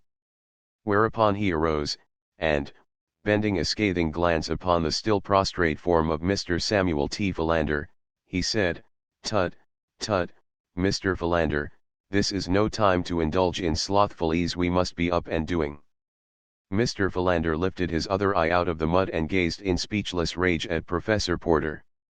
Then he attempted to rise, nor could there have been any more surprised than he when his efforts were immediately crowned with marked success. He was still bursting with rage, however, at the cruel injustice of Professor Porter's insinuation, and was on the point of rendering a tart rejoinder when his eyes fell upon a strange figure standing a few paces away, scrutinizing them intently. Professor Porter had recovered his shiny silk hat, which he had brushed carefully upon the sleeve of his coat and replaced upon his head. When he saw Mr. Philander pointing to something behind him, he turned to behold a giant, naked but for a loincloth and a few metal ornaments, standing motionless before him. Good evening, sir, said the professor, lifting his hat for reply. The giant motioned them to follow him, and set off up the beach in the direction from which they had recently come. I think it the better part of discretion to follow him, said Mr. Philander. Tut, tut, Mr. Philander, returned the professor. A short time since you were advancing a most logical argument in substantiation of your theory that camp lay directly south of us. I was skeptical, but you finally convinced me, so now I am positive that toward the south we must travel to reach our friends. Therefore I shall continue south. But, Professor Porter, this man may know better than either of us. He seems to be indigenous to this part of the world. Let us at least follow him for a short distance. Tut, tut, Mr. Philander, repeated the professor. I am a difficult man to convince, but when once convinced my decision is unalterable. I shall continue in the proper direction, if I have to circumambulate the continent of Africa to reach my destination. Further argument was interrupted by Tarzan, who, seeing that these strange men were not following him, had returned to their side again. He beckoned to them, but still they stood in argument. Presently the ape-man lost patience with their stupid ignorance. He grasped the frightened Mr. Philander by the shoulder, and before that worthy gentleman knew whether he was being killed or merely maimed for life, Tarzan had tied one end of his rope securely about Mr. Philander's neck. Tut, tut, Mr. Philander, remonstrated Professor Porter, it is most unbeseeming in you to submit to such indignities. But scarcely were the words out of his mouth ere he, too, had been seized and securely bound by the neck with the same rope. Then Tarzan set off toward the north, leading the now thoroughly frightened professor and his secretary in deathly silence. They proceeded for what seemed hours to the two tired and hopeless old men, but presently as they topped a little rise of ground they were overjoyed to see the cabin lying before them, not 100 yards distant. Here Tarzan released them, and, pointing toward the little building, vanished into the jungle beside them. Most remarkable, gasped the professor.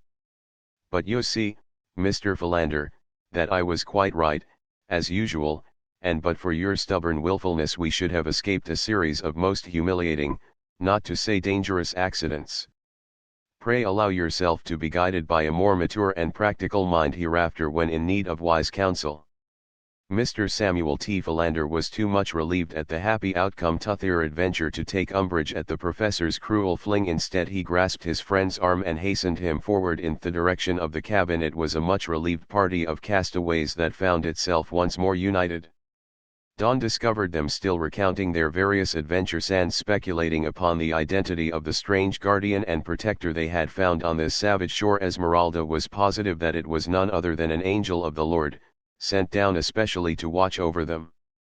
"Had you seen him devour the raw meat of the lion, Esmeralda," laughed Clayton, "you would have thought him a very material angel." "There was nothing heavenly about his voice," said Jane Porter, with a little shudder at recollection of the awful roar which had followed the killing of the lioness. "Nor did it precisely comport with my preconceived ideas of the dignity of divine messengers," remarked Professor Porter, "when the gentleman tied two highly respectable and erudite scholars neck to neck and dragged them through the jungle as though they had been cows."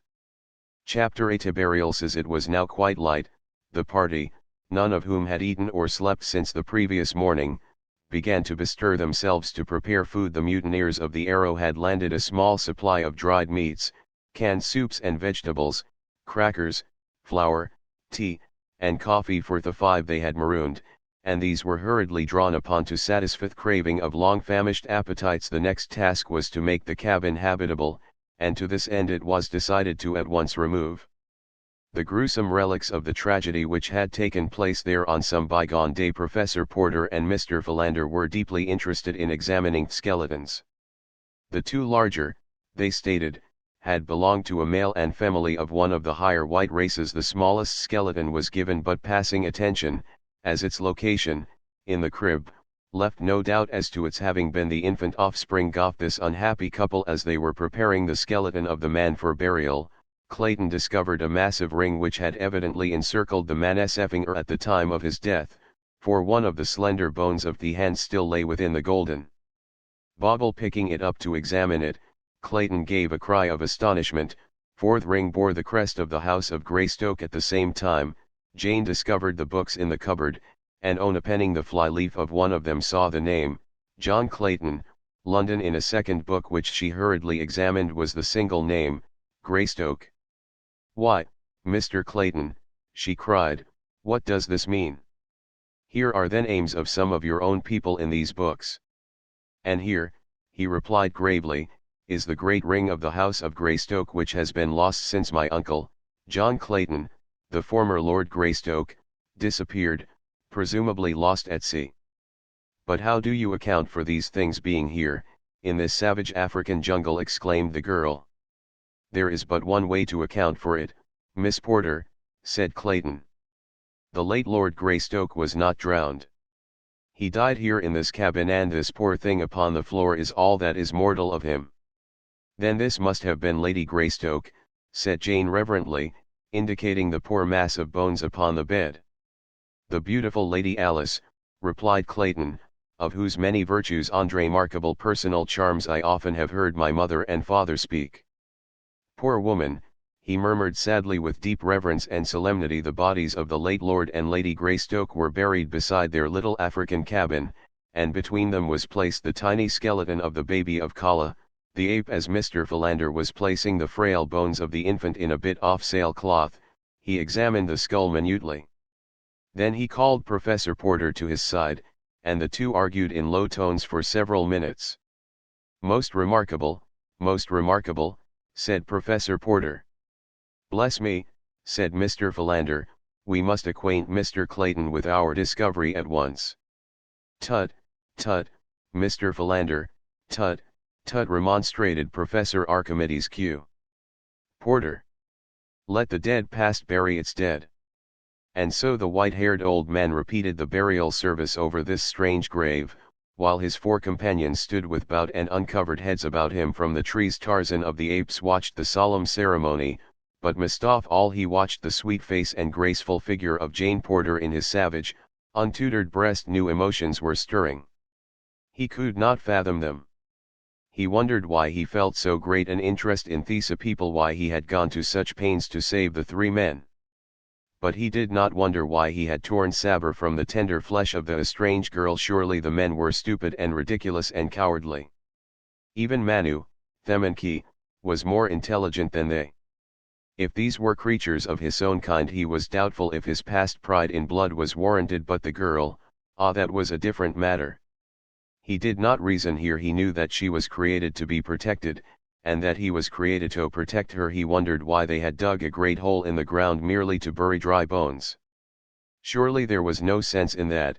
No one wanted to steal dry bones. Had there been meat upon them, he could have understood, for thus alone might one keep his meat from Dango, the hyena, and the other robbers off jungle. When the grave had been filled with earth, the little party turned back toward the cabin, and Esmeralda, still weeping copiously for the Tuash had never heard of before today, and who had been dead 20 years, chanced to glance toward the harbor. Instantly her tears ceased. "Look at them low down white trash out there," she shrilled, pointing toward the arrow. "They all's a desecrating us, right here on this here perverted island." And, sure enough, the arrow was being worked toward the open sea, slowly, through the harbor's entrance. "They promised to leave us firearms and ammunition," said Clayton. "The merciless beasts." "It is the work of that fellow they call Snipes, I am sure," said Jane. "King was a scoundrel, but he had a little sense of humanity. If they had not killed him, I know that he would have seen that we were properly provided for before they left us to our fate." "I regret that they did not visit us before sailing," said Professor Porter. "I had proposed requesting them to leave the treasure with us, as I shall be a ruined man if that is lost." Jane looked at her father sadly. "Never mind, dear," she said. "It wouldn't have done any good, because it is solely for the treasure that they killed their officers and landed us upon this awful shore." "Tut, tut, child, tut, tut," replied Professor Porter. "You are a good child, but inexperienced in practical matters," and Professor Porter turned and walked slowly away toward the jungle, his hands clasped beneath his long coat-tails and his eyes bent upon the ground. His daughter watched him with a pathetic smile upon her lips, and then turning to Mr. Philander, she whispered, "Please don't let him wander off again as he did yesterday. We depend upon you, you know, to keep a close watch upon him." "He becomes more difficult to handle each day," replied Mr. Philander, with a sigh and a shake of his head. "I presume he is now off to report to the directors of the zoo that one of their lions was at large last night." "Oh, Miss Jane, you don't know what I have to contend with." "Yes, I do, Mr. Philander, but while we all love him, you alone are best fitted to manage him, for, regardless of what he may say to you, he respects your great learning, and, therefore, has immense confidence in your judgment. The poor dear cannot differentiate between erudition and wisdom." Mr. Philander, with a mildly puzzled expression on his face, turned towards Professor Porter, and in his mind he was revolving the question of whether he should feel complimented or aggrieved at Miss Porter's rather backhanded compliment. Tarzan had seen the consternation depicted upon the faces of the little group as they witnessed the departure of the arrow, so, as the ship was a wonderful novelty to him in addition, he determined to hasten out to the point of land at the north of the harbor's mouth and obtain a nearer view of the boat, as well as to learn, if possible, the direction of its flight. Swinging through the trees with great speed, he reached the point only a moment after the ship had passed out of the harbor, so that he obtained an excellent view of the wonders of this strange, floating house. There were some 20 men running hither and thither about the deck, pulling and hauling on ropes. A light land breeze was blowing, and the ship had been worked through the harbor's mouth under scant sail, but now that they had cleared the point, every available shred of canvas was being spread that she might stand out to sea as handily as possible. Tarzan watched the graceful movements of the ship in rapt admiration, and longed to be aboard her. Presently his keen eyes caught the faintest suspicion of smoke on the far northern horizon, and he wondered over the cause of such a thing out on the great water. About the same time the lookout on the arrow must have discerned it, for in a few minutes Tarzan saw the sails being shifted and shortened. The ship came about, and presently he knew that she was beating back toward land. A man at the bows was constantly heaving into the sea a rope to the end of which a small object was fastened. Tarzan wondered what the purpose of this action might be. At last the ship came up directly into the wind, the anchor was lowered, down came the sails. There was great scurrying about on deck. A boat was lowered, and in it a great chest was placed. Then a dozen sailors bent to the oars and pulled rapidly toward the point where Tarzan crouched in the branches of a tree in the stern of the boat. As it drew nearer, Tarzan saw the rat-faced man. It was but a few minutes later that the boat touched the beach. The men jumped out and lifted the great chest to the sand. They were on the north side of the point, so that their presence was concealed from those at the cabin. The men argued angrily for a moment. Then the rat-faced one, with several companions, ascended the low bluff on which stood the tree that concealed Tarzan. They looked about for several minutes. "Here is a good place," said the rat-faced sailor, indicating a spot beneath Tarzan's tree. "It is as good as any," replied one of his companions. "If they catch us with the treasure aboard, it will all be confiscated anyway. We might as well bury it here on the chance that some of us will escape at the gallows to come back and enjoy it later." The rat-faced one now called to the men who had remained at the boat, and they came slowly up the bank carrying picks and shovels. "Hurry, you!" cried Snipes. "Stow it!" retorted one of the men, in a surly tone. "You're no admiral, you damned shrimp." "I'm captain here, though, I'll have you to understand, you swab," shrieked Snipes, with a volley of frightful oaths. "Steady, boys," cautioned one of the men who had not spoken before. "It ain't goin' to get us nothing by fightin' amongst ourselves." "Right enough," replied the sailor who had resented Snipes' autocratic tones, "but it ain't goin' to get nobody nothin' to put on airs in these bloomin' company neither." "You fellows dig here," said Snipes, indicating a spot beneath the tree. "And while you're diggin', Peter kin be makin' of a map of the location so's we kin find it again. You, Tom, and Bill, take a couple more down and fetch up the chest." "What are you goin' to do?" asked he of the previous altercation. "Just boss." "Get busy there," growled Snipes. "You didn't think your captain was goin' to dig with a shovel, did you?" The men all looked up angrily. None of them liked Snipes, and this disagreeable show of authority, since he had murdered King, the real head and ringleader of the mutineers, had only added fuel to the flames of their hatred. "Do you mean to say that you don't intend to take a shovel, and lend a hand with this work? Your shoulders not hurt so all fired bad?" asked Had, said Tarrant, the sailor who had before spoken. "Not by a damned sight," replied Snipes, fingering the butt of his revolver nervously. "Then, by God," replied Tarrant, "if you won't take a shovel you'll take a pickaxe." With the words he raised his pick above his head, and, with a mighty blow, he buried the point in Snipes' brain. For a moment the men stood silently looking at the result of their fellow's grim humor. Then one of them spoke. "Served the skunk jolly well right," he said. One of the others commenced to ply his pick to the ground. The soil was soft and he threw aside the pick and grasped a shovel, then the others joined him. There was no further comment on the killing, but the men worked in a better frame of mind than they had since Snipes had assumed command. When they had a trench of ample size to bury the chest, Tarrant suggested that they enlarge it and inter Snipes' body on top of the chest. "It might help fool any as happen to be diggin' hereabouts," he explained. The others saw the cunning of the suggestion, and so the trench was lengthened to accommodate the corpse, and in the center a deeper hole was excavated for the box, which was first wrapped in sailcloth and then lowered to its place, which brought its top about a foot below the bottom of the grave.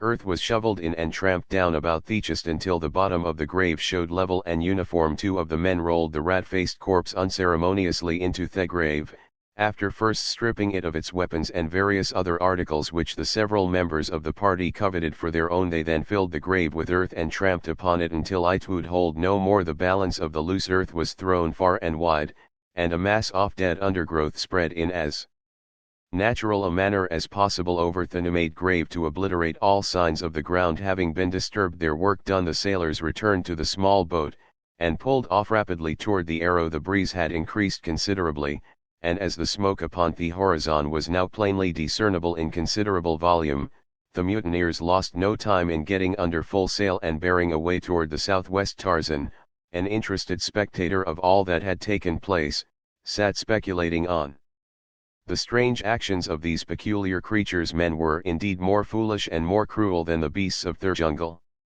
How fortunate was he who lived in the peace and security of great forest. Tarzan wondered what the chest they had buried contained. If they did not want it, why did they not merely throw it into the water? That would have been much easier, he thought, but they do want it. They have hidden it here because they intend returning for it later. Tarzan dropped to the ground and commenced to examine the earth about the excavation. He was looking to see if these creatures had dropped anything which he might like to own. Soon he discovered a spade hidden by the underbrush which they had laid upon the grave. He seized it and attempted to use it as he had seen the sailors do. It was awkward work and hurt his bare feet, but he persevered until he had partially uncovered the body. This he dragged from the grave and laid to one side. Then he continued digging until he had unearthed the chest. This also he dragged to the side of the corpse.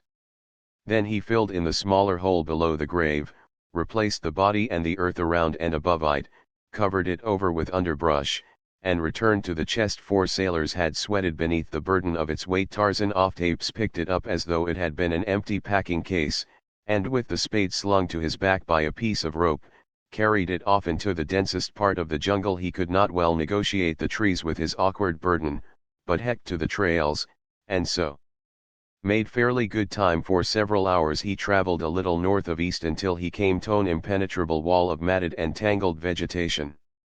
Then he took to the lower branches, and in another 15 minutes he emerged into the amphitheater of the apes, where they met in council, or to celebrate the rites of the dum-dum. Near the center of the clearing, and not far from the drum, or altar, he commenced to dig.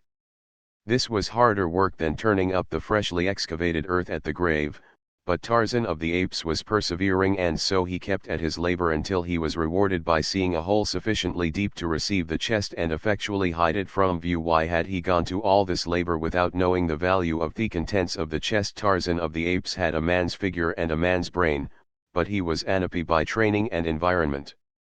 His brain told him that the chest contained something valuable, or the men would not have hidden it. His training had taught him to imitate whatever was new and unusual, and now the natural curiosity, which is as common to men as to apes, prompted him to open the chest and examine its contents. But the heavy lock and massive iron bands baffled both his cunning and his immense strength, so that he was compelled to bury the chest without having his curiosity satisfied. By the time Tarzan had hunted his way back to the vicinity of the cabin, feeding as he went, it was quite dark within. The little building a light was burning, for Clayton had found an unopened tin of oil which had stood intact for 20 years, a part of the supplies left with the Claytons by Black Michael. The lamps also were still usable, and thus the interior of the cabin appeared as bright as day to the astonished Tarzan. He had often wondered at the exact purpose of the lamps. His reading gone, the pictures had told him what they were, but he had no idea of how they could be made to produce the wondrous sunlight that some of his pictures had portrayed them as diffusing upon all surrounding objects. As he approached the window nearest the door, he saw that the cabin had been divided into 2 rooms by a rough partition of boughs and sailcloth. In the front room were the 3 men, the 2 older deep in argument, while the younger, tilted back against the wall on an improvised stool, was deeply engrossed in reading one of Tarzan's books. Tarzan was not particularly interested in the men, however, so he sought the other window. There was the girl. How beautiful her features! How delicate her snowy skin! She was writing at Tarzan's own table beneath the window. Upon a pillow of grasses at the far side of the room lay the negress asleep. For an hour Tarzan feasted his eyes upon her while she wrote. How hello indeed to speak to her, but he dared not attempt it, for he was convinced that, like the young man, she would not understand him, and he feared, too, that he might frighten her away. At length she arose, leaving her manuscript upon the table. She went to the bed, upon which had been spread several layers of soft grasses. These she rearranged. Then she loosened the soft mass of golden hair which crowned her head like a shimmering waterfall turned to burnished metal by a dying sun. It fell about her oval face, in waving lines, below her waist it tumbled. Tarzan was spellbound. Then she extinguished the lamp and all within the cabin was wrapped in Cimmerian darkness. Still Tarzan watched. Creeping close beneath the window he waited, listening, for half an hour. At last he was rewarded by the sounds oft regular breathing within which denote sleep. Cautiously he intruded his hand between the meshes of the lattice until his whole arm was within the cabin. Carefully he felt upon the desk. At last he grasped the manuscript upon which Jane Porter had been writing, and as cautiously withdrew his arm and hand, holding the precious treasure. Tarzan folded the sheets into a small parcel which he tucked into the quiver with his arrows.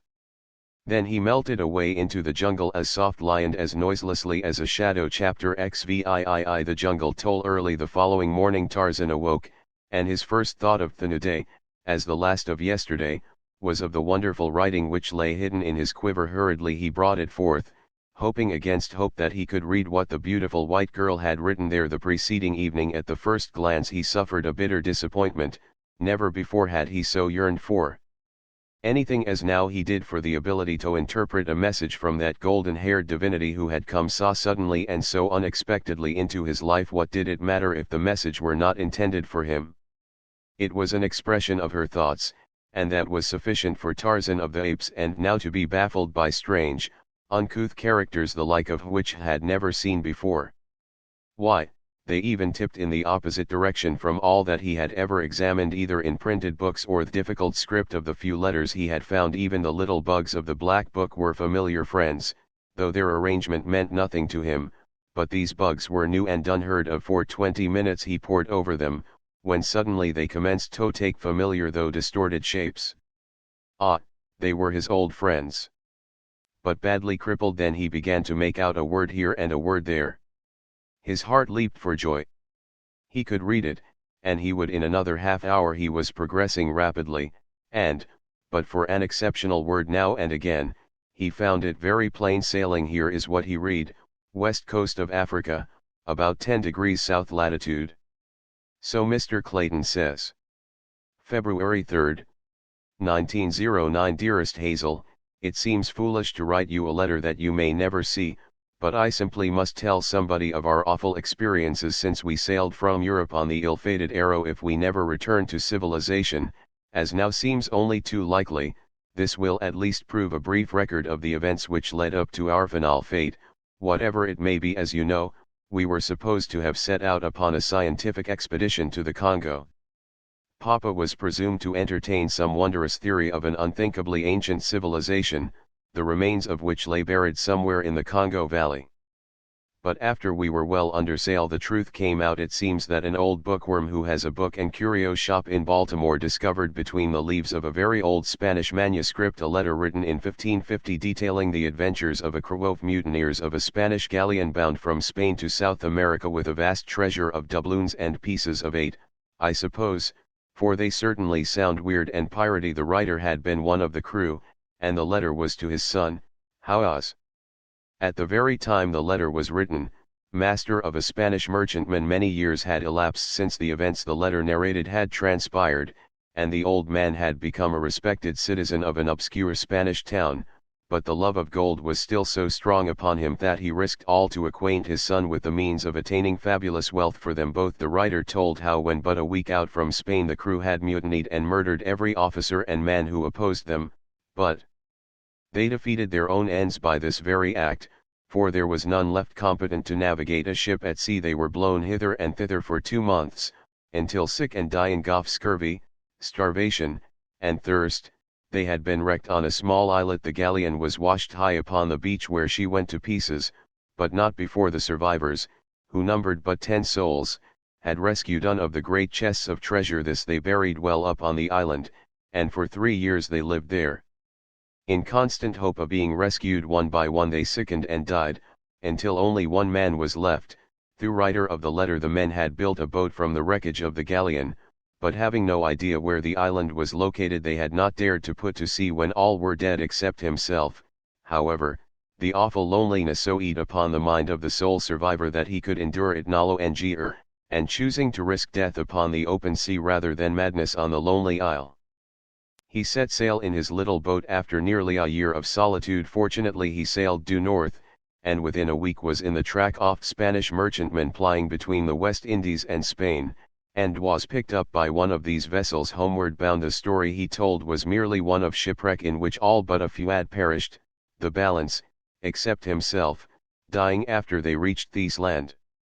He did not mention the mutiny or the chest of buried treasure. The master of the merchantmen assured him that from the position at which they had picked him up, and the prevailing winds for the past week, he could have been on no other island than one of the Cape Verde group, which lie off the west coast of Africa in about 16 degrees or 17 degrees north latitude. His letter described the island minutely, as well as the location of treasure, and was accompanied by the crudest, funniest little old map you ever saw, with trees and rocks all marked by scrawly X's to show the exact spot where the treasure had been buried. When Papa explained the real nature of the expedition, my heart sank, for I know so well how visionary and impractical the poor dear Hasselway's been that I feared that he had again been duped, especially when he told me he had paid $1,000 for the letter and map. To add to my distress, I learned that he had borrowed $10,000 more from Robert Candler, and had given his notes for the amount. Mr.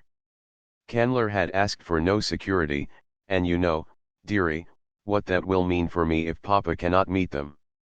Oh, how I detest that man. We all tried to look on the bright side of things, but Mr. Philander, and Mr. Clayton, he joined us in London just for the adventure, both felt as skeptical as I. Well, to make a long story short, we found the island and Thetrius a great iron-bound oak chest, wrapped in many layers of oiled sailcloth, and as strong and firm as when it had been buried nearly 200 years ago. It was simply filled with gold coin, and was so heavy that 4 men bent underneath its weight. The horrid thing seems to bring nothing but murder and misfortune to those who have anything to do with it, for 3 days after we sailed from the Cape Verde Islands our own crew mutinied and killed every one of their officers. Oh, it was the most terrifying experience one could imagine. I cannot even write of it. They were going to kill us too, but one of them, the leader, named Decaying, would not let them, and so they sailed south along the coast to a lonely spot where they found a good harbor. And here they landed and Havo left us. They sailed away with the treasure today, but Mr. Clayton says they will meet with a fate similar to the mutineers of the ancient galleon, because King, the only man aboard who knew aught of navigation, was murdered on the beach by one of the men the day we landed. I wish you could know Mr. Clayton. He is the dearest fellow imaginable, and unless I am mistaken he has fallen very much in love with me. He is the only son of Lord Greystoke, and some day will inherit Thedidal and estates. In addition, he is wealthy in his own right, but the fact that he is going to be an English lord makes me very sad. You know what my sentiments have always been relative to American girls who married titled foreigners.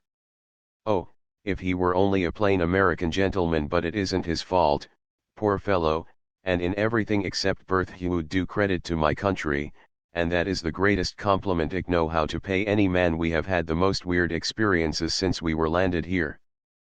Papond Mr. Philander lost in the jungle, and chased by a real lion. Mr.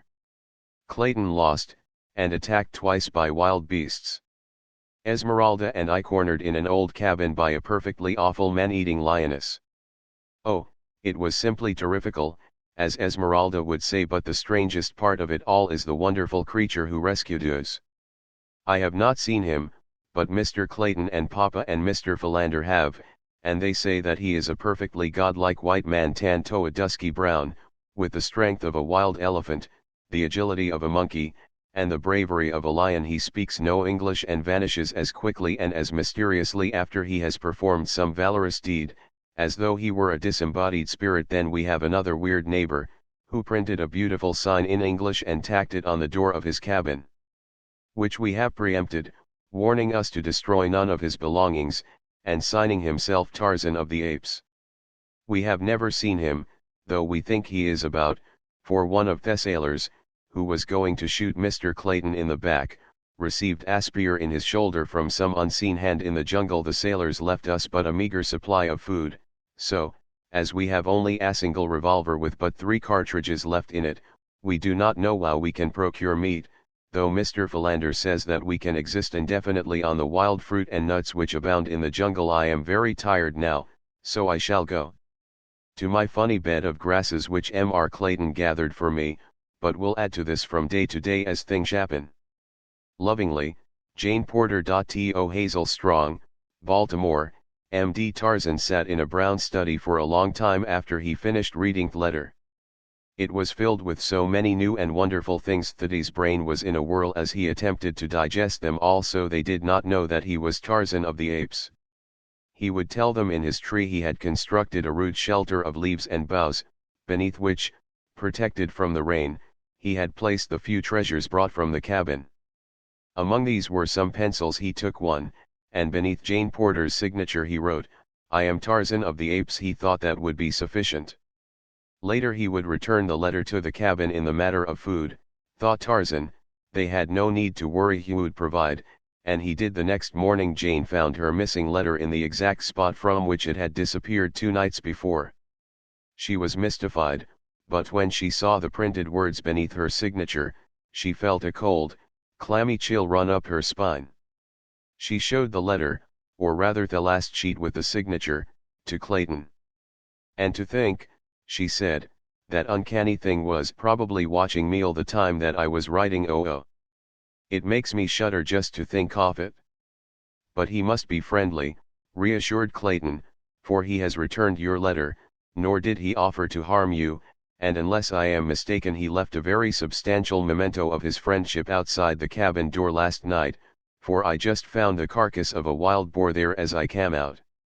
From then on scarcely a day passed that did not bring its offering of game or other food. Sometimes it was a young deer, again a quantity of strange, cooked food, cassava cakes pilfered from the village of Mbonga, or a boar, or leopard, and once a lion. Tarzan derived the greatest pleasure of his life in hunting meat for the strangers. It seemed to him that no pleasure on earth could compare with laboring for the welfare and protection of the beautiful white girl. Some day he would venture into the camp in daylight and talk with these people through the medium of the little bugs which were familiar to them and to Tarzan, but he found it difficult to overcome the timidity of the wild thing of the forest, and so day followed day without seeing a fulfillment of his good intentions. The party in the camp, emboldened by familiarity, wandered farther and died farther into the jungle in search of nuts and fruit. Scarcely a day passed that did not find Professor Porter straying in his preoccupied indifference toward the jaws of death. Mr. Samuel T. Philander, never what one might call robust, was worn to the shadow of a shadow through the ceaseless worry and mental distraction resultant from his Herculean efforts to safeguard the professor. A month passed. Tarzan had finally determined to visit the camp by daylight. It was early afternoon. Clayton had wandered to the point at the harbor's mouth to look for passing vessels. Here he kept a great mass of wood, high-piled, ready to be ignited as a signal should a steamer sail top the far horizon. Professor Porter was wandering along the beach south of the camp with Mr.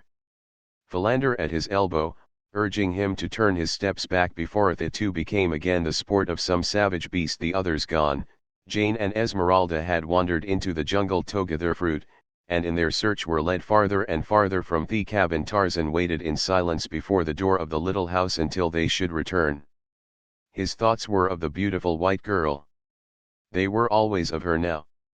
He wondered if she would fear him, and that thought all but caused him to relinquish his plan. He was rapidly becoming impatient for her return, that he might feast his eyes upon her and be near her, perhaps touch her.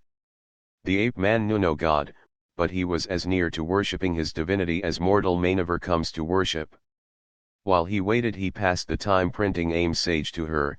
Whether he intended giving it to her he himself could not have told, but he took infinite pleasure in seeing his thoughts expressed in print, in which he was not so uncivilized after all. He wrote, "I am Tarzan of the Apes. I want you. I am yours. You are mine. We'll live here together always in my house. I will bring you the best of fruits, the tenderest deer, the finest meats that roam the jungle. I will hunt for you. I am the greatest of the jungle fighters. I will fight for you. I am the mightiest of the jungle fighters. You are Jane Porter, I saw it in your letter.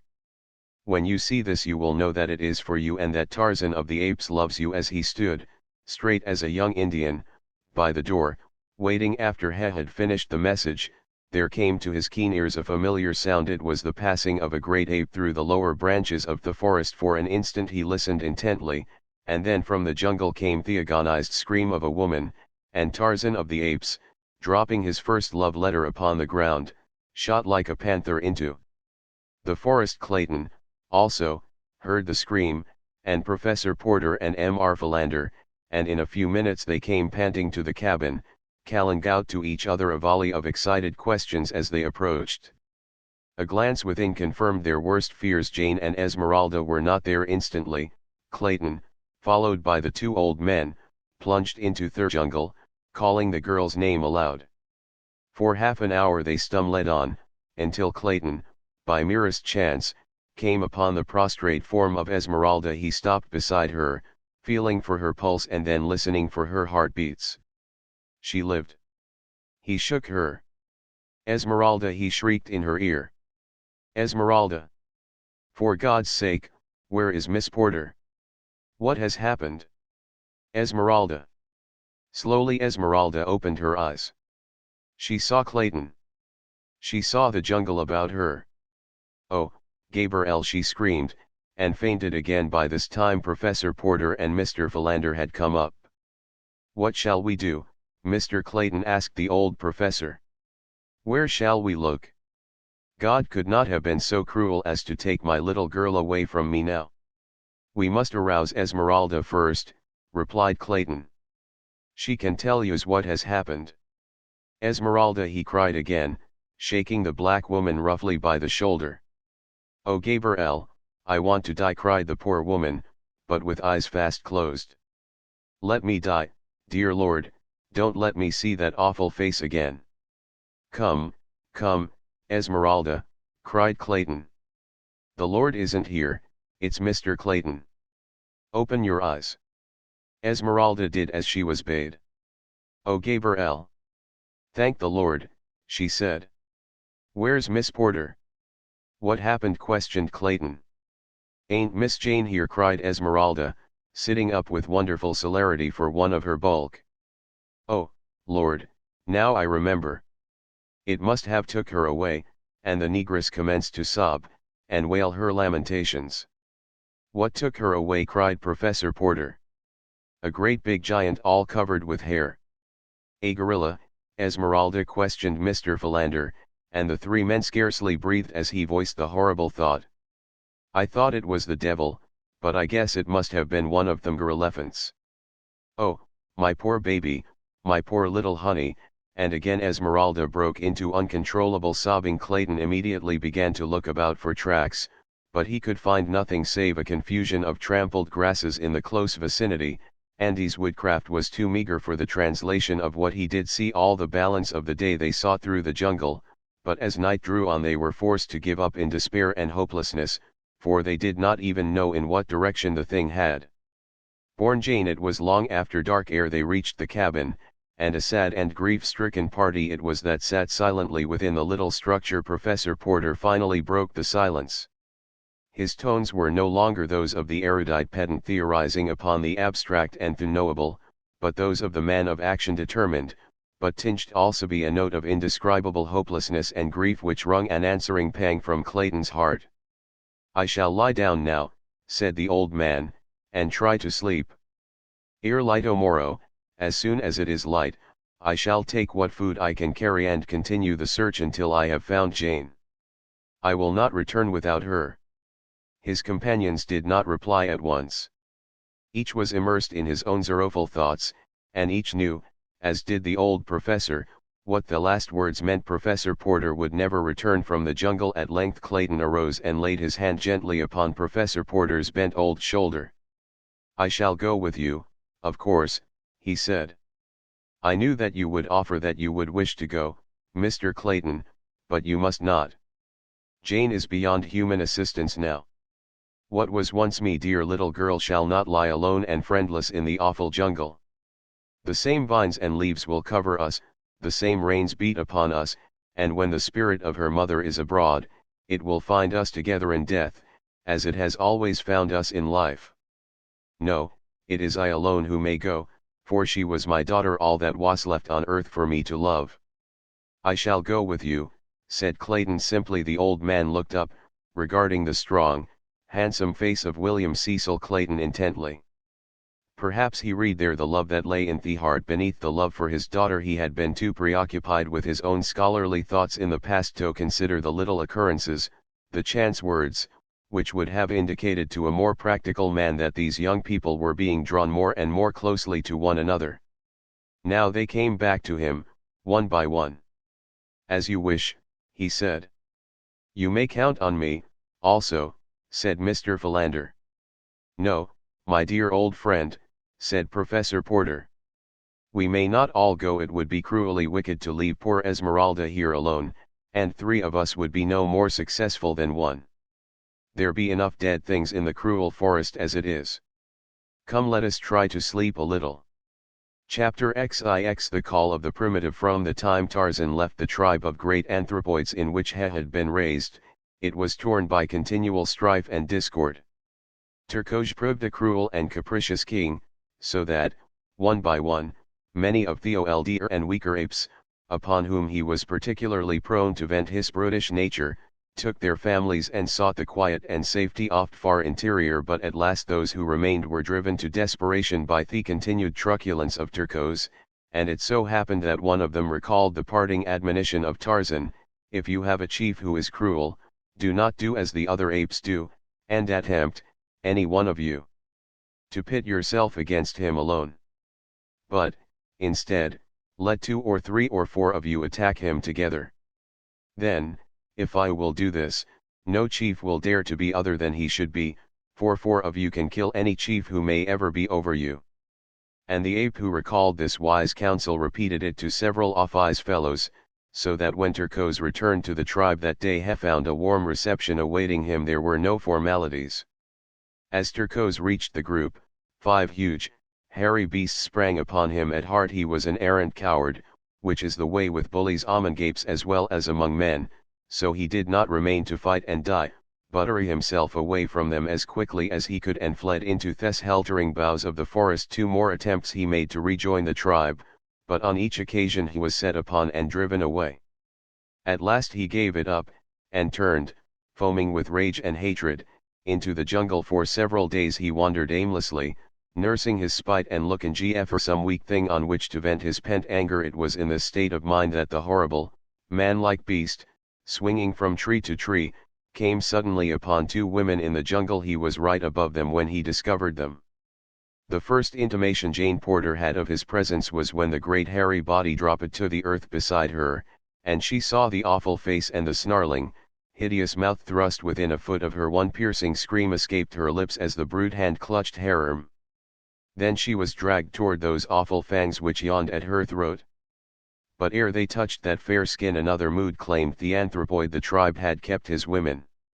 He must find others to replace them. This hairless white ape would be the first of his new household, and so he threw her roughly across his broad, hairy shoulders and leaped back into the trees, bearing Jane away. Esmeralda's scream of terror had mingled once with that of Jane, and then, as was Esmeralda's manner under stress of emergency which required presence of mind, she swooned. But Jane did not once lose consciousness.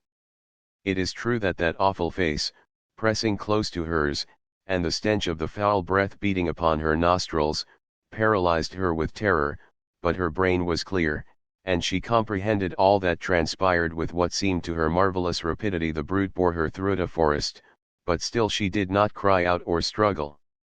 The sudden advent of the ape had confused her to such an extent that she thought now that he was bearing her toward the beach. For this reason she conserved her energies and her voice until she could see that they had approached near enough to the camp to attract succor she craved. She could not have known it, but she was being borne farther and farther into the impenetrable jungle. The scream that had brought Clayton and the 2 older men stumbling through the undergrowth had led Tarzan of the Apes straight to where Esmeralda lay, but it was not Esmeralda in whom his interest centered.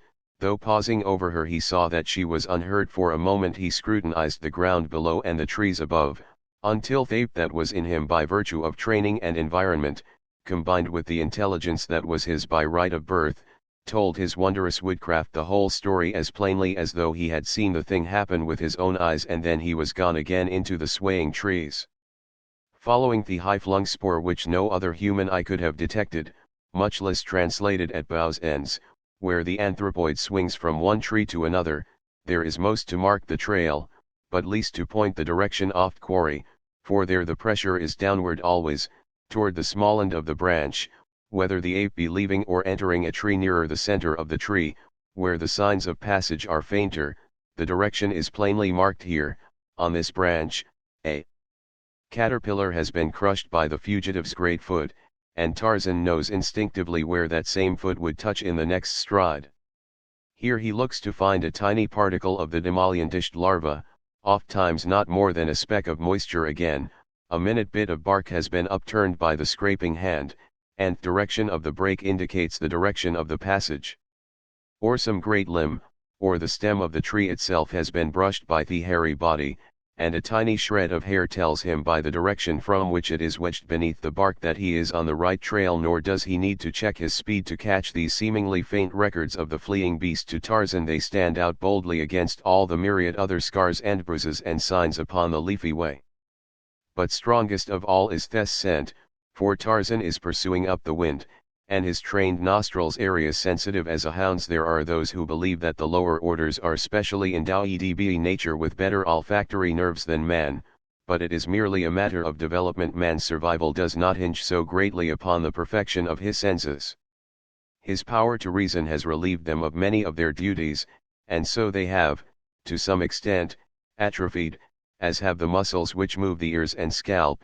Merely from disuse the muscles are there, about the ears and beneath the scalp, and so are the nerves which transmit sensations to the brain, but they are underdeveloped because they are not needed. Not so with Tarzan of the Apes.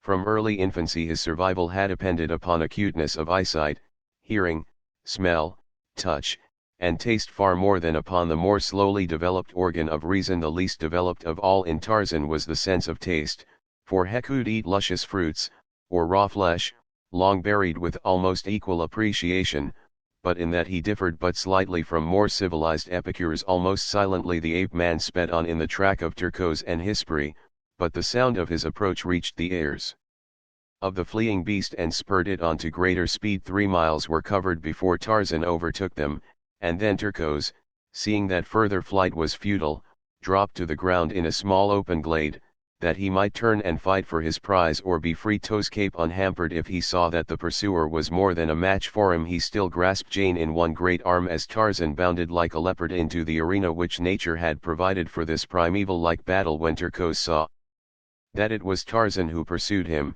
he jumped to the conclusion that this was Tarzan's woman, since they were of the same kind, white and hairless, and so he rejoiced at this opportunity for double revenge upon his hated enemy. To Jane the strange apparition of this godlike man was as wine to sick nerves. From the description which Clayton and her father and Mr. Philander had given her, she knew that it must be the same wonderful creature who had surveyed them, and she saw in him only a protector and a friend. But as Turcos pushed her roughly aside to meet Tarzan's charge, and she saw the great proportions of the ape and the mighty muscles and the fire's fangs, her heart quailed.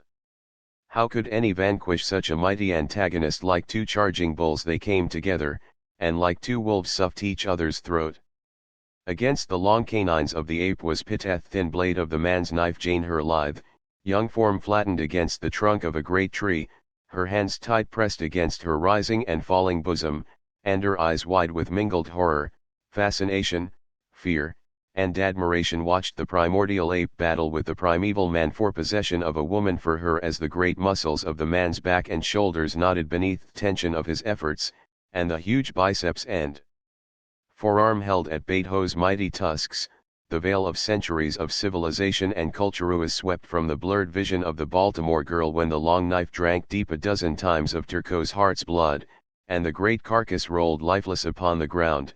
It was a primeval woman who sprang forward with outstretched arms toward the primeval man who had fought for her and won her. And Tarzan, he did what no red-blooded man needs lessons in doing.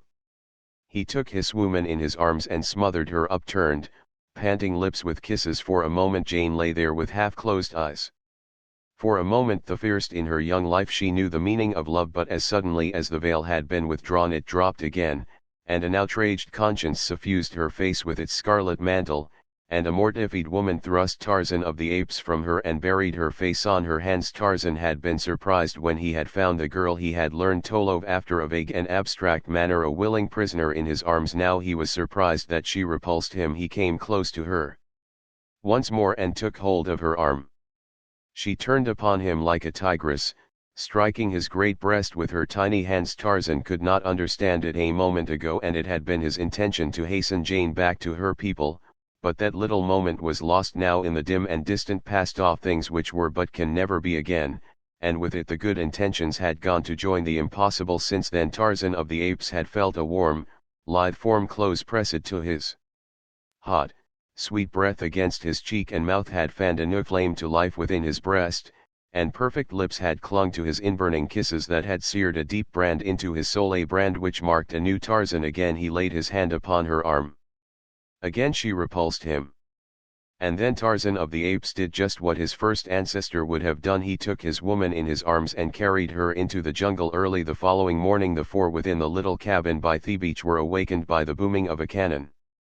Clayton was the first to rush out, and there, beyond the harbor's mouth, he saw two vessels laying at anchor. One was the Arrow and the other a small French cruiser. The sides of the latter were crowded with men gazing shoreward, and it was evident to Clayton, as to the others who had now joined him, that the gun which they had heard had been fired to attract their attention. If they still remained at the cabin, both vessels lay at a considerable distance from shore, and it was doubtful if their glasses would locate the waving hats of the little party far in between the harbor's points. Esmeralda had removed her red apron and was waving it frantically above her head.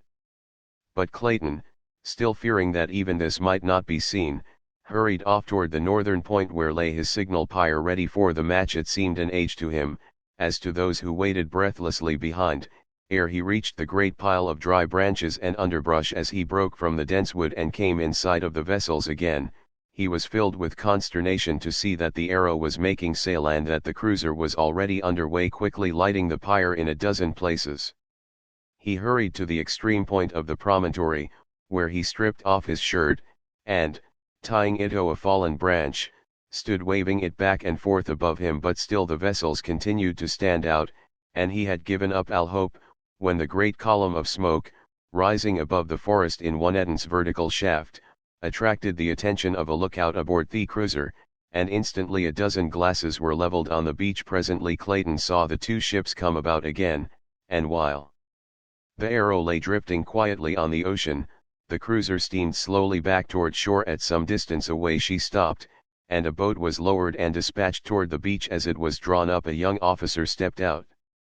"Monsieur Clayton, I presume?" he asked. "Thank God, you have come," was Clayton's reply.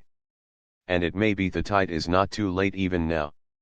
"What do you mean, monsieur?" asked the officer. Clayton told of the abduction of Jane Porter and the need of armed men to aid in the search for her.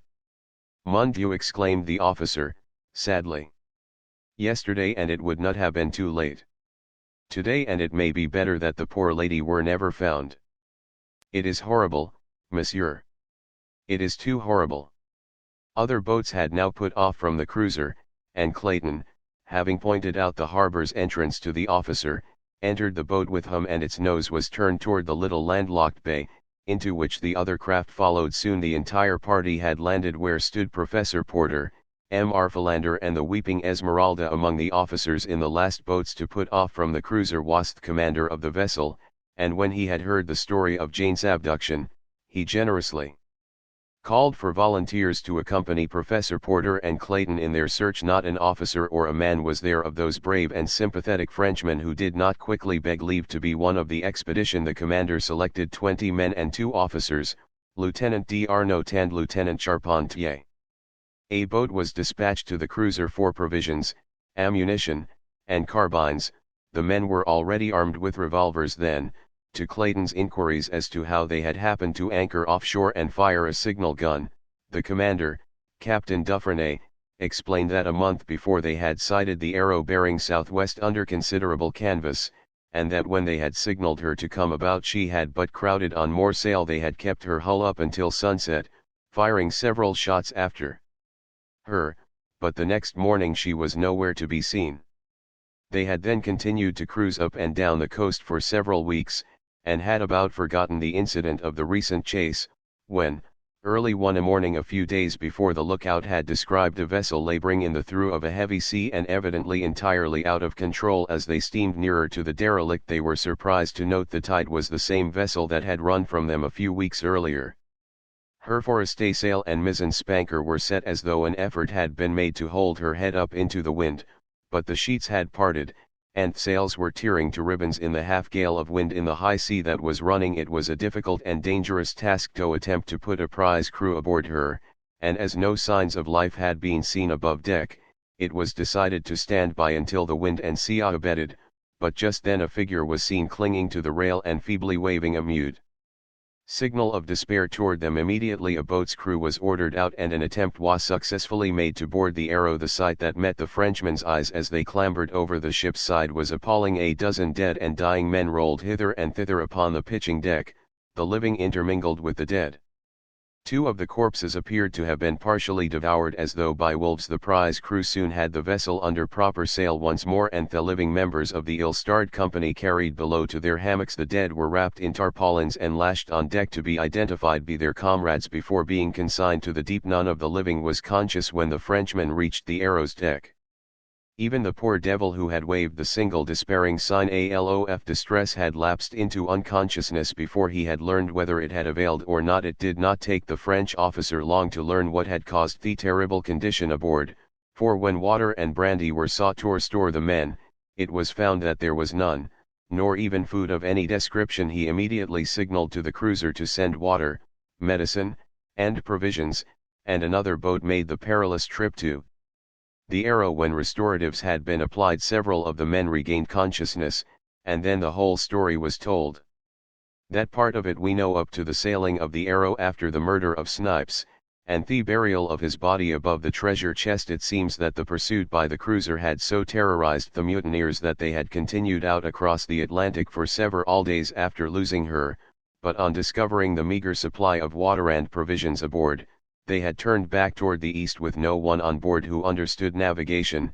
Discussion soon arose as to their whereabouts, and as 3 days sailing to the east did no trace land, they bore off to the north, fearing that the high north winds that had prevailed had driven them south of the southern extremity of Africa. They kept on a north-northeasterly course for 2 days, when they were overtaken by a calm which lasted for nearly a week. Their water was gone, and in another day they would be without food. Conditions changed rapidly from bad to worse. One man went mad and leaped overboard. Soon another opened his veins and drank his own blood. When he died they threw him overboard also, though there were those among them who wanted to keep the corpse on board. Hunger was changing them from human beasts to wild beasts. 2 days before they had been picked up by the cruiser they had become too weak to handle the vessel, and that same day 3 men died. On the following morning it was seen that one of the corpses had been partially devoured. All that day the men lay glaring at each other like beasts of prey, and the following morning 2 of the corpses lay almost entirely stripped off flesh. The men were but little stronger for their ghoulish repast, for the want of water was by far the greatest agony with which they had to contend. And then the cruiser had come when those who could had recovered. The entire story had been told to the French commander, but the men were too ignorant to be able to tell him at just what point on the coast the professor and his party had been marooned, so the cruiser had steamed slowly along within sight off land, firing occasional signal guns and scanning every inch of the beach with glasses. They had anchored by night so as not to neglect a particle of the shoreline, and it had happened that the preceding night had brought them off the very beach where lay the little camp. They sought the signal guns of the afternoon before had not been heard by those on shore, it was presumed, because they had doubtless been in the thick off jungle searching for Jane Porter, where the noise of their own crashing through the underbrush would have drowned the report of a far distant gun. By the time the 2 parties had narrated their several adventures, the cruiser's boat had returned with supplies and arms for the expedition. Within a few minutes the little body of sailors and the 2 French officers, together with Professor Porter and Clayton, set off upon their hopeless and ill-fated quest into the untracked jungle. Chapter 3. When Jane realized that she was being borne away a captive by the strange forest creature who had rescued her from the clutches of Theope, she struggled desperately to escape, but the strong arms that held her as easily as though she had been but a day-old babe only pressed a little more tightly. So presently she gave up the futile effort and lay quietly, looking through half-closed lids at the face of the man who strode easily through the tangled undergrowth with her. The face above her was one of extraordinary beauty, a perfect type of the strongly masculine, unmarred by dissipation, or brutal or degrading passions. For, though Tarzan of the Apes was a killer of men and of beasts, he killed as the hunter kills, dispassionately, except on those rare occasions when he had killed for hate, though not the brooding, malevolent hate which marks the features of its own with hideous lines. When Tarzan killed, he more often smiled than scowled, and smiles are the foundation of beauty. One thing the girl had noticed particularly when she had seen Tarzan rushing upon Turcos, the vivid scarlet band upon his forehead, from above the left eye to the scalp, but now as she scanned his features she noticed that it was gone, and only a thin white line marked the spot where it had been. As she lay more quietly in his arms, Tarzan slightly relaxed his grip upon her. Once he looked down into her eyes and smiled, and the girl had to claw her own to shut out the vision of that handsome, winning face. Presently Tarzan took to the trees, and Jane, wondering that she felt no fear, began to realize that in many respects she had never felt more secure in her whole life than now, as she lay in the arms of this strong, wild creature, being borne, God alone knew where or to what fate, deeper and deeper into the savage fastness of the untamed forest, when, with closed eyes, she commenced to speculate upon the future, and terrifying fears were conjured by a vivid imagination. She had but to raise her lids and look upon that noble face so close to hers to dissipate the last remnant of apprehension. No, he could never harm her, of that she was convinced when she translated the fine features and the frank, brave eyes above her in taut chivalry which they proclaimed. On and on they went through what seemed to Jane a solid mass of verdure, yet ever there appeared to open before this forest god Apes sage, as by magic, which closed behind them as they passed. Scarce a branch scraped against her, yet above and below, before and behind, the view presented naught but a solid mass of inextricably interwoven branches and creepers. As Tarzan moved steadily onward, his mind was occupied with many strange and new thoughts. Here was a problem the like of which he had never encountered, and he felt rather than reasoned that he must meet it as a man and not as an ape. The free movement through the middle terrace, which was the route he had followed for the most part, had helped to cool the ardor of the fierce passion of his newfound love. Now he discovered himself speculating upon the fate which would have fallen to the girl had he not rescued her from Turcos. He knew why the ape had not killed her, and he commenced to compare his intentions with those of Turcos. True, it was the order of the jungle for the male to take his mate by force, but could Tarzan be guided by the laws of the beasts? Was not Tarzan a man? But what did men do? He was puzzled, for he did not know. He wished that he might ask the girl, and then it came to him that she had already answered him in the futile struggle she had made to escape and to repulse him. But now they had come to their destination, and Tarzan of the Apes, with Jane in his strong arms, swung lightly to the turf of the arena whereth great apes held their councils and danced the wild orgy of thejumdum. Though they had come many miles, it was still but mid-afternoon, and the amphitheater was bathed in the half-light which filtered through themas of encircling foliage. The green turf looked soft and cool and inviting. The myriad noises of jungle seemed far distant and hushed to a mere echo of blurred sounds, rising and falling like the surf upon a remote shore. A feeling of dreamy peacefulness stole over Jane as she sank down upon the grass where Tarzan had placed her, and as she looked up at his great figure towering above her, there was added a strange sense of perfect security as she watched him from beneath half-closed lids. Tarzan crossed the little circular clearing toward the trees upon the further side.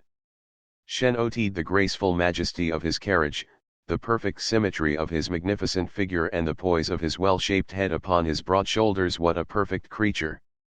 There could be naught of cruelty or baseness beneath that godlike exterior. Never, she thought, had such a man strode the earth since God created the first in his own image. With a bound Tarzan sprang into the trees and disappeared. Jane wondered where he had gone. Had he left her there to her fate in the lonely jungle? She glanced nervously about. Every vine and bush seemed but the lurking place of some huge and horrible beast waiting to bury gleaming fangs into her soft flesh. Every sound she magnified into the stealthy creeping of a sinuous and malignant body. How different now that he had left her for a few minutes that seemed hours to the frightened girl, She sat with tense nerves waiting for the spring of the crouching thing that was to end her misery of apprehension. She almost prayed for the cruel teeth that would give her unconsciousness and surcease from the agony of fear. She heard a sudden, slight sound behind her. With a cry she sprang to her feet and turned to face her, and there stood Tarzan, his arms filled with ripe and luscious fruit. Jane reeled and would have fallen, had not Tarzan, dropping his burden, caught her in his arms. She did not lose consciousness, but she clung tightly to him, shuddering and trembling like a frightened deer. Tarzan of the Apes stroked her soft hair and tried to comfort and quiet her as Kala had him, when, as a little ape, he had been frightened by Saber, the lioness, or Hista, the snake. Once he pressed his lips lightly upon her forehead, and she did not move, but closed her eyes and sighed. She could not analyze her feelings, nor did she wish to attempt it. She was satisfied to feel the safety of those strong arms, and to leave her future to fate, for the last few hours had taught her to trust this strange wild creature of the forest as she would have trusted but few of the men of her acquaintance. As she thought of the strangeness of it, there commenced to dawn upon her the realization that she had, possibly, learned something else which she had never really known before: love. She wondered, and then she smiled, and still smiling, she pushed Tarzan gently away, and looking at him with a half-smiling, half-quizzical expression that made her face wholly entrancing, she pointed to the fruit upon the ground, and seated herself upon the edge of the earthen drum of the anthropoids, for hunger was asserting itself. Tarzan quickly gathered up the fruit, and, bringing it, laid it at her feet, and then he, too, sat upon the drum beside her, and with his knife opened and prepared the various fruits for her meal. Together and in silence they ate, occasionally stealing sly glances at one another, until finally Jane broke into a merry laugh in which Tarzan joined. "I wish you spoke English," said the girl. Tarzan shook his head, and an expression of wistful and pathetic longing sobered his laughing eyes. Then Jane tried speaking to him in French, and then in German, but she had to laugh at her own blundering attempt at the latter tongue. "Anyway," she said to him in English, "you understand my German as well as they did in Berlin." Tarzan had long since reached a decision as to what his future procedure should be. He had had time to recollect all that he had read of the ways of men and women in the books at the cabin. He would act as he imagined the men in the books would have acted were they in his place. Again he rose and went into the trees, but first he tried to explain by means of signs that he would return shortly, and he did so well that Jane understood and was not afraid. When he had gone, only a feeling of loneliness came over her, and she watched the point where he had disappeared, with longing eyes, awaiting his return. As before, she was apprised of his presence by a soft sound behind her, and turned to see him coming across the turf with a great armful of branches. Then he went back again into the jungle, and in a few minutes reappeared with a quantity of soft grasses and ferns. 2 more trips he made until he had quite a pile of material at hand. Then he spread the ferns and grasses upon the ground in a soft flat bed, and above it leaned many branches together so that they met a few feet over its center. Upon these he spread layers of huge leaves of great elephant's ear, and with more branches and more leaves he closed one end of the little shelter he had built. Then they sat down together again upon the edge of the drum and tried to talk by signs. The magnificent diamond locket which hung about Tarzan's neck, had been a source of much wonderment to Jane. She pointed to it now, and Tarzan removed it and handed the pretty bauble to her. She saw that it was the work of a skilled artisan, and that the diamonds were of great brilliancy and superbly set, but the cutting of them denoted that they were of a former day. She noticed too that the locket opened, and, pressing the hidden clasp, she saw the 2 halves spring apart to reveal in either section an ivory miniature. One was of a beautiful woman, and the other might have been a likeness of the man who sat beside her, except for a subtle difference of expression that was scarcely definable. She looked up at Tarzan to find him leaning toward her, gazing on the miniatures with an expression of astonishment. He reached out his hand for the locket and took it away from her, examining the likenesses within with unmistakable signs of surprise and new interest.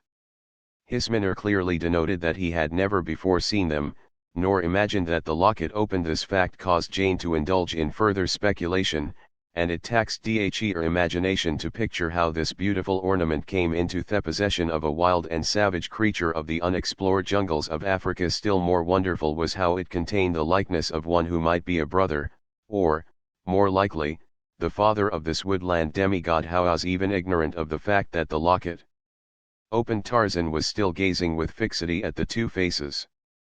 Presently here moved the quiver from his shoulder, and emptying the arrows upon the ground reached into the bottom of the bag-like receptacle and drew forth a flat object wrapped in many soft leaves and tied with bits of long grass. Carefully he unwrapped it, removing layer after layer of leaves until at length he held a photograph in his hand. Pointing to the miniature of the man within the locket, he handed the photograph to Jane, holding the open locket beside it. The photograph only served to puzzle the girl still more, for it was evidently another likeness of the same man whose picture rested in the locket beside that of the beautiful young woman. Tarzan was looking at her with an expression of puzzled bewilderment in his eyes as she glanced up at him.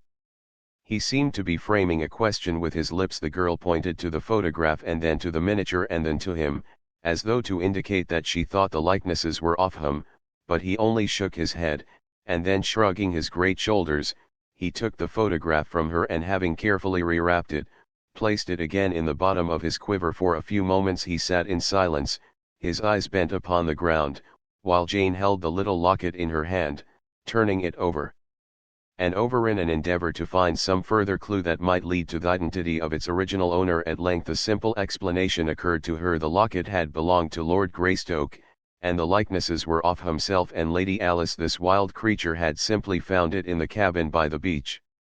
How stupid of her not to have thought of that solution before! But to account for the strange likeness between Lord Greystoke and this forest god, that was quite beyond her, and it is not strange that she could not imagine that this naked savage was indeed an English nobleman. At length Tarzan looked up to watch the girl as she examined the locket. He could not fathom the meaning of the faces within, but he could read the interest and fascination upon the face of the live young creature by his side. She noticed that he was watching her, and thinking that he wished his enamement again, she held it out to him. He took it from her, and taking chain in his two hands he placed it about her neck, smiling at her expression of surprise at his unexpected gift. Jane shook her head vehemently and would have removed the golden links from about her throat, but Tarzan would not let her. Taking her hands in his, when she insisted upon it, he held them tightly to prevent her. At last she desisted and with a little laugh raised the locket to her lips. Tarzan did not know precisely what she meant, but he guessed correctly that it was her way of acknowledging the gift, and so he rose, and taking the locket in his hand, stooped gravely like some courtier of old, and pressed his lips upon it where hers had rested. It was a stately and gallant little compliment, performed with the grace and dignity of utter unconsciousness of self. It was the hallmark of his aristocratic birth, the natural outcropping of many generations of inbreeding, an hereditary instinct of graciousness which a lifetime of uncouth and savage training and environment could not eradicate. It was growing dark now, and so they ate again of the fruit which was both food and drink for them.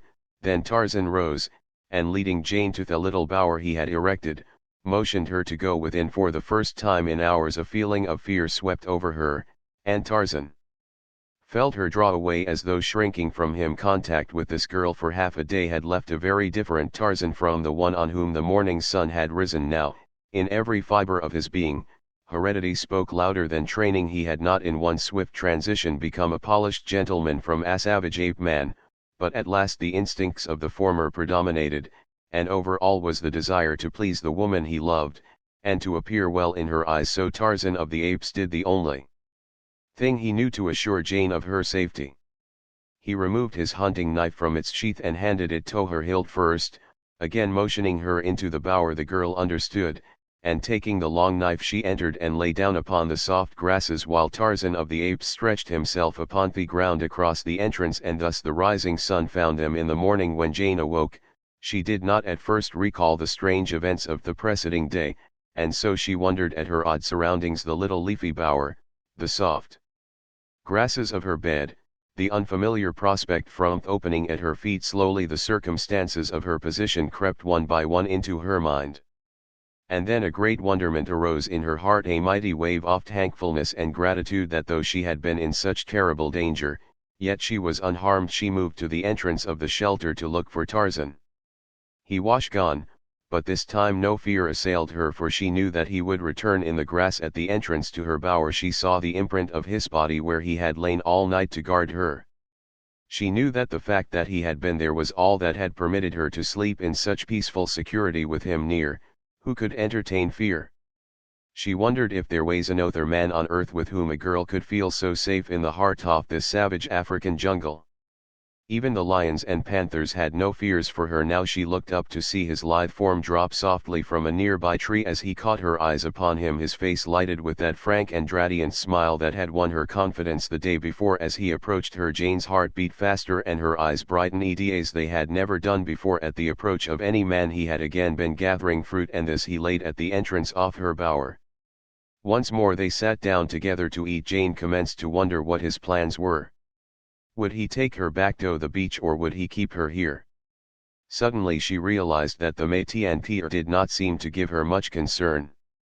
Could it be that she did not care? She began to comprehend, also, that she was entirely contented sitting there by the side of this smiling giant eating delicious fruit in a sylvan paradise far within the remote depths of an African jungle. That she was contented and very happy. She could not understand it. Her reason told her that she should be torn by wild anxieties, weighted by dread fears, cast down by gloomy forebodings, but instead, her heart was singing and she was smiling into the answering face of the man beside her. When they had finished their breakfast, Tarzan went to her bower. André covered his knife. The girl had entirely forgotten it. She realized that it was because she had forgotten the fear that prompted her to accept it. Motioning her to follow, Tarzan walked toward the trees at the edge of the arena, and taking her in one strong arm swung to the branches above. The girl knew that he was taking her back to her people, and she could not understand the sudden feeling of loneliness and sorrow which crept over her. For hours they swung slowly along. Tarzan of the Apes did not hurry.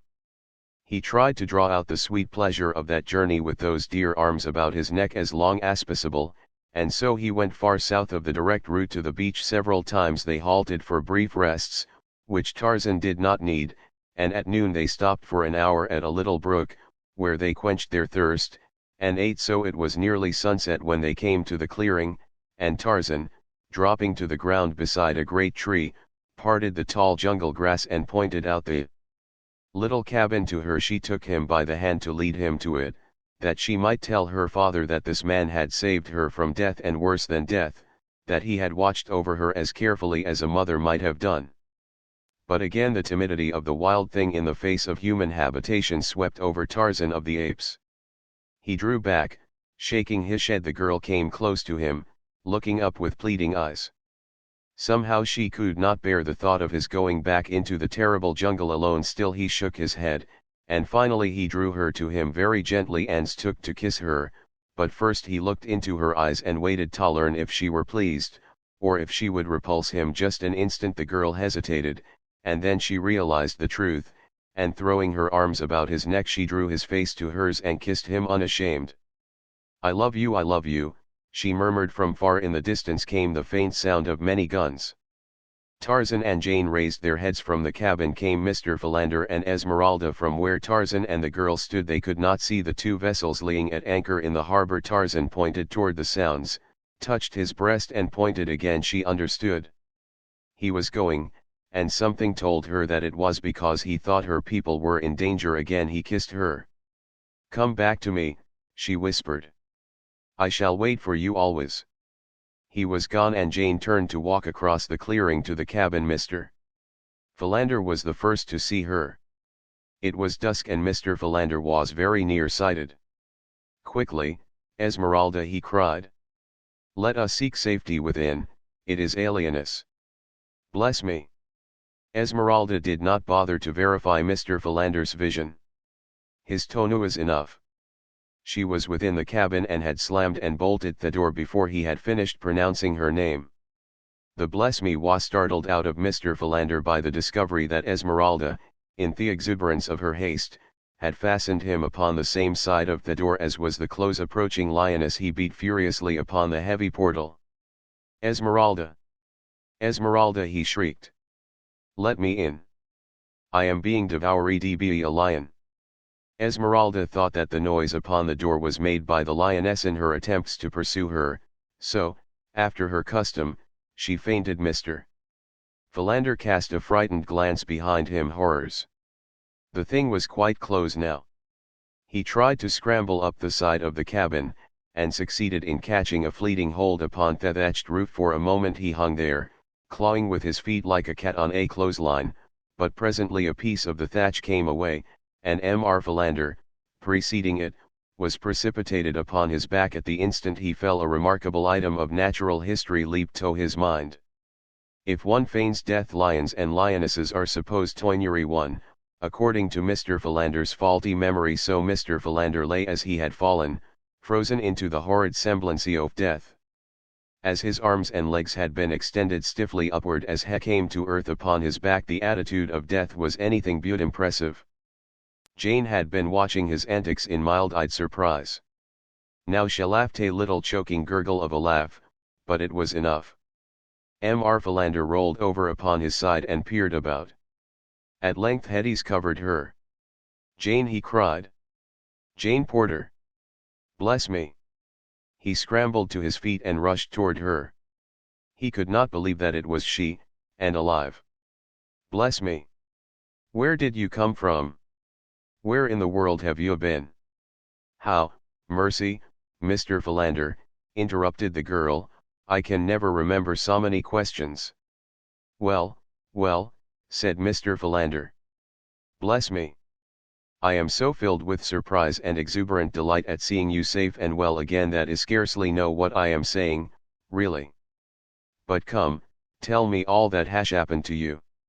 Chapter XXI. The village of Tortury. As the little expedition of sailors toiled through the dense jungle searching for signs of Jane Porter, the futility of their venture became more and more apparent, but the grief of the old man and the hopeless eyes of the young Englishman prevented the kind-hearted D'Arnot from turning back. He thought that there might be a bare possibility of finding her body, or the remains of it, for he was positive that she had been devoured by some beast of prey.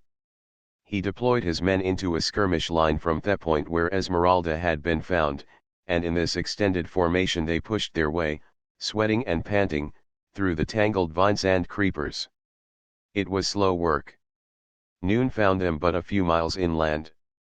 They halted for a brief rest then, and after pushing on for a short distance further, one of the men discovered a well-marked trail. It was an old elephant track, and D'Arnot, after consulting with Professor Porter and Clayton, decided to follow it. The path wound through the jungle in a northeasterly direction, and along it the column moved in single file. Lieutenant D'Arnot was in the lead and moving at a quick pace, for the trail was comparatively open. Immediately behind him came Professor Porter, but as he could not keep pace with the younger man, D'Arnot was 100 yards in advance when suddenly a half-dozen black warriors arose about him. D'Arnot gave a warning shout to his column as the blacks closed on him, but before he could draw his revolver he had been pinioned and dragged into the jungle. His cry had alarmed the sailors, and a dozen of them sprang forward past Professor Porter, running up the trail to their officer's aid. They did not know the cause of his outcry, only that it was a warning of danger ahead. They had rushed past the spot where D'Arnot had been seized when a spear hurled from the jungle transfixed one of the men, and then a volley of arrows fell among them. Raising their rifles they fired into the underbrush in the direction from which the missiles had come. By this time the balance of the party had come up, and volley after volley was fired toward the concealed foe. It was these shots that Tarzan and Jane Porter had heard. Lieutenant Charpentier, who had been bringing up the rear of the column, now came running to the scene, and on hearing the details of the ambush ordered the men to follow him, and plunged into the tangled vegetation. In an instant they were in a hand-to-hand fight with some 50 black warriors of Mbanga's village. Arrows and bullets flew thick and fast. Queer African knives and French gun butts mingled for a moment in savage and bloody duels, but soon the natives fled into the jungle, leaving the Frenchmen to count their losses. 4 of the 20 were dead, a dozen others were wounded, and Lieutenant D'Arnot was missing. Night was falling rapidly, and their predicament was rendered doubly worse when they could not even find the elephant trail which they had been following. There was but one thing to do: make camp where they were until daylight. Lieutenant Charpentier ordered a clearing made and a circular bodies of underbrush constructed about the camp. This work was not completed until long after dark, the men building a huge fire in the center of the clearing to give them light to work by when all was safe as possible against attack of wild beasts and savage men. Lieutenant Charpentier placed sentries about the little camp, and tired and hungry men threw themselves upon the ground to sleep. The groans of the wounded, mingled with the Roaring and growling of the great beasts which the noise and firelight had attracted, kept sleep, except in its most fitful form, from the tired eyes. It was a sad and hungry party that lay through the long night praying for dawn. The blacks who had seized D'Arnot had not waited to participate in the fight which followed, but instead had dragged their prisoner a little way through the jungle and then struck the trail further on beyond the scene of the fighting in which their fellows were engaged. They hurried him along, the sounds of battle growing fainter and fainter as they drew away from the contestants until there suddenly broke upon D'Arnot's vision a good-sized clearing at one end of which stood a thatched and palisaded village. It was now dusk, but the watchers at the gate saw the approaching trio and distinguished one as a prisoner. Ere they reached the portals, a cry went up within the palisade.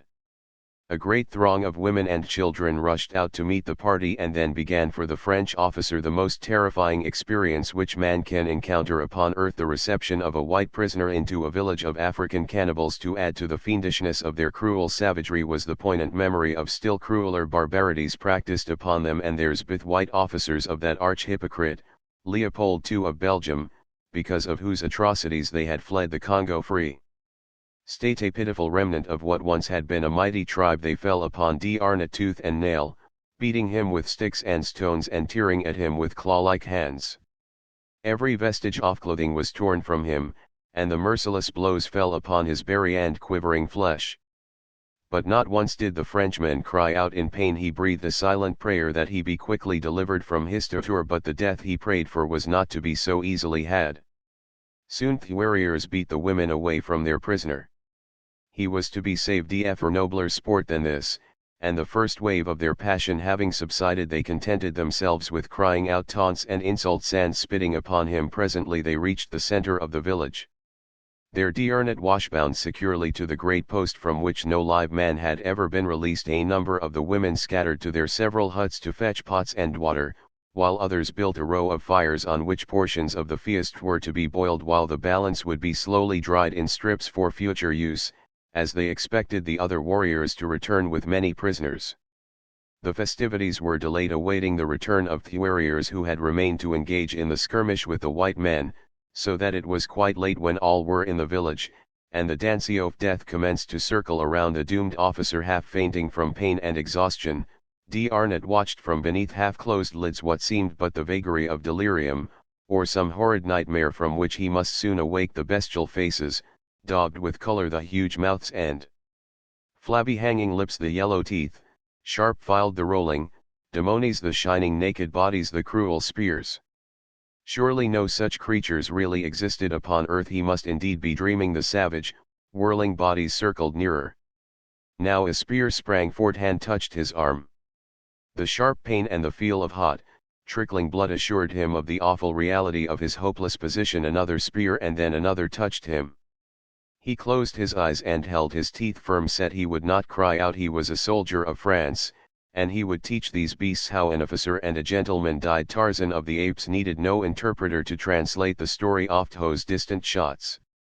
With Jane Porter's kisses still warm upon his lips, he was swinging with incredible rapidity through the forest trees straight toward the village of Mbanga. He was not interested in the location of the encounter, for he judged that that would soon be over. Those who were killed he could not aid. Those who escaped would not need his assistance. It was to those who had neither been killed or escaped that he hastened. And he knew that he would find them by the great post in the center of Mbanga village. Many times had Tarzan seen Mbanga's black raiding parties return from northward with prisoners, and always were the same scenes enacted about that grim stake, beneath the flaring light of many fires. He knew, too, that they seldom lost much time before consummating the fiendish purpose of their captures. He doubted that he would arrive into me to do more than avenge. On he sped. Night had fallen and he traveled high along the upper terrace where the gorgeous tropic moon lighted the dizzy pathway through the gently undulating branches of the tree-tops. Presently he caught the reflection of a distant blaze.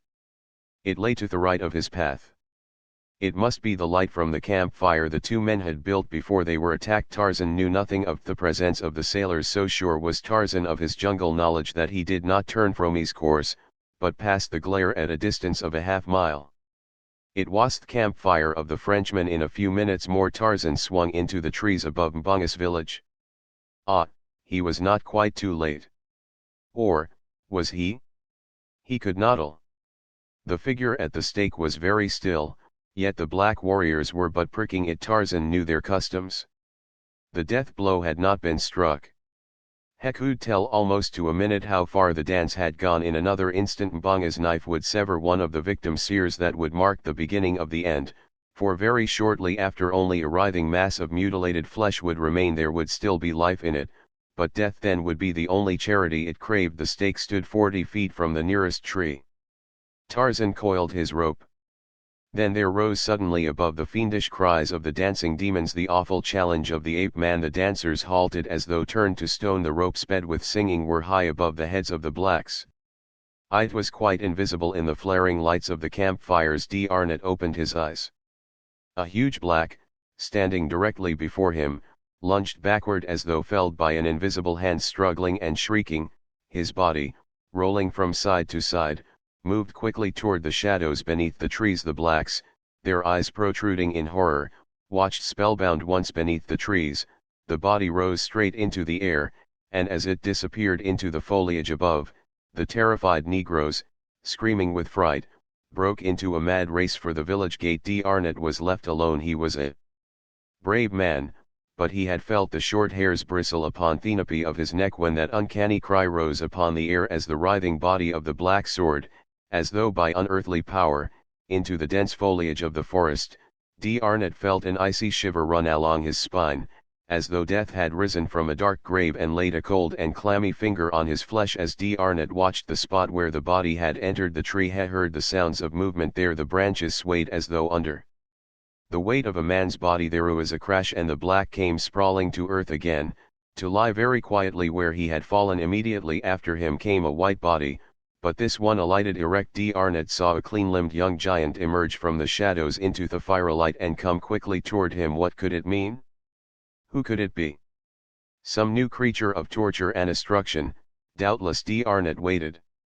His eyes never left the face of the advancing man, nor did the other's frank, clear eyes waver beneath D'Arnot's fixed gaze. D'Arnot was reassured, but still without much hope, though he felt that that face could not mask a cruel heart. Without a word Tarzan of the Apes cut the bonds which held the Frenchman. Weak from suffering and loss of blood, he would have fallen but for the strong arm that caught him. He felt himself lifted from the ground.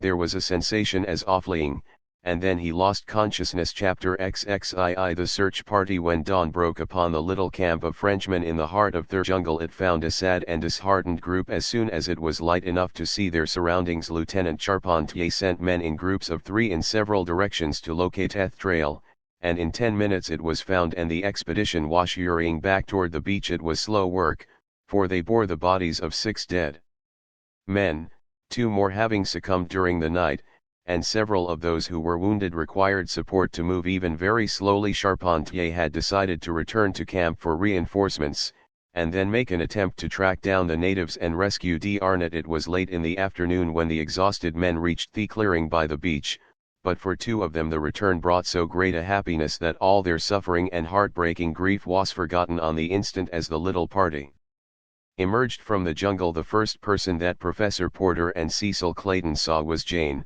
standing by the cabin door. With a little cry of joy and relief she ran forward to greet them, throwing her arms about her father's neck and bursting into tears. For the first time since they had been cast upon this hideous and adventurous shore, Professor Porter strove manfully to suppress his own emotions, but this strain upon his nerves and weakened vitality were too much for him, and at length, burying his old face in the girl's shoulder, he sobbed quietly like a tired child. Jane led him toward the cabin, and the Frenchmen turned toward the beach from which several of their fellows were advancing to meet them. Clayton, wishing to leave father and daughter alone, joined the sailors and remained talking with the officers until their boat pulled away toward the cruiser whither Lieutenant Charpentier was bound to report the unhappy outcome of his adventure. Then Clayton turned back slowly toward the cabin. His heart was filled with happiness. The woman he loved was safe. He wondered by what manner of miracle she had been spared. To see her alive seemed almost unbelievable. As he approached the cabin he saw Jane coming out. When she saw him she hurried forward to meet him. "Jane," he cried, "God has been good to us, indeed. Tell me how you escaped, what form Providence took to save you for us." He had never before called her by her given name. 48 hours before it would have suffused Jane with a soft glow of pleasure to have heard that name from Clayton's lips. Now it frightened her. "Mr. Clayton," she said quietly, extending her hand, "first let me thank you for your chivalrous loyalty to my dear father. He has told me how noble and self-sacrificing you have been. How can we repay you?" Clayton noticed that she did not return his familiar salutation, but he felt no misgivings on that score. She had been through so much. This was no time to force his love upon her, he quickly realized. "I am already repaid," he said. "Just to see you and Professor Porter both safe, well, and together again. I do not think that I could much longer have endured the pathos of his quiet and uncomplaining grief. It was the saddest experience of my life, Miss Porter, and then, added to it, there was my own grief, the greatest I have ever known. But his was so hopeless, his was pitiful. It taught me that no love, not even that of a man for his wife, may be so deep and terrible and self-sacrificing as the love of a father for his daughter." The girl bowed her head. There was a question she wanted to ask, but it seemed almost sacrilegious in the face of the love of these two men and the terrible suffering they had endured while she sat laughing and happy beside a godlike creature of the forest, eating delicious fruits and looking with eyes of love into answering eyes. But love is a strange master, and human nature is still stranger, so she asked her question. "Where is the forest man who went to rescue you? Why did he not return?" "I do not understand," said Clayton. "Whom do you mean?" "He who has saved each of us, who saved me from the gorilla." "Oh," cried Clayton, in surprise. "It was he who rescued you? You have not told me anything of your adventure, you know." "But the woodman," she urged. "Have you not seen him? When we heard shots in the jungle, very faint and far away, he left me. We had just reached the clearing, and he hurried off in the direction of the fighting. I know he went to aid you." Her tone was almost pleading, her manner tense with suppressed emotion. Clayton could not but notice it, and he wondered, vaguely, why she was so deeply moved, so anxious to know the whereabouts of this strange creature. Yet a feeling of apprehension of some impending sorrow haunted him, and in his breast, unknown to himself, was implanted the first germ of jealousy and suspicion of the ape man, to whom he owed his life. "We did not see him," he replied quietly. "He did not join us." And then, after a moment of thoughtful pause, "Possibly he joined his own tribe, the men who attacked us." He did not know why he had said it, for he did not believe it. The girl looked at him wide-eyed for a moment. "No," she exclaimed vehemently, much too vehemently he thought. "It could not be. They were savages." Clayton looked puzzled. "He is a strange, half-savage creature of the jungle, Miss Porter. We know nothing of him. He neither speaks nor understands any European tongue, and his ornaments and weapons are those of the West Coast savages." Clayton was speaking rapidly. "There are no other human beings than savages within hundreds of miles, Miss Porter. He must belong to the tribes which attacked us, or to some other equally savage. He may even be a cannibal." Jane blanched. "I will not believe it," she half whispered.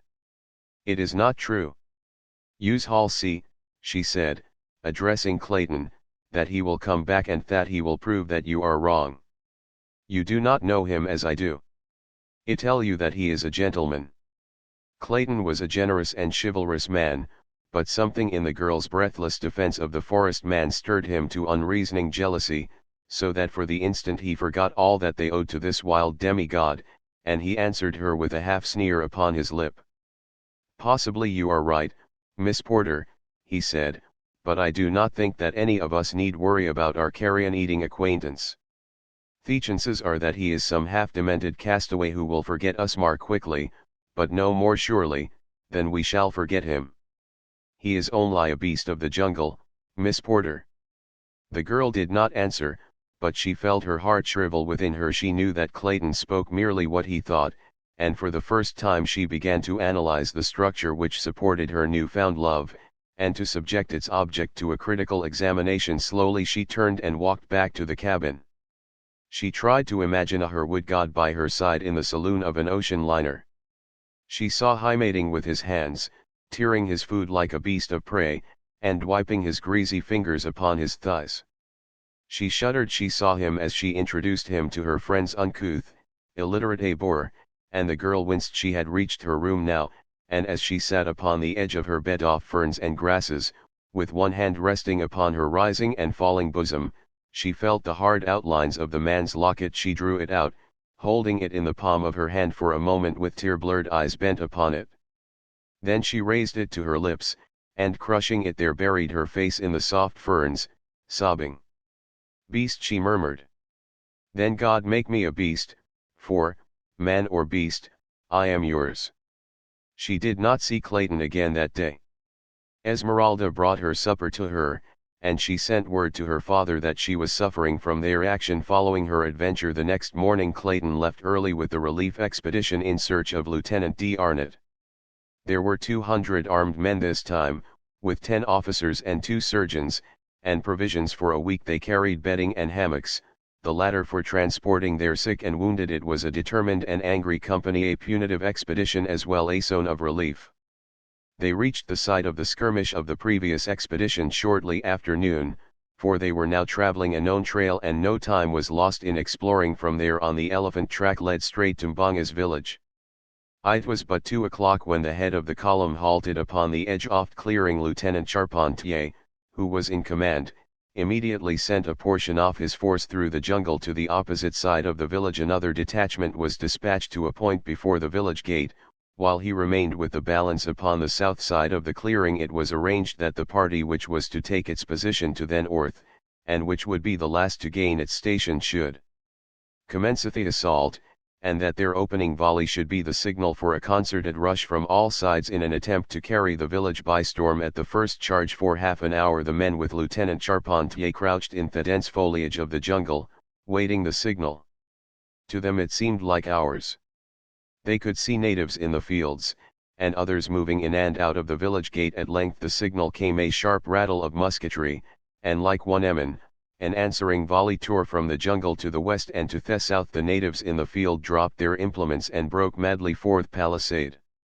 The French bullets mowed them down, and the French sailors bounded over their prostrate bodies straight for the village gate. So sudden and unexpected the assault had been that the whites reached the gates before the frightened natives could bar them, and in another minute the village street was filled with armed men fighting hand to hand in an inextricable tangle. For a few moments the blacks held their ground within the entrance to the street, but the revolvers, rifles and cutlasses of the Frenchmen crumpled the native spearmen and struck down the black archers with their bows half drawn. Soon the battle turned to a wild rout, and then to a grim massacre, for the French sailors had seen bits of D. Arnott's uniform upon several of the black warriors who opposed them. They spared the children and those of the women whom they were not forced to kill in self-defense, but when at length they stopped, panting, blood-covered and sweating, it was because there lived to oppose them no single warrior.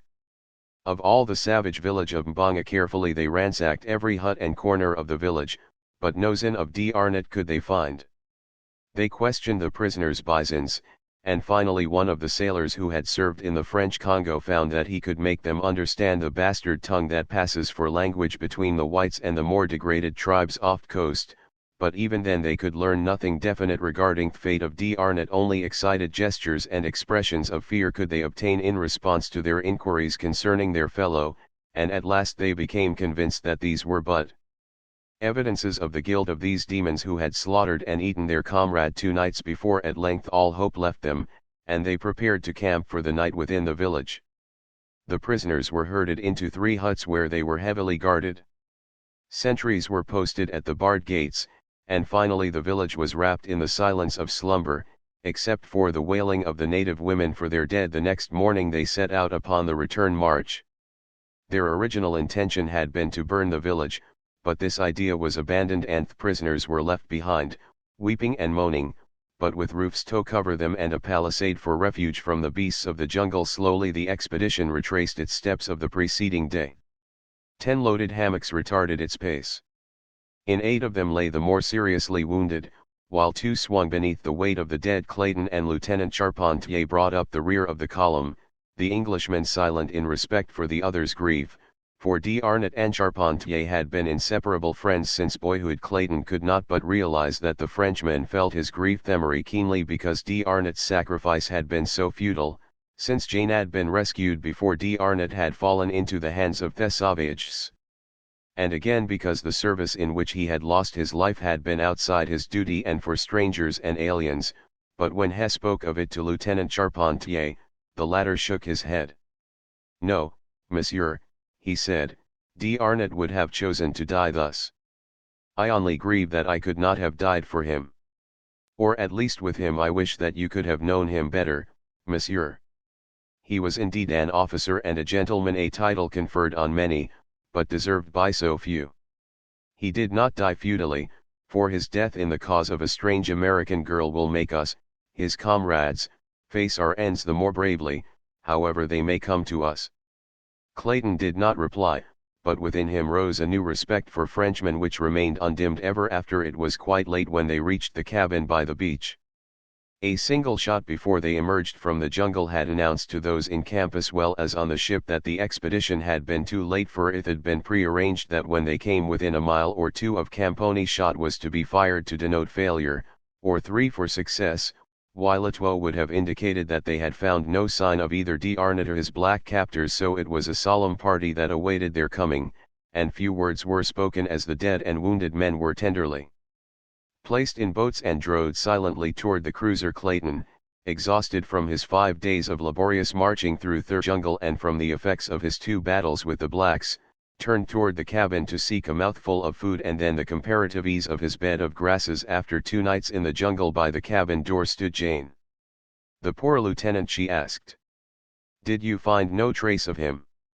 "We were too late, Miss Porter," he replied sadly. "Tell me. What had happened?" she asked. "I cannot, Miss Porter, it is too horrible." "You do not mean that they had tortured him?" she whispered. "We do not know what they did to him before they killed him," he southwestward, his face drawn with fatigue and the sorrow he felt for poor D'Arnot, and he emphasized the word before. "Before they killed him? What do you mean?" "They are not. They are not." She was thinking of what Clayton had said of the forest man's probable relationship to this tribe, and she could not frame the awful word. "Yes, Miss Porter, they were cannibals," he said, almost bitterly, for to him too had suddenly come the thought of the forest man, and the strange, unaccountable jealousy he had felt 2 days before swept over him once more, and then in sudden brutality that was as unlike Clayton as courteous consideration is unlike an ape, he blurted out, "When your forest god left you he was doubtless hurrying to the feast." He was sorry ere the words were spoken, though he did not know how cruelly they had cut the girl. His regret was for his baseless disloyalty to one who had saved the lives of every member of his party, and offered harm to none. The girl's head went high. "There could be but one suitable reply to your assertion, Mr. Clayton," she said icily, "and I regret that I am not a man, that I might make it." She turned quickly and entered the cabin. Clayton was an Englishman, so the girl had passed quite out of sight before he deduced what reply a man would have made. "Upon my word," he said ruefully, "she called me a liar. And I fancy I jolly well deserved it," he added thoughtfully. "Clayton, my boy, I know you are tired out and unstrung, but that's no reason why you should make an ass of yourself. You'd better go to bed." But before he did so he called gently to Jane upon the opposite side off sailcloth partition, for he wished to apologize, but he might as well have addressed the Sphinx. Then he wrote upon a piece of paper and shoved it beneath the partition. Jane saw the little note and ignored it, for she was very angry and hurt and mortified, but she was a woman, and so eventually she picked it up and read it. "Dear Miss Porter, I had no reason to insinuate what I did. My only excuse is that my nerves must be unstrung, which is no excuse at all. Please try and think that I did not say it. I am very sorry. I would not have hurt you, above all others in the world. Say that you forgive me. W.M. Cecil Clayton." "He did think it or he never would have said it," reasoned the girl, "but it cannot be true. Oh, I know it is not true." One sentence in the letter frightened her: "I would not have heard you above all others in the world." A week ago that sentence would have filled her with delight, now it depressed her. She wished she had never met Clayton. She was sorry that she had ever seen the forest god. No, she was glad. And there was that other note she had found in the grass before the cabin the day after her return from the jungle, the love note signed by Tarzan of the Apes. Who could be this new suitor? If he were another of the wild denizens of this terrible forest, what might he not do to claim her? "Esmeralda! Wake up," she cried. "You make me so irritable, sleeping there peacefully when you know perfectly well that the world is filled with sorrow." "Gabriel," screamed Esmeralda, sitting up. "What is it now?" "A hipponoceros." "Where is he, Miss Jane?" "Nonsense, Esmeralda, there is nothing. Go back to sleep." "You are boughten off asleep, but you are infinitely worse awake." "Yes, honey, but what's the matter with you, precious? You act sort of disgranulated this evening." "Oh, Esmeralda, I'm just plain ugly tonight," said the girl. "Don't pay any attention to me, that's a dear." "Yes, honey, now you go right to sleep. Your nerves are all on edge, what with all these rhippopotamuses and man-eating geniuses that Mr. Philander been telling about. Lord, it ain't no wonder we all get nervous. Prosecution."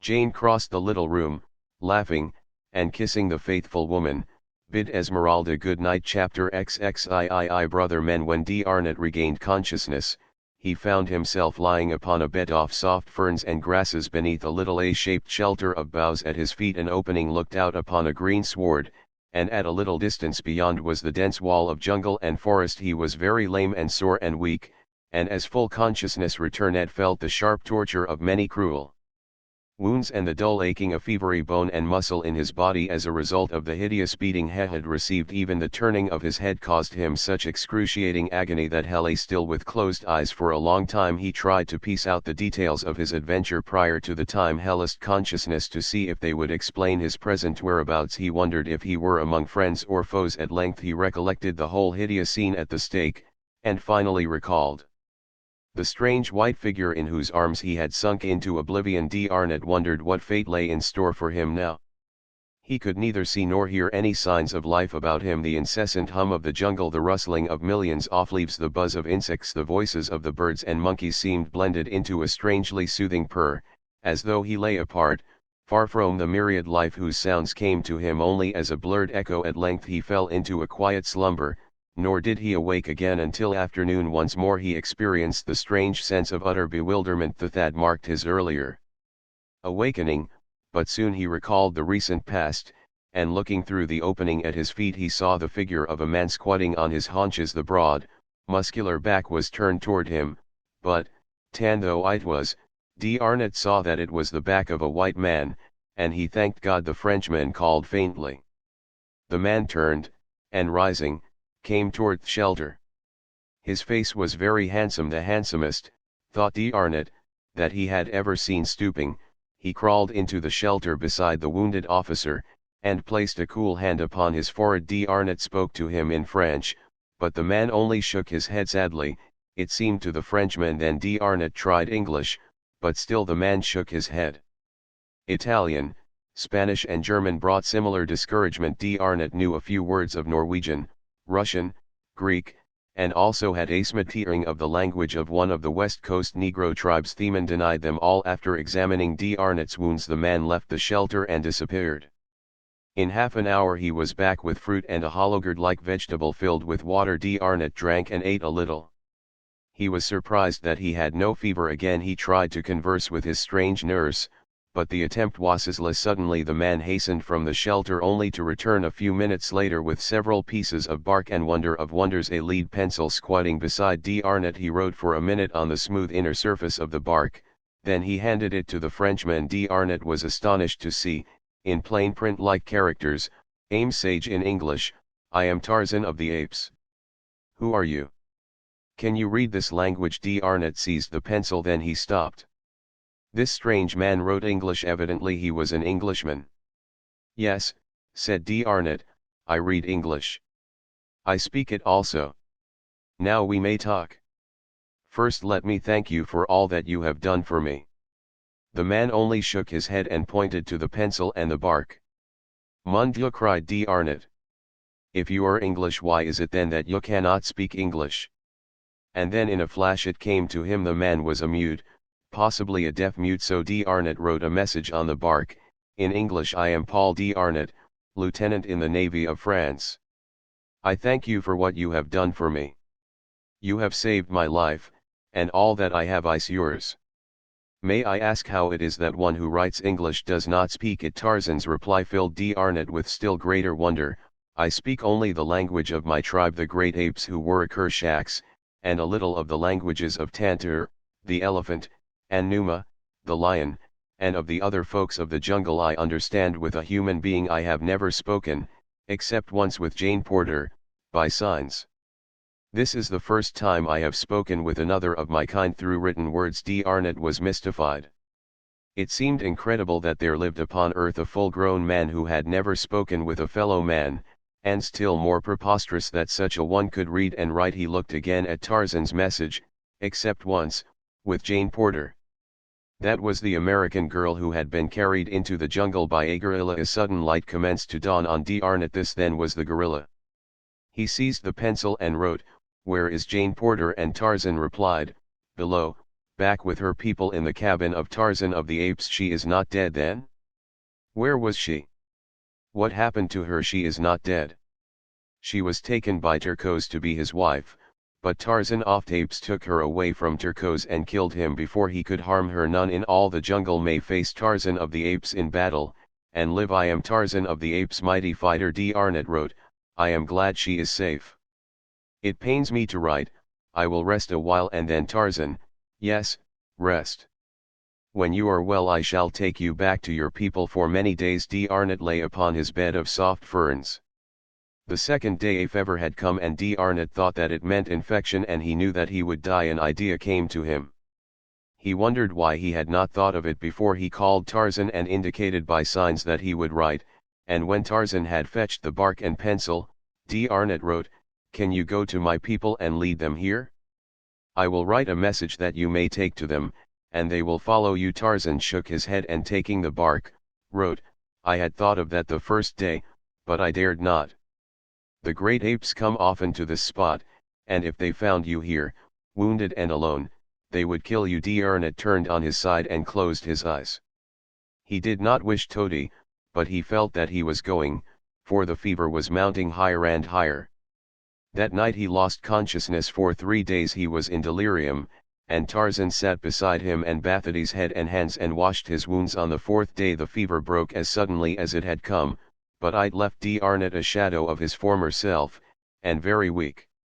Tarzan had to lift him that he might drink from the gourd. The fever had not been the result of infection, as D'Arnot had thought, but one of those that commonly attack whites in the jungles of Africa, and either kill or leave them as suddenly as D'Arnot's had left him. 2 days later, D'Arnot was tottering about the amphitheater, Tarzan's strong arm about him to keep him from falling. They sat beneath the shade of a great tree, and Tarzan found some smooth bark that they might converse. D'Arnot wrote the first message, "What can I do to repay you for all that you have done for me?" And Tarzan, in reply, "Teach me to speak the language of men." And so D'Arnot commenced at once, pointing out familiar objects and repeating their names in French, for he thought that it would be easier to teach this man his own language, since he understood it himself best of all. It meant nothing to Tarzan, of course, for he could not tell one a language from another, so when he pointed to the word man which he had printed upon a piece of bark he learned from D'Arnot that it was pronounced and in the same way he was taught to pronounce ape,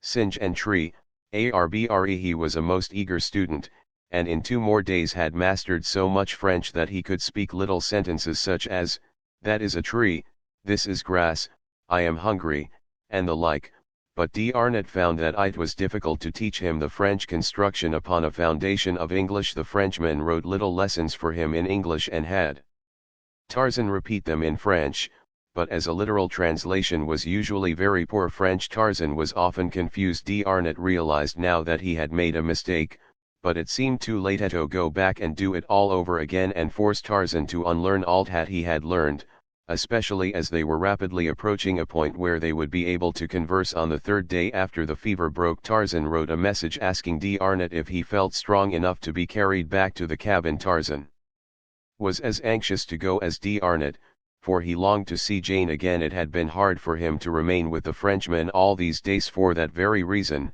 and that he had unselfishly done so spoke more glowingly of his nobility of character than even did his rescuing the French officer from Banga's clutches. D. Arnott, only too willing to attempt the journey, wrote, "But you cannot carry me all the distance through this tangled forest." Tarzan laughed. "Mais oui," he said, and D. Arnott laughed aloud to hear the phrase that they used so often glide from Tarzan's tongue. So they set out, D. Arnott marveling as had Clayton and Jane at the wondrous strength and agility of the ape-man. Mid-afternoon brought them to the clearing, and as Tarzan dropped to earth from the branches of the last tree his heart leaped and bounded against his ribs in anticipation of seeing Jane so soon again. No one was in sight outside the cabin, and D. Arnott was perplexed to note that neither the cruiser nor the Arrow was at anchor in the bay. An atmosphere of loneliness pervaded the spot, which caught suddenly at both men as they strode toward the cabin. Neither spoke, yet both knew before they opened the closed door what they would find beyond. Tarzan lifted the latch and pushed the great door in upon its wooden hinges. It was as they had feared. The cabin was deserted. The men turned and looked at one another. D. Arnott knew that his people thought him dead, but Tarzan thought only of the woman who had kissed him in love and now had fled from him while he was serving one of her people. A great bitterness rose in his heart. He would go away, far into the jungle and join his tribe. Never would he see one of his own kind again, nor could he bear the thought of returning to the cabin. He would leave that forever behind him with the great hopes he had nursed there of finding his own race and becoming a man among men. And the Frenchman? D. Arnott. What of him? He could get along as Tarzan had. Tarzan did not want to see him more. He wanted to get away from everything that might remind him of Jane. As Tarzan stood upon the threshold brooding, D. Arnott had entered the cabin. Many comforts he saw that had been left behind. He recognized numerous articles from the cruiser: a camp oven, some kitchen utensils, a rifle and many rounds of ammunition, canned foods, blankets, 2 chairs and a cot, and several books and periodicals, mostly American. They must intend returning, thought D. Arnott. He walked over to the table that John Clayton had built so many years before to serve as a desk, and on it he saw 2 notes addressed to Tarzan of the Apes. One was in a strong masculine hand and was unsealed. The other, in a woman's hand, was sealed. "Here are 2 messages for you, Tarzan of the Apes," cried D. Arnott, turning toward the door, but his companion was not there. D. Arnott walked to the door and looked out. Tarzan was nowhere in sight. He called aloud, but there was no response.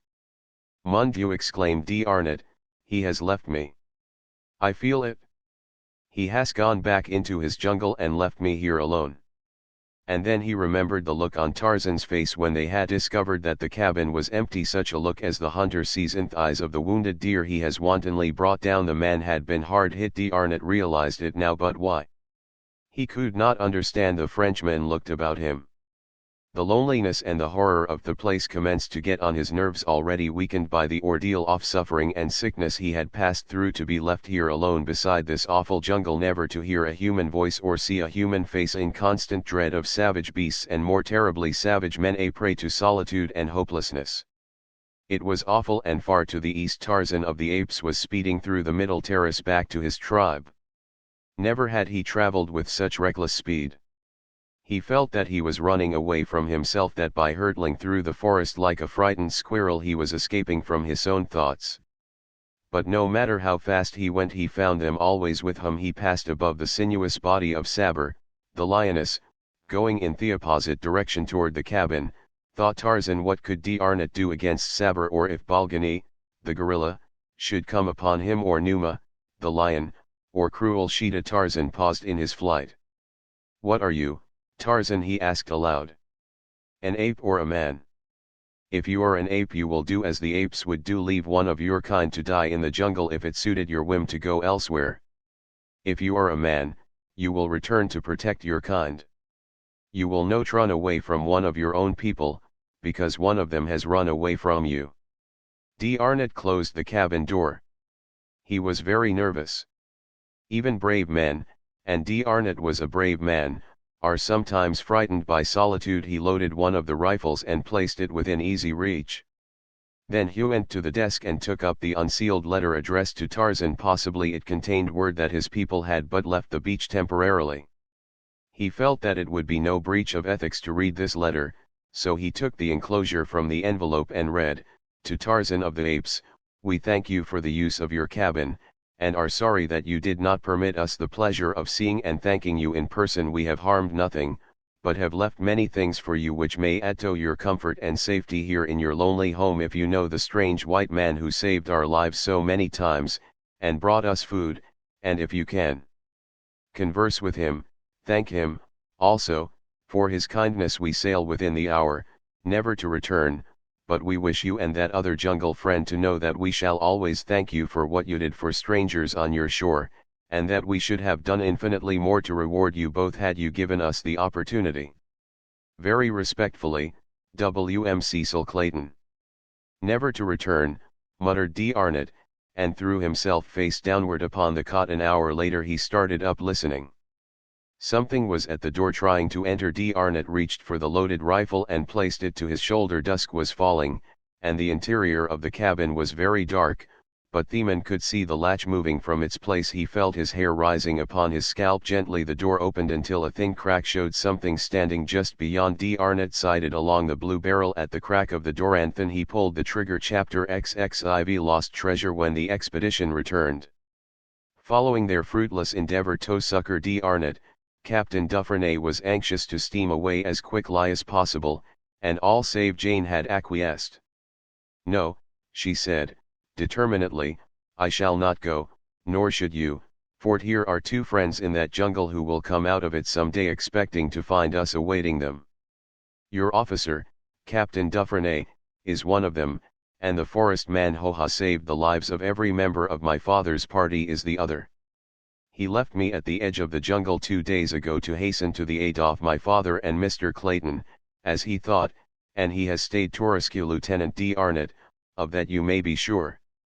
Had he been too late to be of service to the lieutenant, he would have been back before now. The fact that he is not back is sufficient proof to me that he is delayed because Lieutenant D. Arnott is wounded, or has had to follow his captors further than the village which your sailors attacked. But poor D. Arnott's uniform and all his belongings were found in that village, Miss Porter," argued the captain, and the natives showed great excitement when questioned as to the white man's fate. "Yes, Captain, but they did not admit that he was dead, and as for his clothes and accoutrements being in their possession, why, more civilized peoples than these poor savage Negroes strip their prisoners of every article of value whether they intend killing them or not. Even the soldiers of my own dear South looted not only the living but the dead. It is strong circumstantial evidence, I will admit, but it is not positive proof. Possibly your forest man, himself was captured or killed by the savages," suggested Captain Dufresne. The girl laughed. "You do not know him," she replied, a little thrill of pride setting her nerves a-tingle at the thought that she spoke of her own. "I admit that he would be worth waiting for, this Superman of yours," laughed the captain. "I most certainly should like to see him." "Then wait for him, my dear captain," urged the girl, "for I intend doing so." The Frenchman would have been a very much surprised man could he have interpreted the true meaning of the girl's words. They had been walking from the beach toward the cabin as they talked, and now they joined a little group sitting on camp stools in the shade of a great tree beside the cabin. Professor Porter was there, and Mr. Philander and Clayton, with Lieutenant Charpentier and 2 of his brother officers, while Esmeralda hovered in the background, ever and anon venturing opinions and comments. With the freedom of an old and much indulged family servant, the officers arose and saluted as their superior approached, and Clayton surrendered his camp stool to Jane. "We were just discussing poor Paul's fate," said Captain Dufresne. "Miss Porter insists that we have no absolute proof of his death, nor have we. And on the other hand she maintains that the continued absence of your omnipotent jungle friend indicates that D. Arnott is still in need of his services, either because he is wounded, or still is a prisoner in a more distant native village. It has been suggested," ventured Lieutenant Charpentier, that the old man may have been a member of the tribe of blacks who attacked our party, that he was hastening to aid them, his own people. Jane shot a quick glance at Clayton. It seems vastly more reasonable, said Professor Porter. I do not agree with you, objected Mr. Philander. He had ample opportunity to harm us himself, or to lead his people against us instead. During our long residence here, he has been uniformly consistent in his role of protector and provider. That is true, interjected Clayton, yet we must not overlook the fact that except for himself the only human beings within hundreds of miles are savage cannibals. He was armed precisely as are they, which indicates that he has maintained relations of some nature with them, and the fact that he is but one against possibly thousands suggests that these relations could scarcely have been other than friendly. It seems improbable then that he is not connected with them, remarked the captain, possibly a member of this tribe. Otherwise, added another of the officers, how could he have lived a sufficient length of time among the savage denizens of the jungle, brute and human, to have become proficient in woodcraft, or in the use of African weapons? You are judging him according to your own standards, gentlemen, said Jane. An ordinary white man such as any of you, pardon me, I did not mean just that, rather, a white man above the ordinary in physique and intelligence could never, I grant you, have lived a year alone and naked in this tropical jungle, but this man not only surpasses the average white man in strength and agility, but as far transcends our trained athletes and strong men as they surpass a day-old babe, and his courage and ferocity in battle are those of the wild beast. He has certainly won a loyal champion, Miss Porter, said Captain Dufresne, laughing. I am sure that there be none of us here but would willingly face death 100 times in its most terrifying forms to serve the tributes of one even half so loyal or so beautiful. You would not wonder that I defend him, said the girl, could you have seen him as I saw him, battling in my behalf with that huge hairy brute. Could you have seen him charge the monster as a bull might charge a grizzly absolutely without sign of fear or hesitation, you would have believed him more than human. Could you have seen those mighty muscles nodding under the brown skin, could you have seen them force back those awful fangs, you would have thought him invincible. And could you have seen the chivalrous treatment which he accorded a strange girl of a strange race, you would feel the same absolute confidence in him that I feel. You have won your suit, my fair pleader, cried the captain. This court finds the defendant not guilty, and the cruiser shall wait a few days longer that he may have an opportunity to come and thank the divine Portia. For the Lord's sake, honey, cried Esmeralda. You all don't mean to tell me that you're going to stay right here in this here land of carnivable animals when you all got the opportunity to escapade on that boat? Don't you tell me that, honey. Why, Esmeralda, you should be ashamed of yourself, cried Jane. Is this any way to show your gratitude to the man who saved your life twice? Well, Miss Jane, that's all just as you say, but that there forest man ever did save us to stay here. He done save us so we all could get away from here. I expect he be mighty peevish when he find we and he got no more sense than to stay right here after he done give us the chance to get away. I hoped I'd never have to sleep in this here geological garden another night and listen to all them lonesome noises that come out of that jumble after dark. I don't blame you a bit, Esmeralda, said Clayton, and you certainly did hit it off right when you called them lonesome noises. I never have been able to find the right word for them, but that's it, don't you know, lonesome noises. You and Esmeralda had better go and live on the cruiser, said Jane, in fine scorn. What would you think if you had to live all of your life in that jungle as our forest man has done? I'm afraid I'd be a blooming bounder as a wild man, laughed Clayton, ruefully. Those noises at night make the hair on my head bristle. I suppose that I should be ashamed to admit it? But it's the truth. I don't know about that, said Lieutenant Charpentier. I never thought much about fear and that sort of thing, never tried to determine whether I was a coward or brave man, but the other night as we lay in the jungle there after poor D'Arnott was taken, and those jungle noises rose and fell around us, I began to think that I was a coward indeed.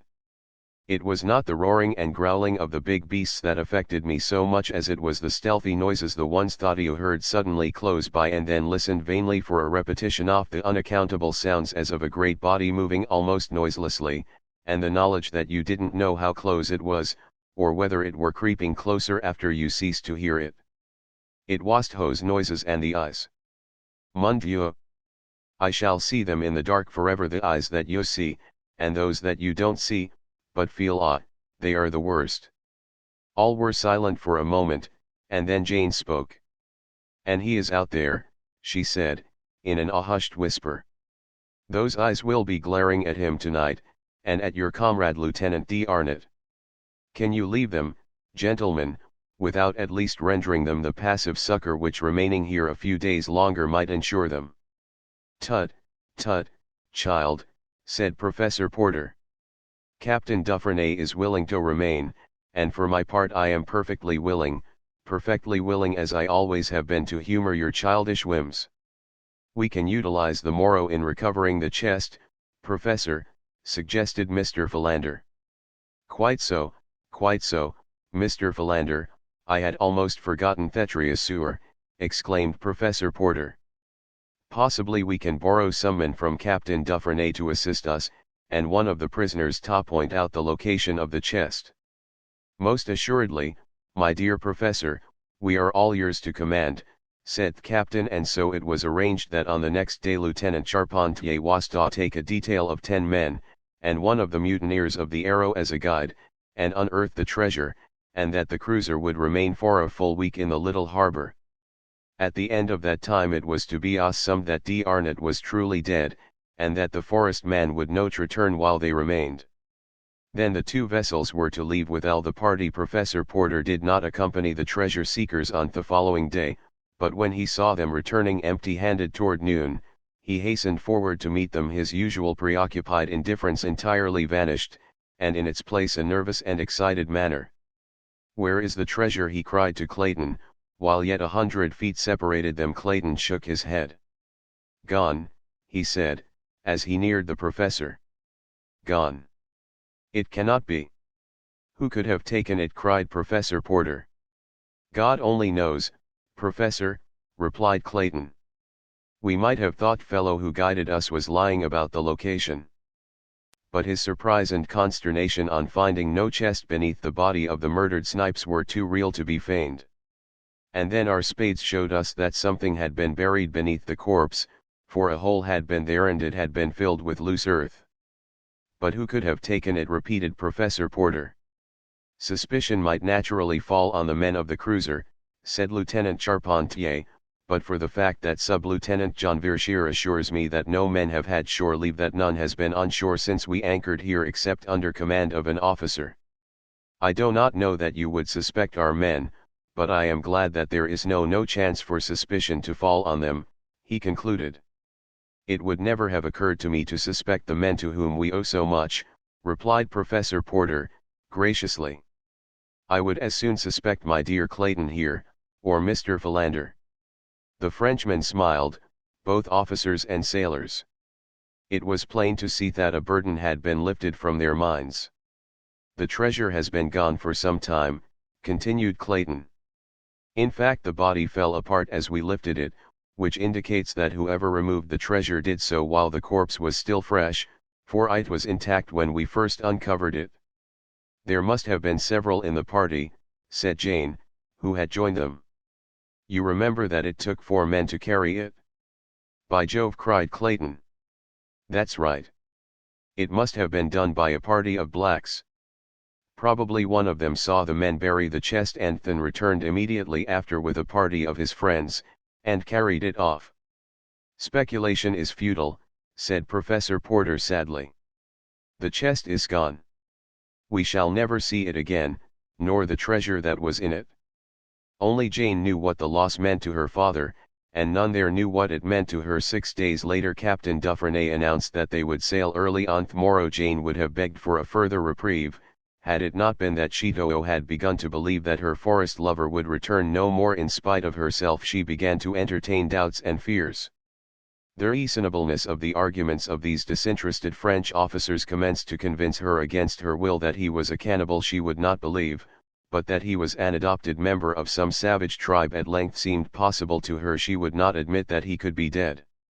It was impossible to believe that that perfect body, so filled with triumphant life, could ever cease to harbor the vital spark. As soon believe that immortality were dust as Jane permitted herself to harbor these thoughts.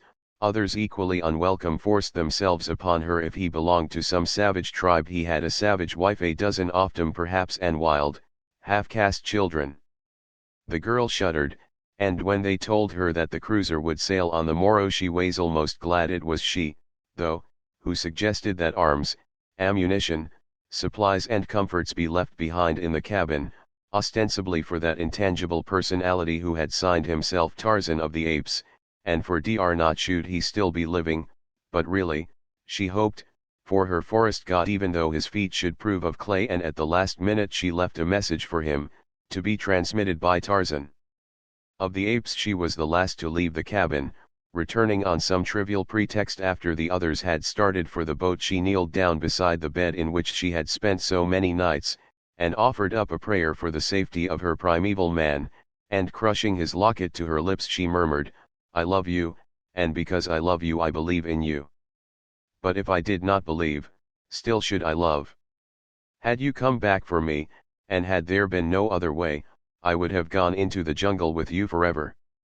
Chapter XXV. The outpost of the world. With the report of his gun, D'Arnot saw the door fly open and the figure of a man pitch headlong within onto the cabin floor. The Frenchman in his panic raised his gun to fire again into the prostrate form, but suddenly in the half-dusk of the open door he saw that the man was white, and in another instant realized that he had shot his friend and protector, Tarzan of the Apes. With a cry of anguish, D'Arnot sprang to the ape-man's side, and kneeling, lifted the latter's head in his arms, calling Tarzan's name aloud. There was no response, and then D'Arnot placed his ear above the man's heart.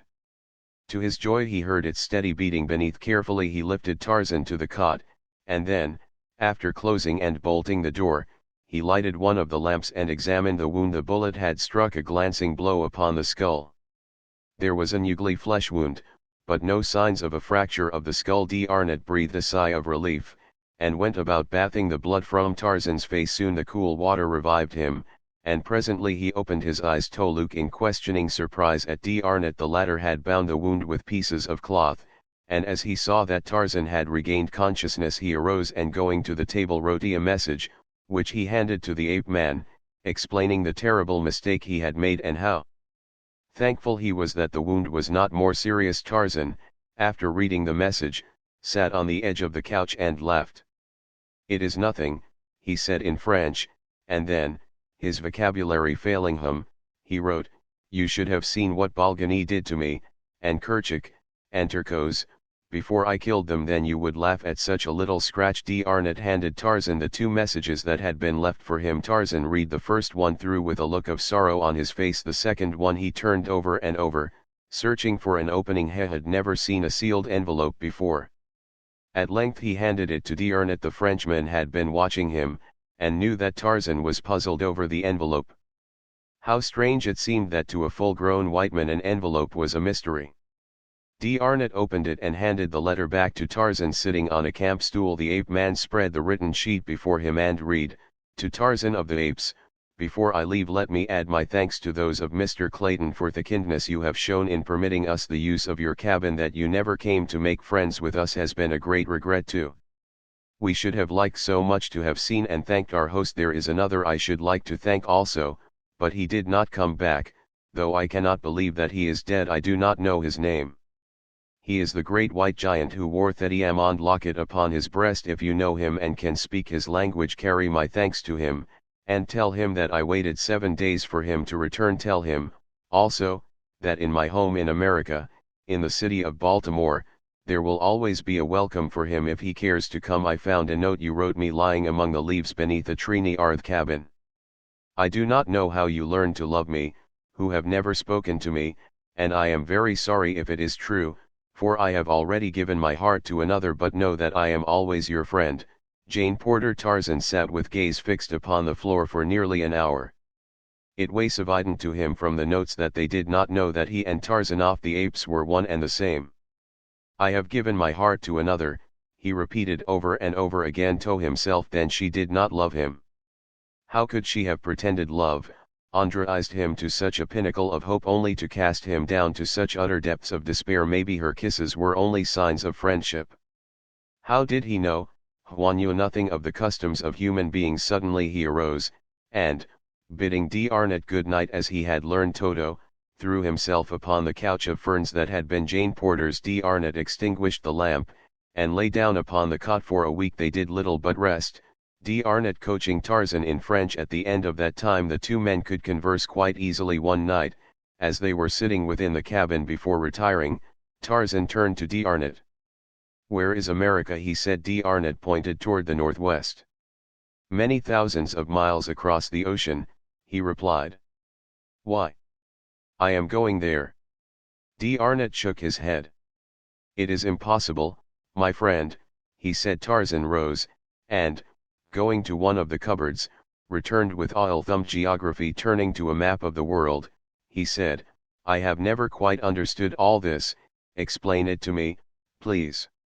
When D'Arnot had done so, showing him that the blue represented all theater on the earth, and the bits of other colors the continents and islands, Tarzan asked him to point out the spot where they now were. D'Arnot did so.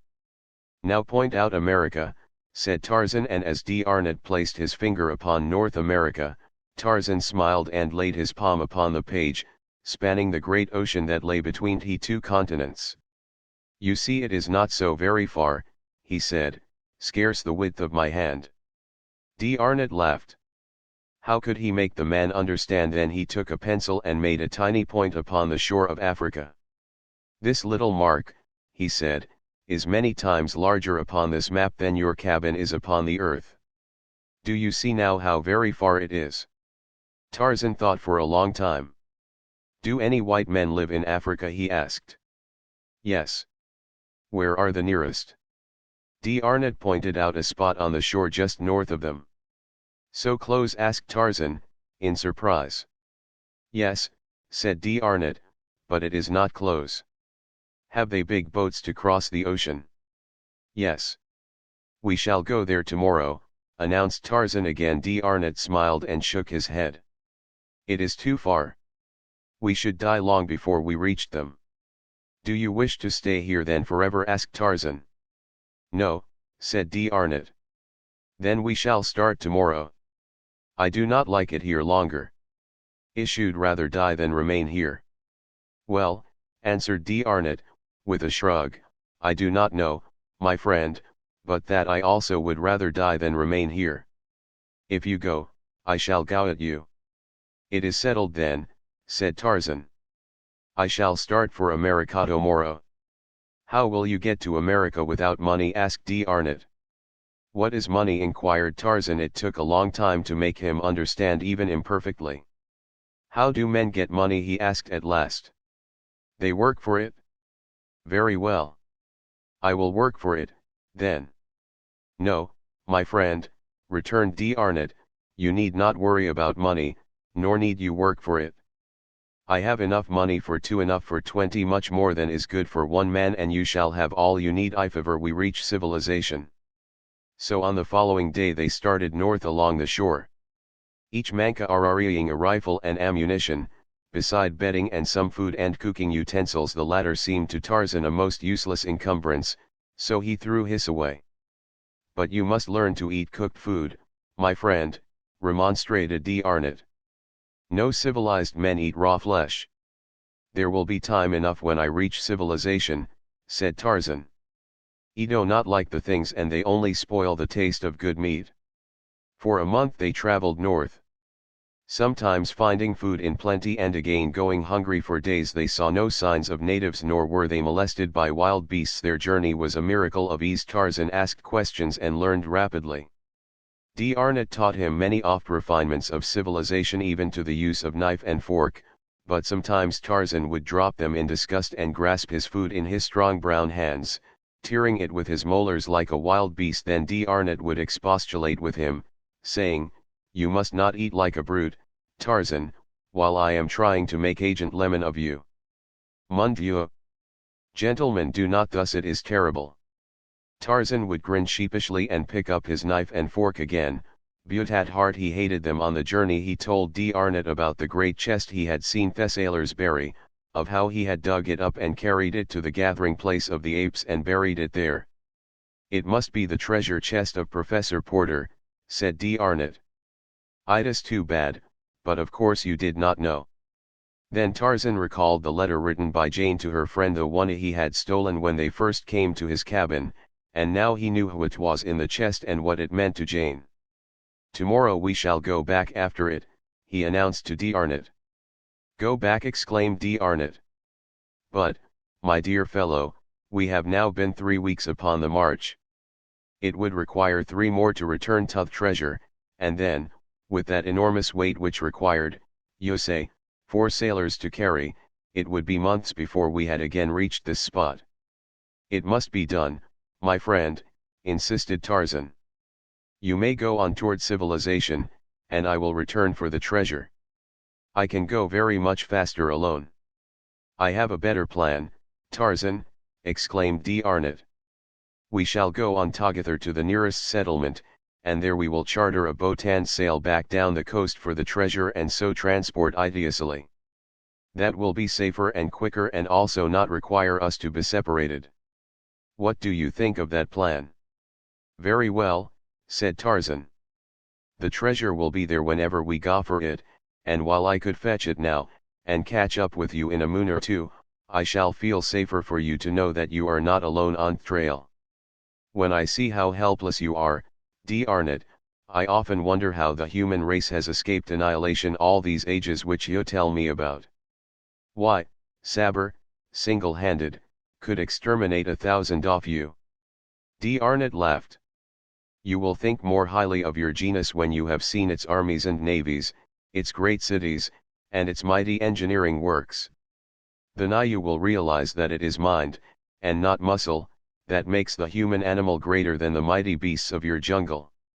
Alone and unarmed, a single man is no match for any of the larger beasts, but if 10 men were together, they would combine their wits and their muscles against their savage enemies, while the beasts, being unable to reason, would never think of combining against the men otherwise. Tarzan of the Apes, how long would you have lasted in the savage wilderness? You are right, d'Arnot, replied Tarzan, for if Kerchak had come to Tublat's aid that night at the Dum-Dum, there would have been an end of. But Kerchak could never think far enough ahead to take advantage of any such opportunity. Even Kala, my mother, could never plan ahead. She simply ate what she needed when she needed it, and if the supply was very scarce, even though she found plenty for several meals, she would never gather any ahead. I remember that she used to think it very silly of me to burden myself with extra food upon the march, though she was quite glad to eat it with me, if the way chanced to be barren of sustenance.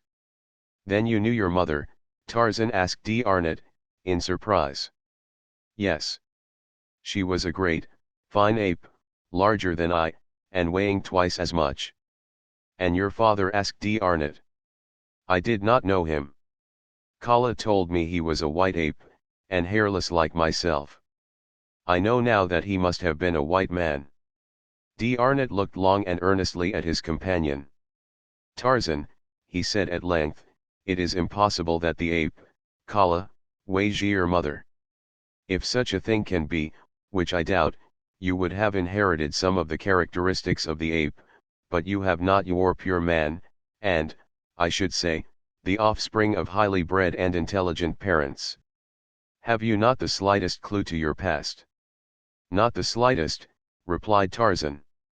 No writings in the cabin that might have told something of the lives of its original inmates. I have read everything that was in the cabin with the exception of one book which I know now to be written in a language other than English. Possibly you can read it. Tarzan fished the little black diary from the bottom of his quiver, and handed it to his companion. D'Arnot glanced at the title page. It is the diary of John Clayton, Lord Greystoke, an English nobleman, and it is written in French, he said. Then he proceeded to read the diary that had been written over 20 years before, and which recorded the details of the story which we already know, the story of adventure, hardships and sorrow of John Clayton and his wife Alice, from the day they left England until or before he was struck down by Kerchak. D. Arnott read aloud.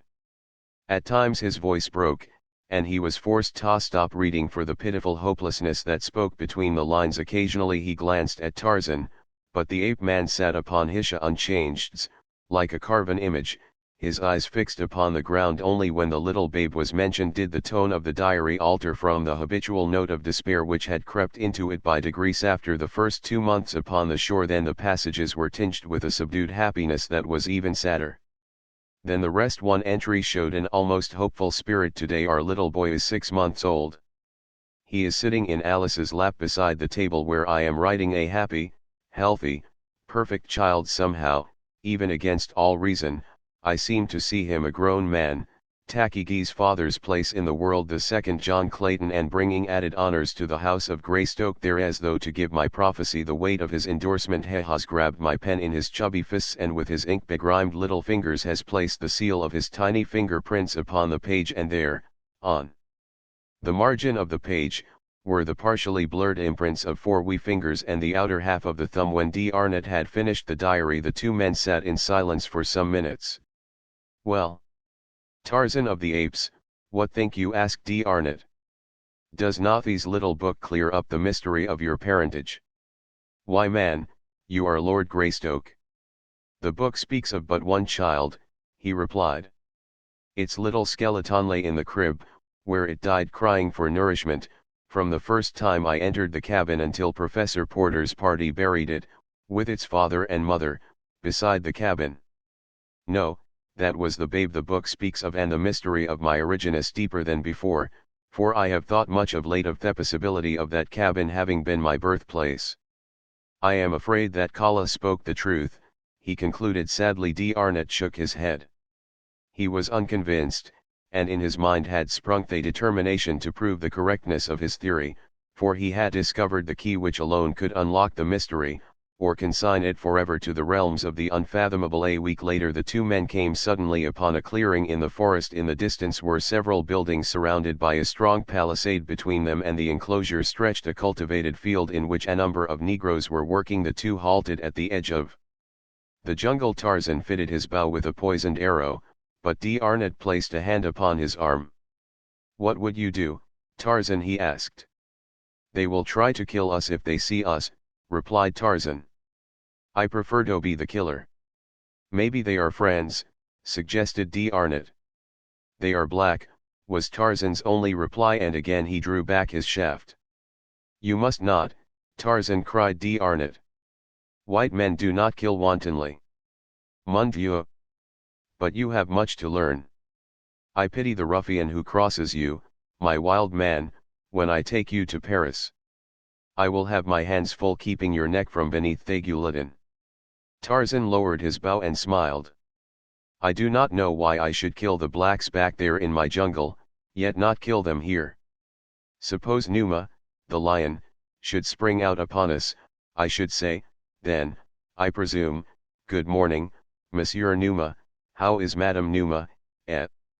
Wait until the blacks spring upon you," replied D. Arnott, "then you may kill them. Do not assume that men are your enemies until they provide." "Come," said Tarzan, "let us go and present ourselves to be killed," and he started straight across the field, his head high held and the tropical sun beating upon his smooth, brown skin. Behind him came D. Arnott, clothed in some garments which had been discarded at the cabin by Clayton when the officers of the French cruiser had fitted him out in more presentable fashion. Presently one of the blacks looked up, and beholding Tarzan, turned, shrieking, toward the palisade. In an instant the air was filled with cries of terror from the fleeing gardeners, but before any had reached the palisade a white man emerged from the enclosure, rifle in hand. To discover the cause of the commotion, what he saw brought his rifle to his shoulder, and Tarzan of the Apes would have felt cold lead once again had not D. Arnott cried loudly to the man with the leveled gun, "Do not fire. We are friends." "Halt," then was the reply. "Stop," Tarzan cried D. Arnott. "He thinks we are enemies." Tarzan dropped into a walk, and together he and D'Arnot advanced toward the white man by the gate. The latter eyed them in puzzled bewilderment. "What manner of men are you?" he asked, in French. "White men," replied D'Arnot. "We have been lost in the jungle for a long time." The man had lowered his rifle and now advanced with outstretched hand. "I am Father Constantine of the French mission here," he said, "and I am glad to welcome you." "This is Monsieur Tarzan, Father Constantine," replied D'Arnot, indicating the ape man, and as the priest extended his hand to Tarzan, D'Arnot added, "And I am Paul D'Arnot, of the French Navy." Father Constantine took the hand which Tarzan extended in imitation of the priest's act, while the latter took in the superb physique and handsome face in one quick, keen glance, and thus came Tarzan of the Apes to the first outpost of civilization. For a week they remained there, and the ape man, keenly observant, learned much of the ways of men.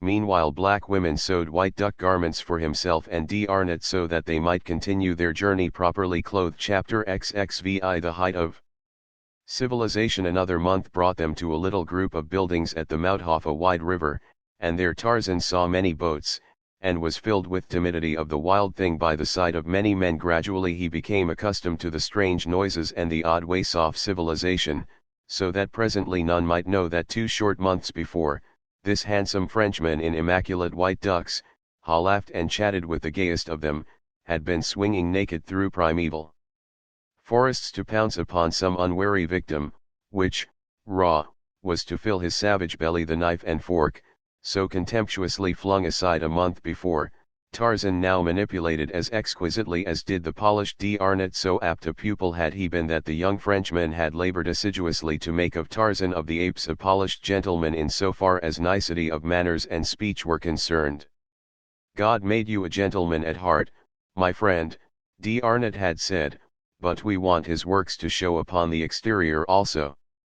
As soon as they had reached the little port, D'Arnot had cabled his government of his safety, and requested a 3 months' leave, which had been granted. He had also cabled his bankers for funds, and the enforced wait of a month, under which both chafed, was due to their inability to charter a vessel for the return to Tarzan's jungle after the treasure. During their stay at the coast town Monsieur Tarzan became the wonder of both whites and blacks because of several occurrences which to Tarzan seemed the merest of nothings. Once a huge black, crazed by drink, had run amok and terrorized the town, until his evil star had led him to where the black-haired French giant lolled upon the veranda of the hotel. Mounting the broad steps, with brandished knife, the Negro made straight for a party of 4 men sitting at a table sipping the inevitable absinthe. Shouting in alarm, the 4 took to their heels, and then the black spied Tarzan. With a roar he charged the ape man, while 100 heads peered from sheltering windows and doorways to witness the butchering of the poor Frenchman by the giant black. Tarzan met the rush with the fighting smile that the joy of battle always brought to his lips as the Negro closed upon him. Steel muscles gripped the black wrist oft uplifted knife hand, and a single swift wrench left the hand dangling below a broken bone. With the pain and surprise, the madness left the black man, and as Tarzan dropped back into his chair the fellow turned, crying with agony, and dashed wildly toward the native village. On another occasion, as Tarzan and D'Arnot sat at dinner with a number of other whites, the talk fell upon lions and lion hunting. Opinion was divided as to the bravery of the king of beasts, some maintaining that he was an arrant coward, but all agreeing that it was with a feeling of greater security that they gripped their express rifles when the monarch of the jungle roared about a camp at night. D'Arnot and Tarzan had agreed that his past be kept secret, and so none other than the French officer knew of the ape man's familiarity with beasts of the jungle. "Monsieur Tarzan has not expressed himself," said one of the party. "A man of his prowess who has spent some time in Africa. As I understand, Monsieur Tarzan must have had experiences with lions." "Yes. Some," replied Tarzan, dryly. "Enough to know that each of you are right in your judgment of the characteristics of the lions you have met. But one might as well judge all blacks by the fellow who ran amok last week, or decide that all whites are cowards because one has met a cowardly white. There is as much individuality among the lower orders, gentlemen, as there is among ourselves. Today we may go out and stumble upon a lion which is over timid, he runs away from us. Tomorrow we may meet his uncle or his twin brother, and our friends wonder why we do not return from the jungle. For myself, I always assume that a lion is ferocious, and so I am never caught off my guard. There would be little pleasure in hunting, retorted the first speaker, if one is afraid of the thing he hunts. D'Arnot smiled. Tarzan afraid? I do not exactly understand what you mean by fear, said Tarzan. Like lions, fear is a different thing in different men, but to me the only pleasure in the hunt is the knowledge that the hunted thing has power to harm me as much as I have to harm him. If I went out with a couple of rifles and a gun bearer, and 20 or 30 beaters, to hunt a lion, I should not feel that the lion had much chance, and so the pleasure of the hunt would be lessened in proportion to the increased safety which I felt. Then I am to take it that Monsieur Tarzan would prefer to go naked into the jungle, armed only with a jackknife, to kill the king of beasts, laughed the other, good-naturedly, but with the merest touch of sarcasm in his tone. And a piece of rope, added Tarzan. Just then the deep roar of a lion sounded from the distant jungle, as though to challenge whoever dared enter the lists with him. There is your opportunity, Monsieur Tarzan, bantered the Frenchman. I am not hungry, said Tarzan simply. The men laughed, all but D'Arnot. He alone knew that a savage beast had spoken its simple reason through the lips of the ape man. But you are afraid, just as any of us would be, to go out there naked, armed only with a knife and a piece of rope, said the banterer. Is it not so? No, replied Tarzan. Only a fool performs any act without reason. 5,000 francs is a reason, said the other. I wager you that amount you cannot bring back a lion from the jungle under the conditions we have named, naked and armed only with a knife and a piece of rope. Tarzan glanced toward D'Arnot and nodded his head. Make it 10,000, said D'Arnot. Done, replied the other. Tarzan arose. I shall have to leave my clothes at the edge of the settlement, so that if I do not return before daylight I shall have something to wear through the streets. You are not going now, exclaimed the wagerer, at night. Why not? asked Tarzan. Numa walks abroad at night, it will be easier to find him. No, said the other, I do not want your blood upon my hands. It will be foolhardy enough if you go forth by day. I shall go now, replied Tarzan, and went to his room for his knife and rope. The men accompanied him to the edge of the jungle, where he left his clothes in a small storehouse, but when he would have entered the blackness of the undergrowth they tried to dissuade him, and the wagerer was most insistent of all that they abandon his foolhardy venture. I will accede that you have won, he said, and the 10,000 francs are yours if you will but give up this foolish attempt, which can only end in your death. Tarzan laughed, and in another moment the jungle had swallowed him. The men stood silent for some moments and then slowly turned and walked back to the hotel veranda. Tarzan had no sooner entered the jungle than he took to the trees, and it was with a feeling of exultant freedom that he swung once more through the forest branches. This was life. Ah, how he loved it! Civilization held nothing like this in its narrow and circumscribed sphere, hemmed in by restrictions and conventionalities. Even clothes were a hindrance and a nuisance. At last he was free.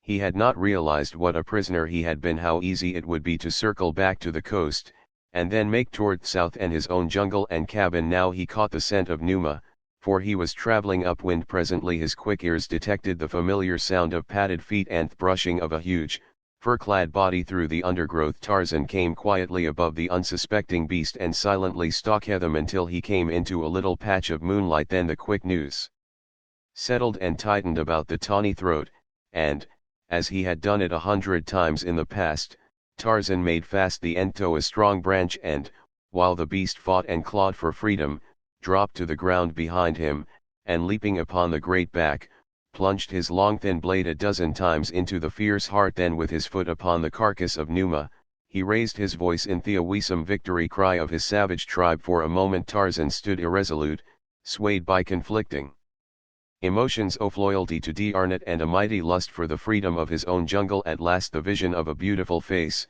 and the memory of warm lips crushed to his dissolved the fascinating picture he had been drawing of his old life. The ape man threw the warm carcass of Numa across his shoulders and took to the trees once more. The men upon the veranda had sat for an hour, almost in silence. They had tried ineffectually to converse on various subjects, and always the thing uppermost in the mind of each had caused the conversation to lapse.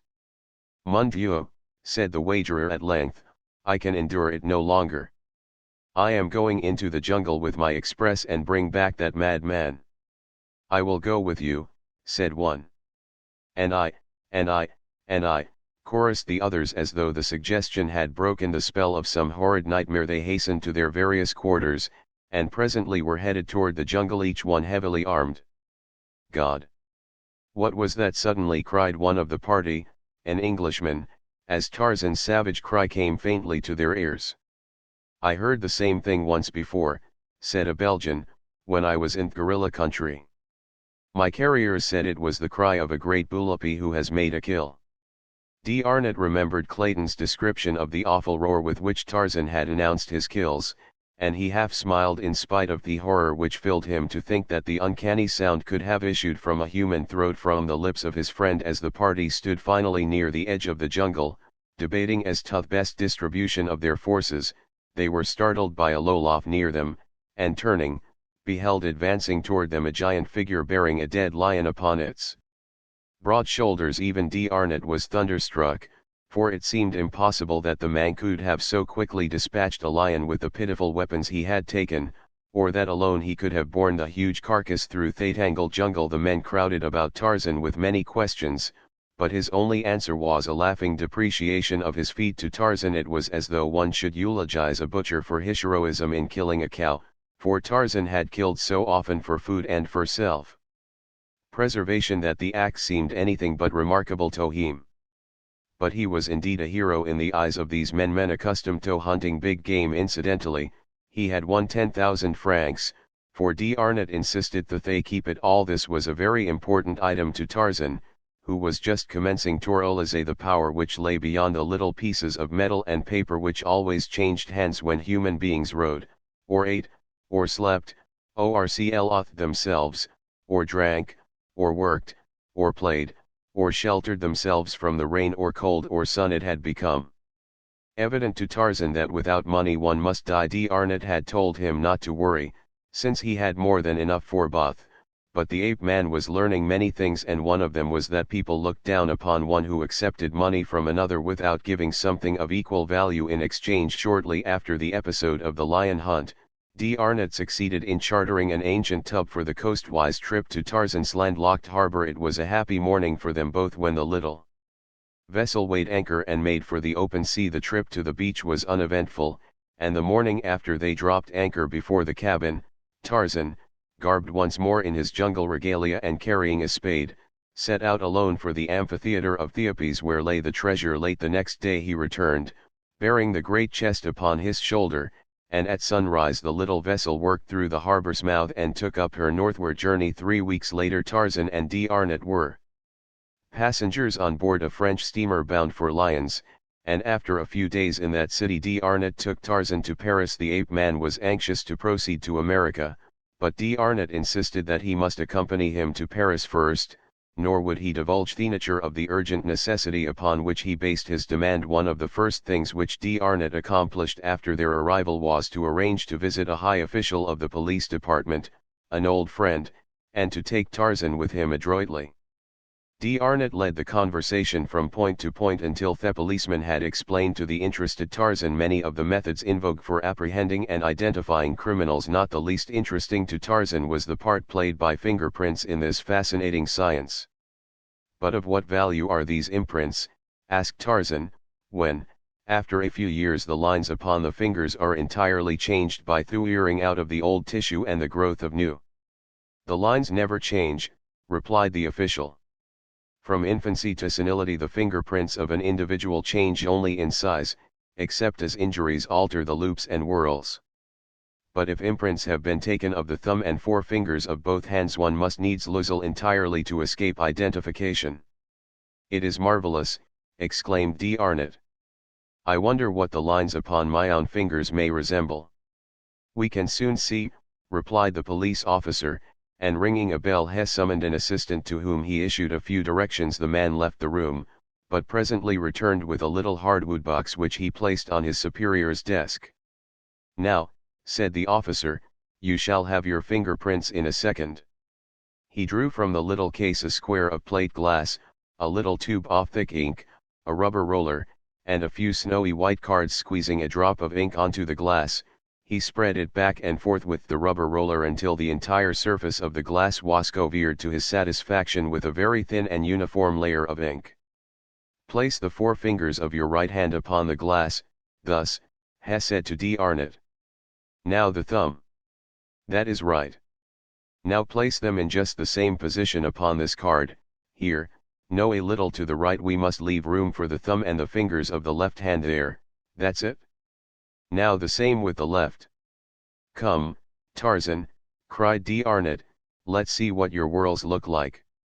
Tarzan complied readily, asking many questions of the officer during the operation.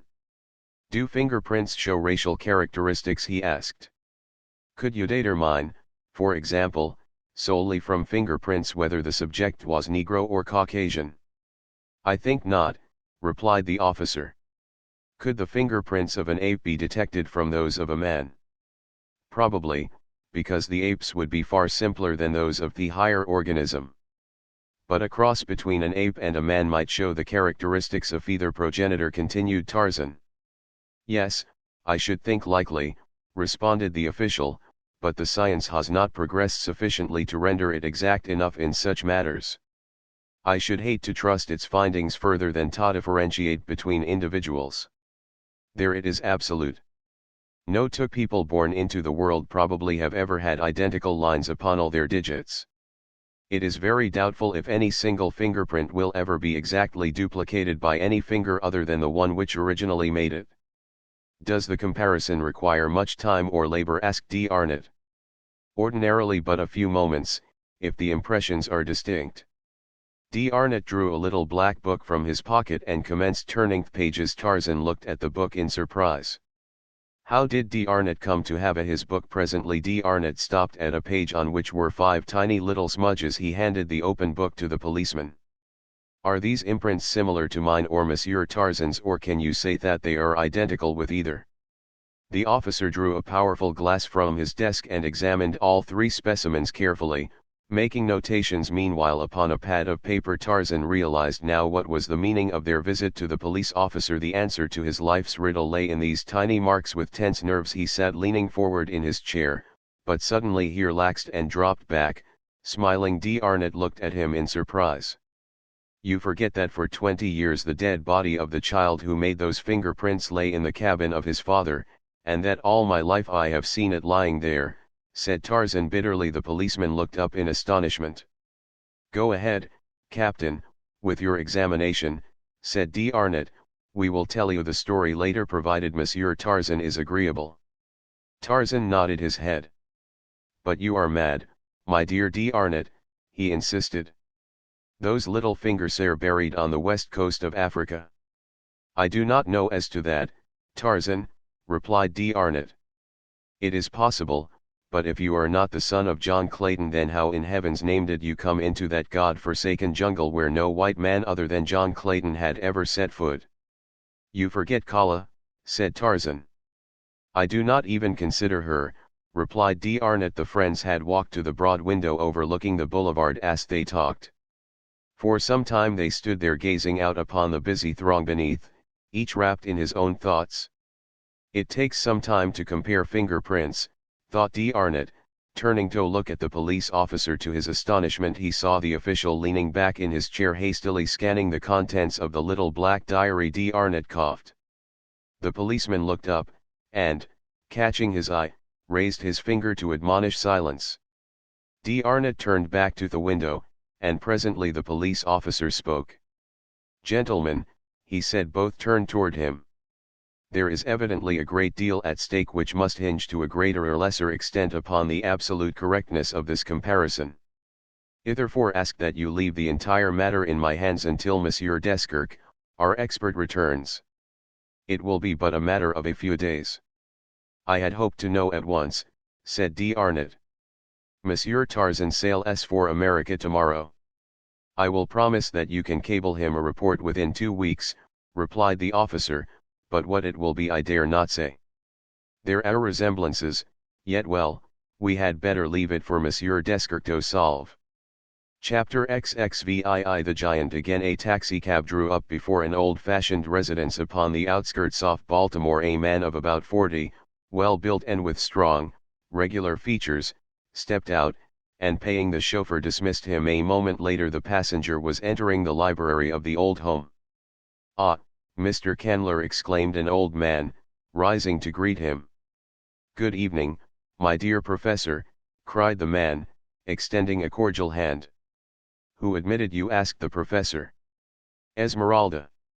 "Then she will acquaint Jane with the fact that you are here," said the old man. "No, professor," replied Candler, "for I came primarily to see you." "Ah, I am honored," said Professor Porter. "Professor," continued Robert Candler, with great deliberation, as though carefully weighing his words, "I have come this evening to speak with you about Jane. You know my aspirations, and you have been generous enough to approve me suit." Professor Archimedes Q. Porter fidgeted in his armchair. The subject always made him uncomfortable. He could not understand why. Candler was a splendid match. "But Jane," continued Candler, "I cannot understand her. She puts me off first on one ground and then another. I have always the feeling that she breathes a sigh of relief every time I bid her goodbye." "Tut, tut," said Professor Porter. "Tut, tut, Mr. Candler. Jane is a most obedient daughter. She will do precisely as I tell her." "Then I can still count on your support?" asked Candler, a tone of relief marking his voice. "Certainly, sir, certainly, sir," exclaimed Professor Porter. "How could you doubt it?" "There is young Clayton, you know," suggested Candler. "He has been hanging about for months. I don't know that Jane cares for him, but beside his title they say he has inherited a very considerable estate from his father, and it might not be strange, if he finally won her, unless," and Candler paused. "Tut tut, Mr. Candler, unless what?" "Unless, you see fit to request that Jane and I be married at once," said Candler, slowly and distinctly. "I have already suggested to Jane that it would be desirable," said Professor Porter sadly, "for we can no longer afford to keep up this house, and live as her associations demand." "What was her reply?" asked Candler. "She said she was not ready to marry anyone yet," replied Professor Porter, "and that we could go and live upon the farm in northern Wisconsin which her mother left her. It is a little more than self-supporting. The tenants have always made a living from it, and been able to send Jane a trifle beside, each year. She is planning on our going up there the first of the week. Philander and Mr. Clayton have already gone to get things in readiness for us." "Clayton has gone there!" exclaimed Candler, visibly chagrined. "Why was I not told? I would gladly have gone and seen that every comfort was provided."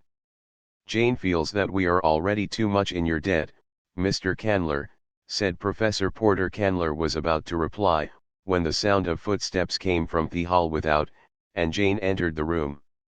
"Oh, I beg your pardon," she exclaimed, pausing on the threshold.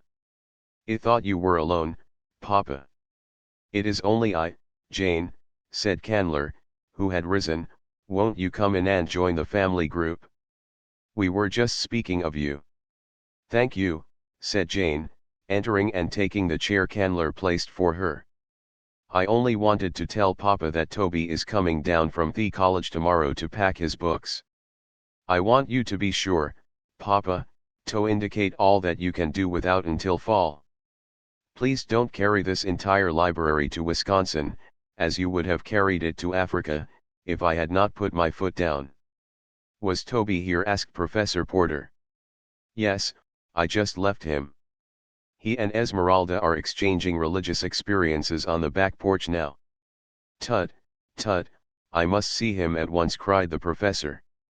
"Excuse me just a moment, children, and the old man hastened from the room as soon as he was out of earshot. Candler turned to Jane. "See here, Jane," he said bluntly. "How long is this thing going on like this? You haven't refused to marry me, but you haven't promised either. I want to get the license tomorrow, so that we can be married quietly before you leave for Wisconsin. I don't care for any fuss or feathers, and I'm sure you don't either." The girl turned cold, but she held her head bravely. "Your father wishes it, you know," added Candler. "Yes, I know." She spoke scarcely above a whisper. "Do you realize that you are buying me, Mr. Candler?" she said finally, and in a cold, level voice. "Buying me for a few paltry dollars." "Of course you do, Robert Candler, and the hope of just such a contingency was in your mind when you loaned Papa the money for that harebrained escapade, which but for a most mysterious circumstance would have been surprisingly successful. But you, Mr. Candler, would have been the most surprised. You had no idea that the venture would succeed. You are too good a businessman for that. And you are too good a businessman to loan money for buried treasure seeking, or to loan money without security unless you had some special object in view.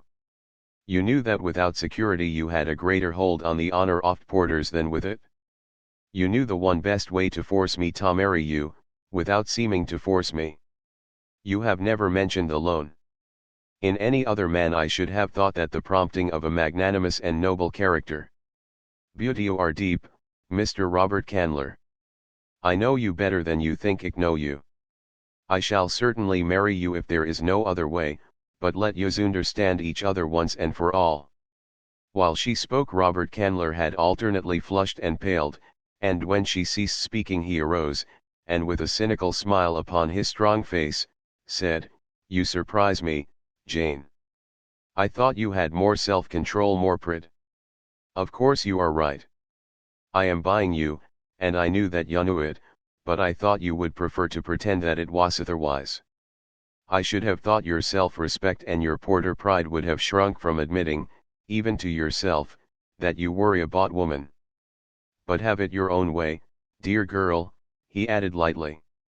"I am going to have you, and that is all that interests me."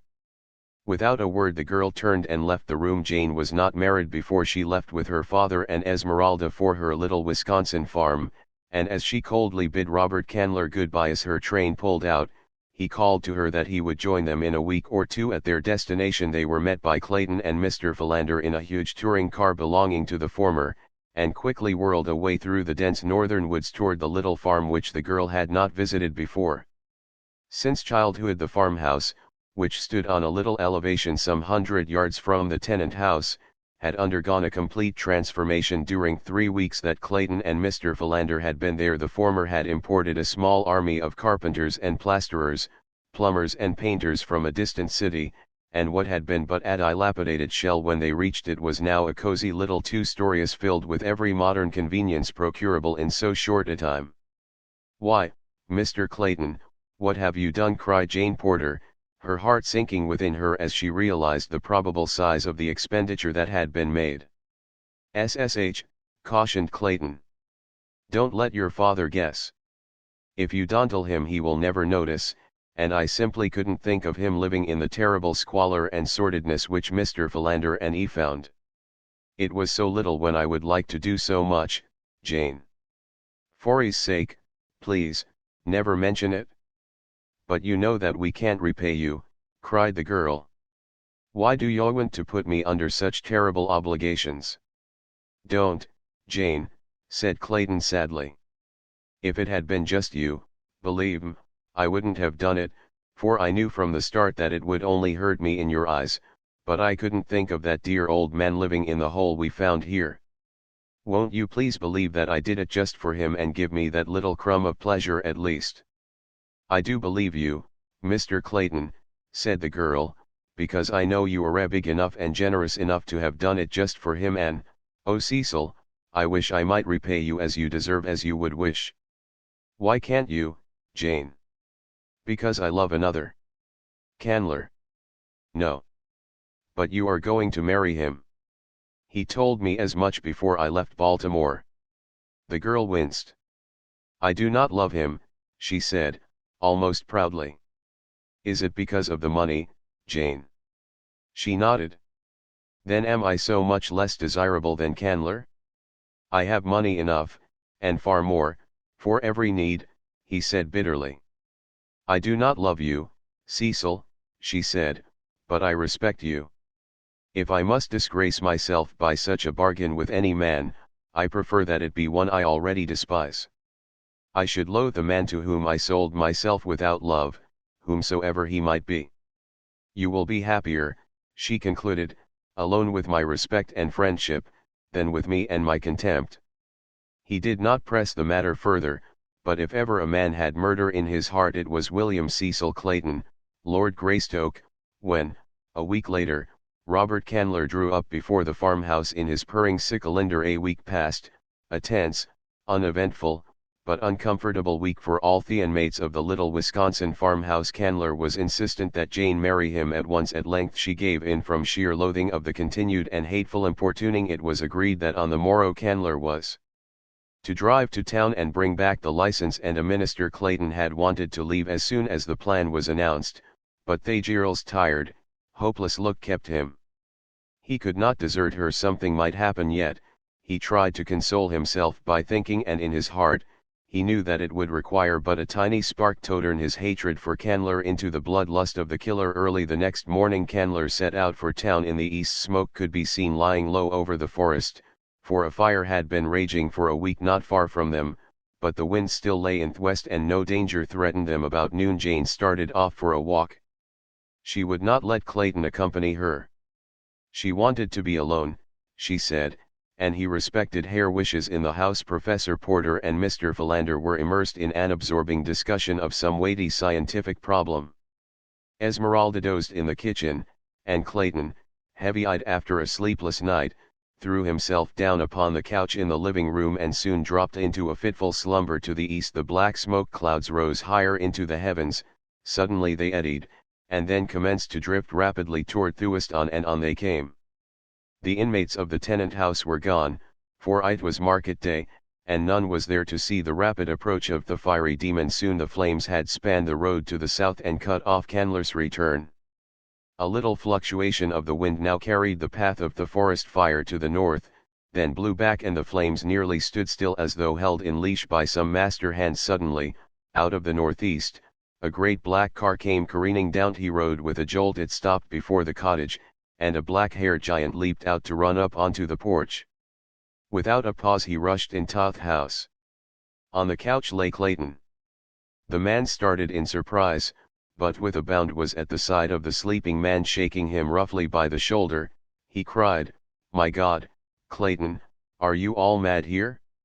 Don't you know you are nearly surrounded by fire? Where is Miss Porter?"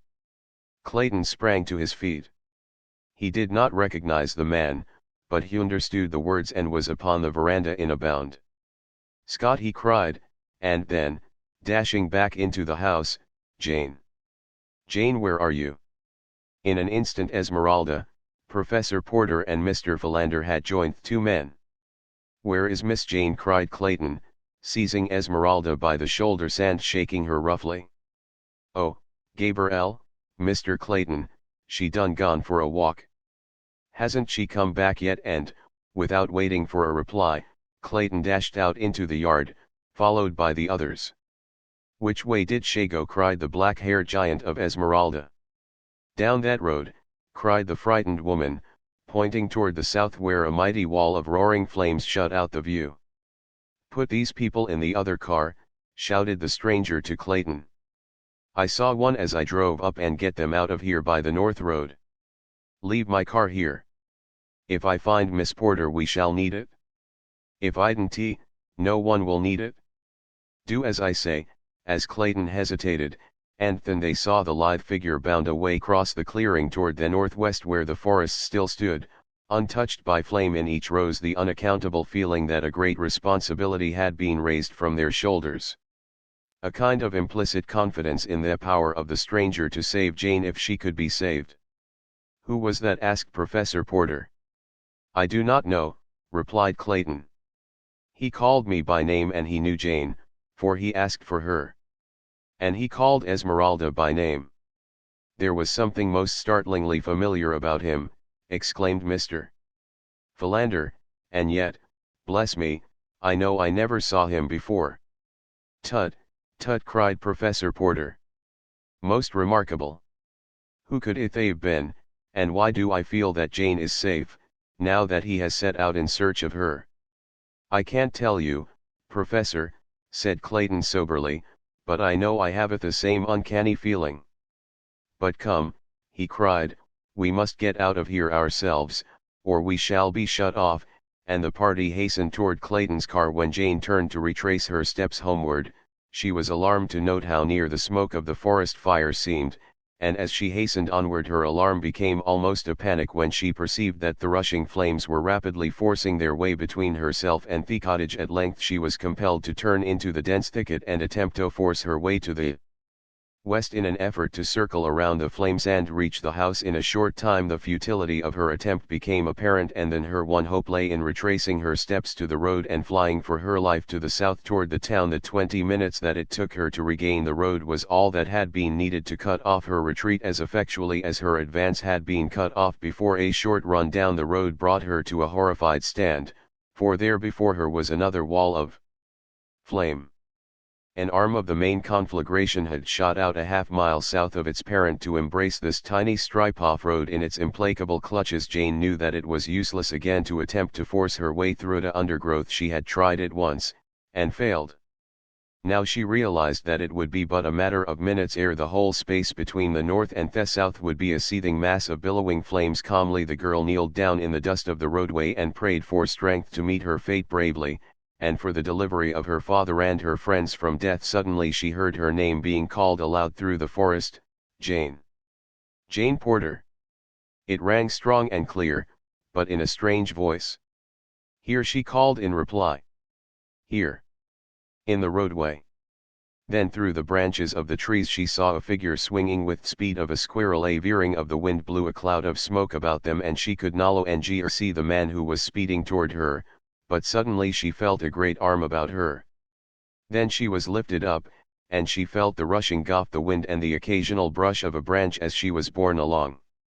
She opened her eyes. Far below her lay the undergrowth and the hard earth. About her was the waving foliage of the forest. From tree to tree swung the giant figure which bore her, and it seemed to Jane that she was living over in a dream the experience that had been hers in that far African jungle. Oh, if it were but the same man who had borne her so swiftly through the tangled verdure on that other day. But that was impossible. Yet who else in all the world was there with the strength and agility to do what this man was now doing? She stole a sudden glance at the face close to hers, and then she gave a little frightened gasp. It was he. My forest man, she murmured. No, I must be delirious. Yes, your man, Jane Porter. Your savage, primeval man come out of their jungle to claim his mate, the woman who ran away from him, he added almost fiercely. I did not run away, she whispered. I would only consent to leave when they had waited a week for you to return. They had come to a point beyond the fire now, and he had turned back to the clearing. Side by side they were walking toward the cottage. The wind had changed once more and the fire was burning back upon itself. Another hour like that and it would be burned out. Why did you not return? She asked. I was nursing D'Arnott. He was badly wounded. Ah, I knew it, she exclaimed. They said you had gone to join the blacks, that they were your people. He laughed. But you did not believe them, Jane. No, what shall I call you? She asked. What is your name? I was Tarzan of the Apes when you first knew me, he said. Tarzan of the Apes, she cried, and that was your note? I answered when I left. Yes, whose did you think it was? I did not know, only that it could not be yours, for Tarzan of the Apes had written in English, and you could not understand a word of any language. Again he laughed. It is a long story, but it was I who wrote what I could not speak, and now D'Arnott has made matters worse by teaching me to speak French instead of English. Come, he added, jump into my car, we must overtake your father, they are only a little way ahead.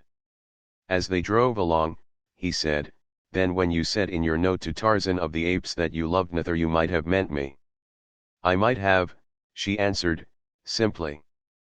But in Baltimore, oh, how I have searched for you. They told me you would possibly be married by now. That a man named Candler had come up here to wed you. Is that true? Yes. Do you love him? No. Do you love me? She buried her face in her hands. I am promised to another. I cannot answer you, Tarzan of the Apes, she cried. You have answered. Now, tell me why you would marry one you do not love. My father owes him money. Suddenly there came back to Tarzan the memory of the letter he had read and the name Robert Candler and the hinted trouble which he had been unable to understand. Then he smiled. If your father had not lost the treasure, you would not feel forced to keep your promise to this man Candler. I could ask him to release me. And if he refused? I have given my promise. He was silent for a moment.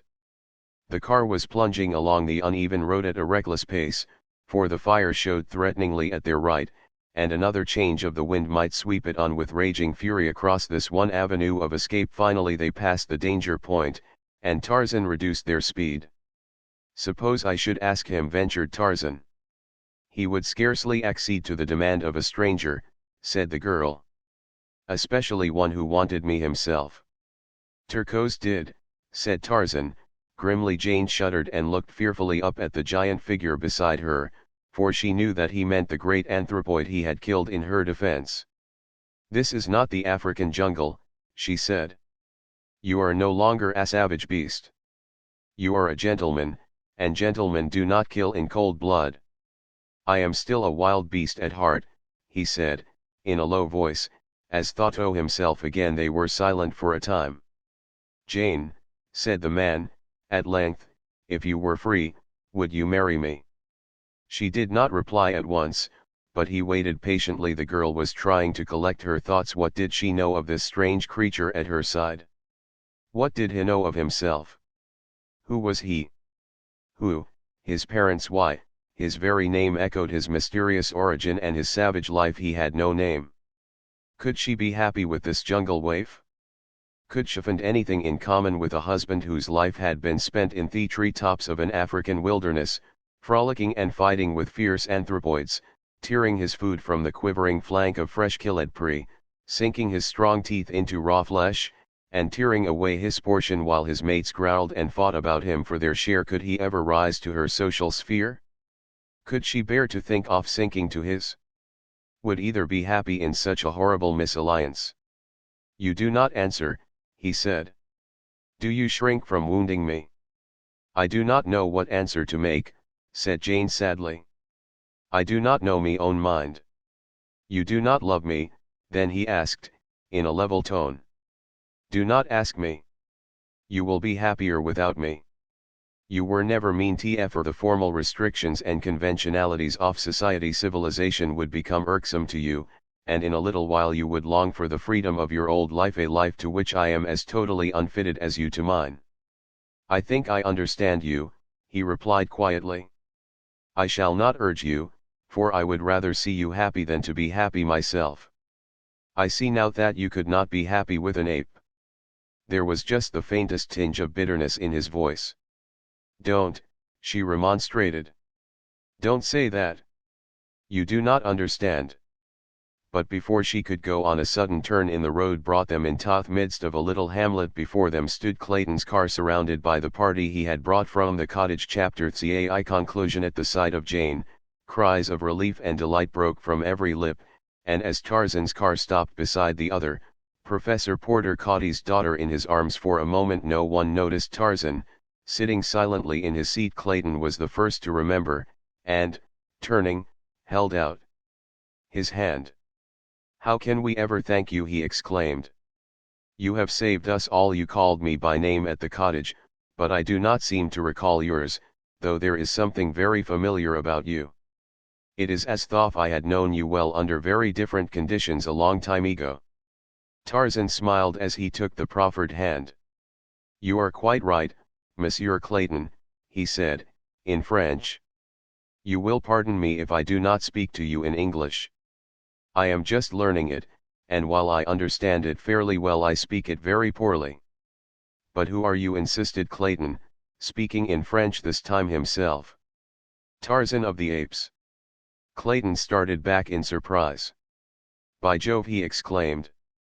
It is true. And Professor Porter and Mr. Philander pressed forward to add their thanks to Clayton's, and to voice their surprise and pleasure at seeing their jungle friend so far from his savage home. The party now entered the modest little hostelry, where Clayton soon made arrangements for their entertainment. They were sitting in the little, stuffy parlor when the distant chugging of an approaching automobile caught their attention. Mr. Philander, who was sitting near the window, looked out as the car drew in sight, finally stopping beside the other automobiles. Bless me, said Mr. Philander, a shade of annoyance in his tone. Itis, Mr. Candler. I had hoped, I had thought, or how very happy we should be that he was not caught in the fire, he ended lamely. Tut, tut. Mr. Philander, said Professor Porter. Tut, tut. I have often admonished my pupils to count 10 before speaking. Were I you, Mr. Philander, I should count at least 1,000, and then maintain a discreet silence. Bless me, yes, acquiesced Mr. Philander. But who is the clerical appearing gentleman with him? Jane blanched. Clayton moved uneasily in his chair. Professor Porter removed his spectacles nervously, and breathed upon them, but replaced them on his nose without wiping. The ubiquitous Esmeralda grunted. Only Tarzan did not comprehend. Presently Robert Candler burst into the room. Thank God, he cried. I feared the worst, until I saw your car, Clayton. I was cut off on the south road and had to go away back to town, and then strike east to this road. I thought we'd never reach the cottage. No one seemed to enthuse much. Tarzan eyed Robert Candler as saber I sure pray. Jane glanced at him and coughed nervously. Mr. Candler, she said, this is Monsieur Tarzan, an old friend. Candler turned and extended his hand. Tarzan rose and bowed as only D'Arnot could have taught a gentleman to do it, but he did not seem to see Candler's hand, nor did Candler appear to notice the oversight. This is the Reverend Mr. Tousley, Jane, said Candler, turning to the clerical party behind him. Mr. Tousley, Miss Porter. Mr. Tousley bowed and beamed. Candler introduced him to the others. We can have the ceremony at once, Jane, said Candler. Then you and I can catch the midnight train in town. Tarzan understood the plan instantly. He glanced out of half-closed eyes at Jane, but he did not move. The girl hesitated. The room was tense with the silence of taut nerves. All eyes turned toward Jane, awaiting her reply. Can't we wait a few days? She asked. I am all unstrung. I have been through so much today. Candler felt the hostility that emanated from each member of the party. It made him angry. We have waited as long as I intend to wait, he said roughly. You have promised to marry me. I shall be played with no longer. I have the license, and here is the preacher. Come, Mr. Tousley, come, Jane, there are plenty of witnesses, more than enough, he added with a disagreeable inflection, and taking Jane Porter by the arm, he started to lead her toward the waiting minister. But scarcely had he taken a single step ere a heavy hand closed upon his arm with a grip of steel. Another hand shot to his throat, and in a moment he was being shaken high above the floor, as a cat might shake a mouse. Jane turned in horrified surprise toward Tarzan, and, as she looked into his face, she saw the crimson band upon his forehead that she had seen that other day in far distant Africa, when Tarzan of the Apes had closed in mortal combat with the great anthropoid. She knew that murder lay in that savage heart, and with a little cry of horror she sprang forward to plead with the ape man. But her fears were more for Tarzan than for Candler. She realized the stern retribution which justice metes to the murderer. Before she could reach them, however, Clayton had jumped to Tarzan's side and attempted to drag Candler from his grasp with a single sweep of one mighty arm. The Englishman was hurled across the room, and then Jane laid a firm white hand upon Tarzan's wrist, and looked up into his eyes. For my sake, she said. The grasp upon Candler's throat relaxed. Tarzan looked down into the beautiful face before him. Do you wish this to live? He asked in surprise. I do not wish him to die at your hands, my friend, she replied. I do not wish you to become a murderer. Tarzan removed his hand from Candler's throat. Do you release her from her promise, he asked. It is the price of your life. Candler, gasping for breath, nodded. Will you go away and never molest her further? Again the man nodded his head, his face distorted by fear of the death that had been so close. Tarzan released him, and Candler staggered toward the door. In another moment he was gone, and the terror-stricken preacher with him. Tarzan turned toward Jane. May I speak with you for a moment, alone? He asked. The girl nodded and started toward the door leading to the narrow veranda of the little hotel. She passed out to await Tarzan and so did not hear the conversation which followed. Wait, cried Professor Porter, as Tarzan was about to follow. The professor had been stricken dumb with surprise by the rapid developments of the past few minutes. Before we go further, sir, I should like an explanation of the events which have just transpired. By what right, sir, did you interfere between my daughter and Mr. Candler? I had promised him her hand, sir, and regardless of our personal likes or dislikes, sir, that promise must be kept.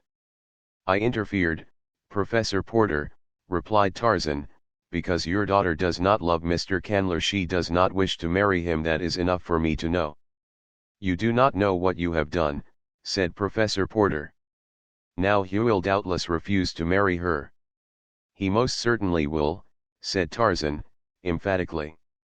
And further, added Tarzan, you need not fear that your pride will suffer, Professor Porter, for you will be able to pay the Candler person what you owe him the moment you reach home.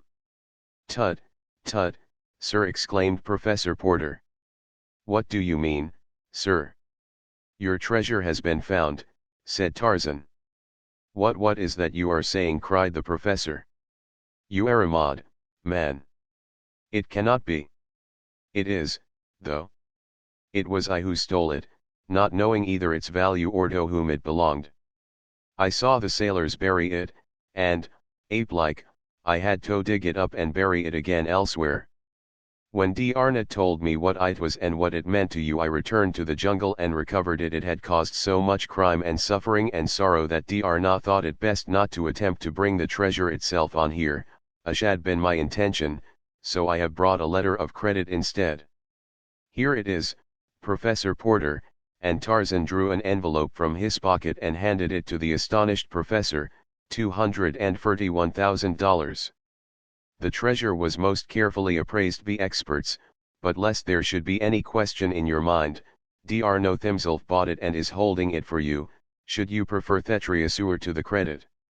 To the already great burden of the obligations we owe you, sir, said Professor Porter, with trembling voice, is now added this greatest of all services.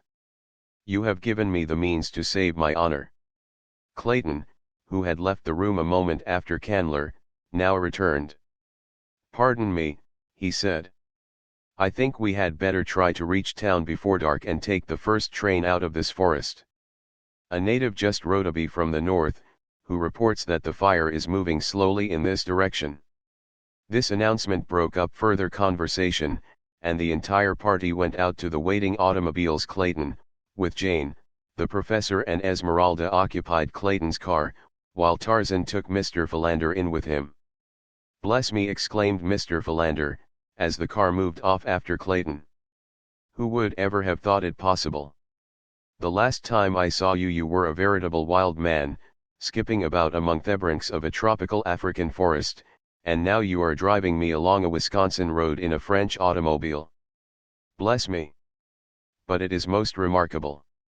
Yes, assented Tarzan, and then, after a pause, Mr. Philander, do you recall any of the details of the finding and burying of 3 skeletons found in my cabin beside that African jungle?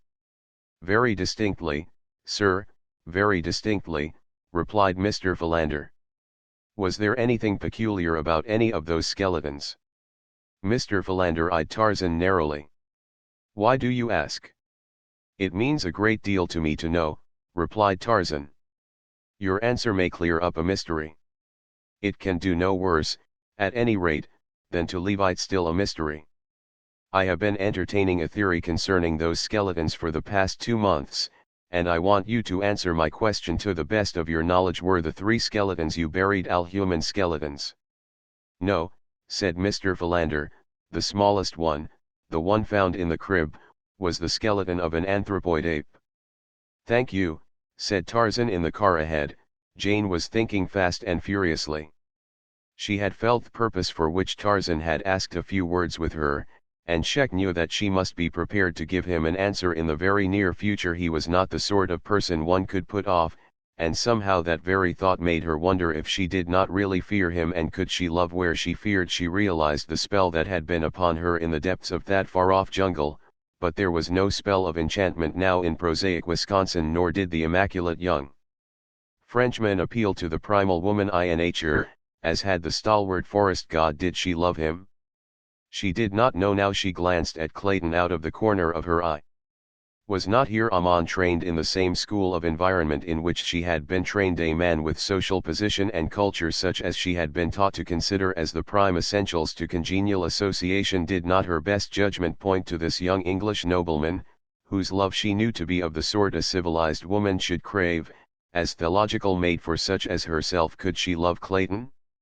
She could see no reason why she could not. Jane was not coldly calculating by nature, but training, environment and heredity had all combined to teach her to reason even in matters oft hard. That she had been carried off her feet by the strength of the young giant when his great arms were about her in the distant African forest, and again today, in the Wisconsin woods, seemed to her only attributable to a temporary mental reversion to type on her part, to the psychological appeal of the primeval man to the primeval woman in nature. If he should never touch her again, she reasoned, she would never feel attracted toward him. She had not loved him, then. It had been nothing more than a passing hallucination, superinduced by excitement and by personal contact. Excitement would not always mark their future relations, should she marry him, and the power of personal contact eventually would be dully by familiarity. Again she glanced at Clayton. He was very handsome and every inch agent lemon. She should be very proud of such a husband. And then he spoke. A minute sooner or a minute later might have made all the difference in the world to 3 lives, but chance stepped in and pointed out to Clayton the psychological moment. You are free now, Jane, he said.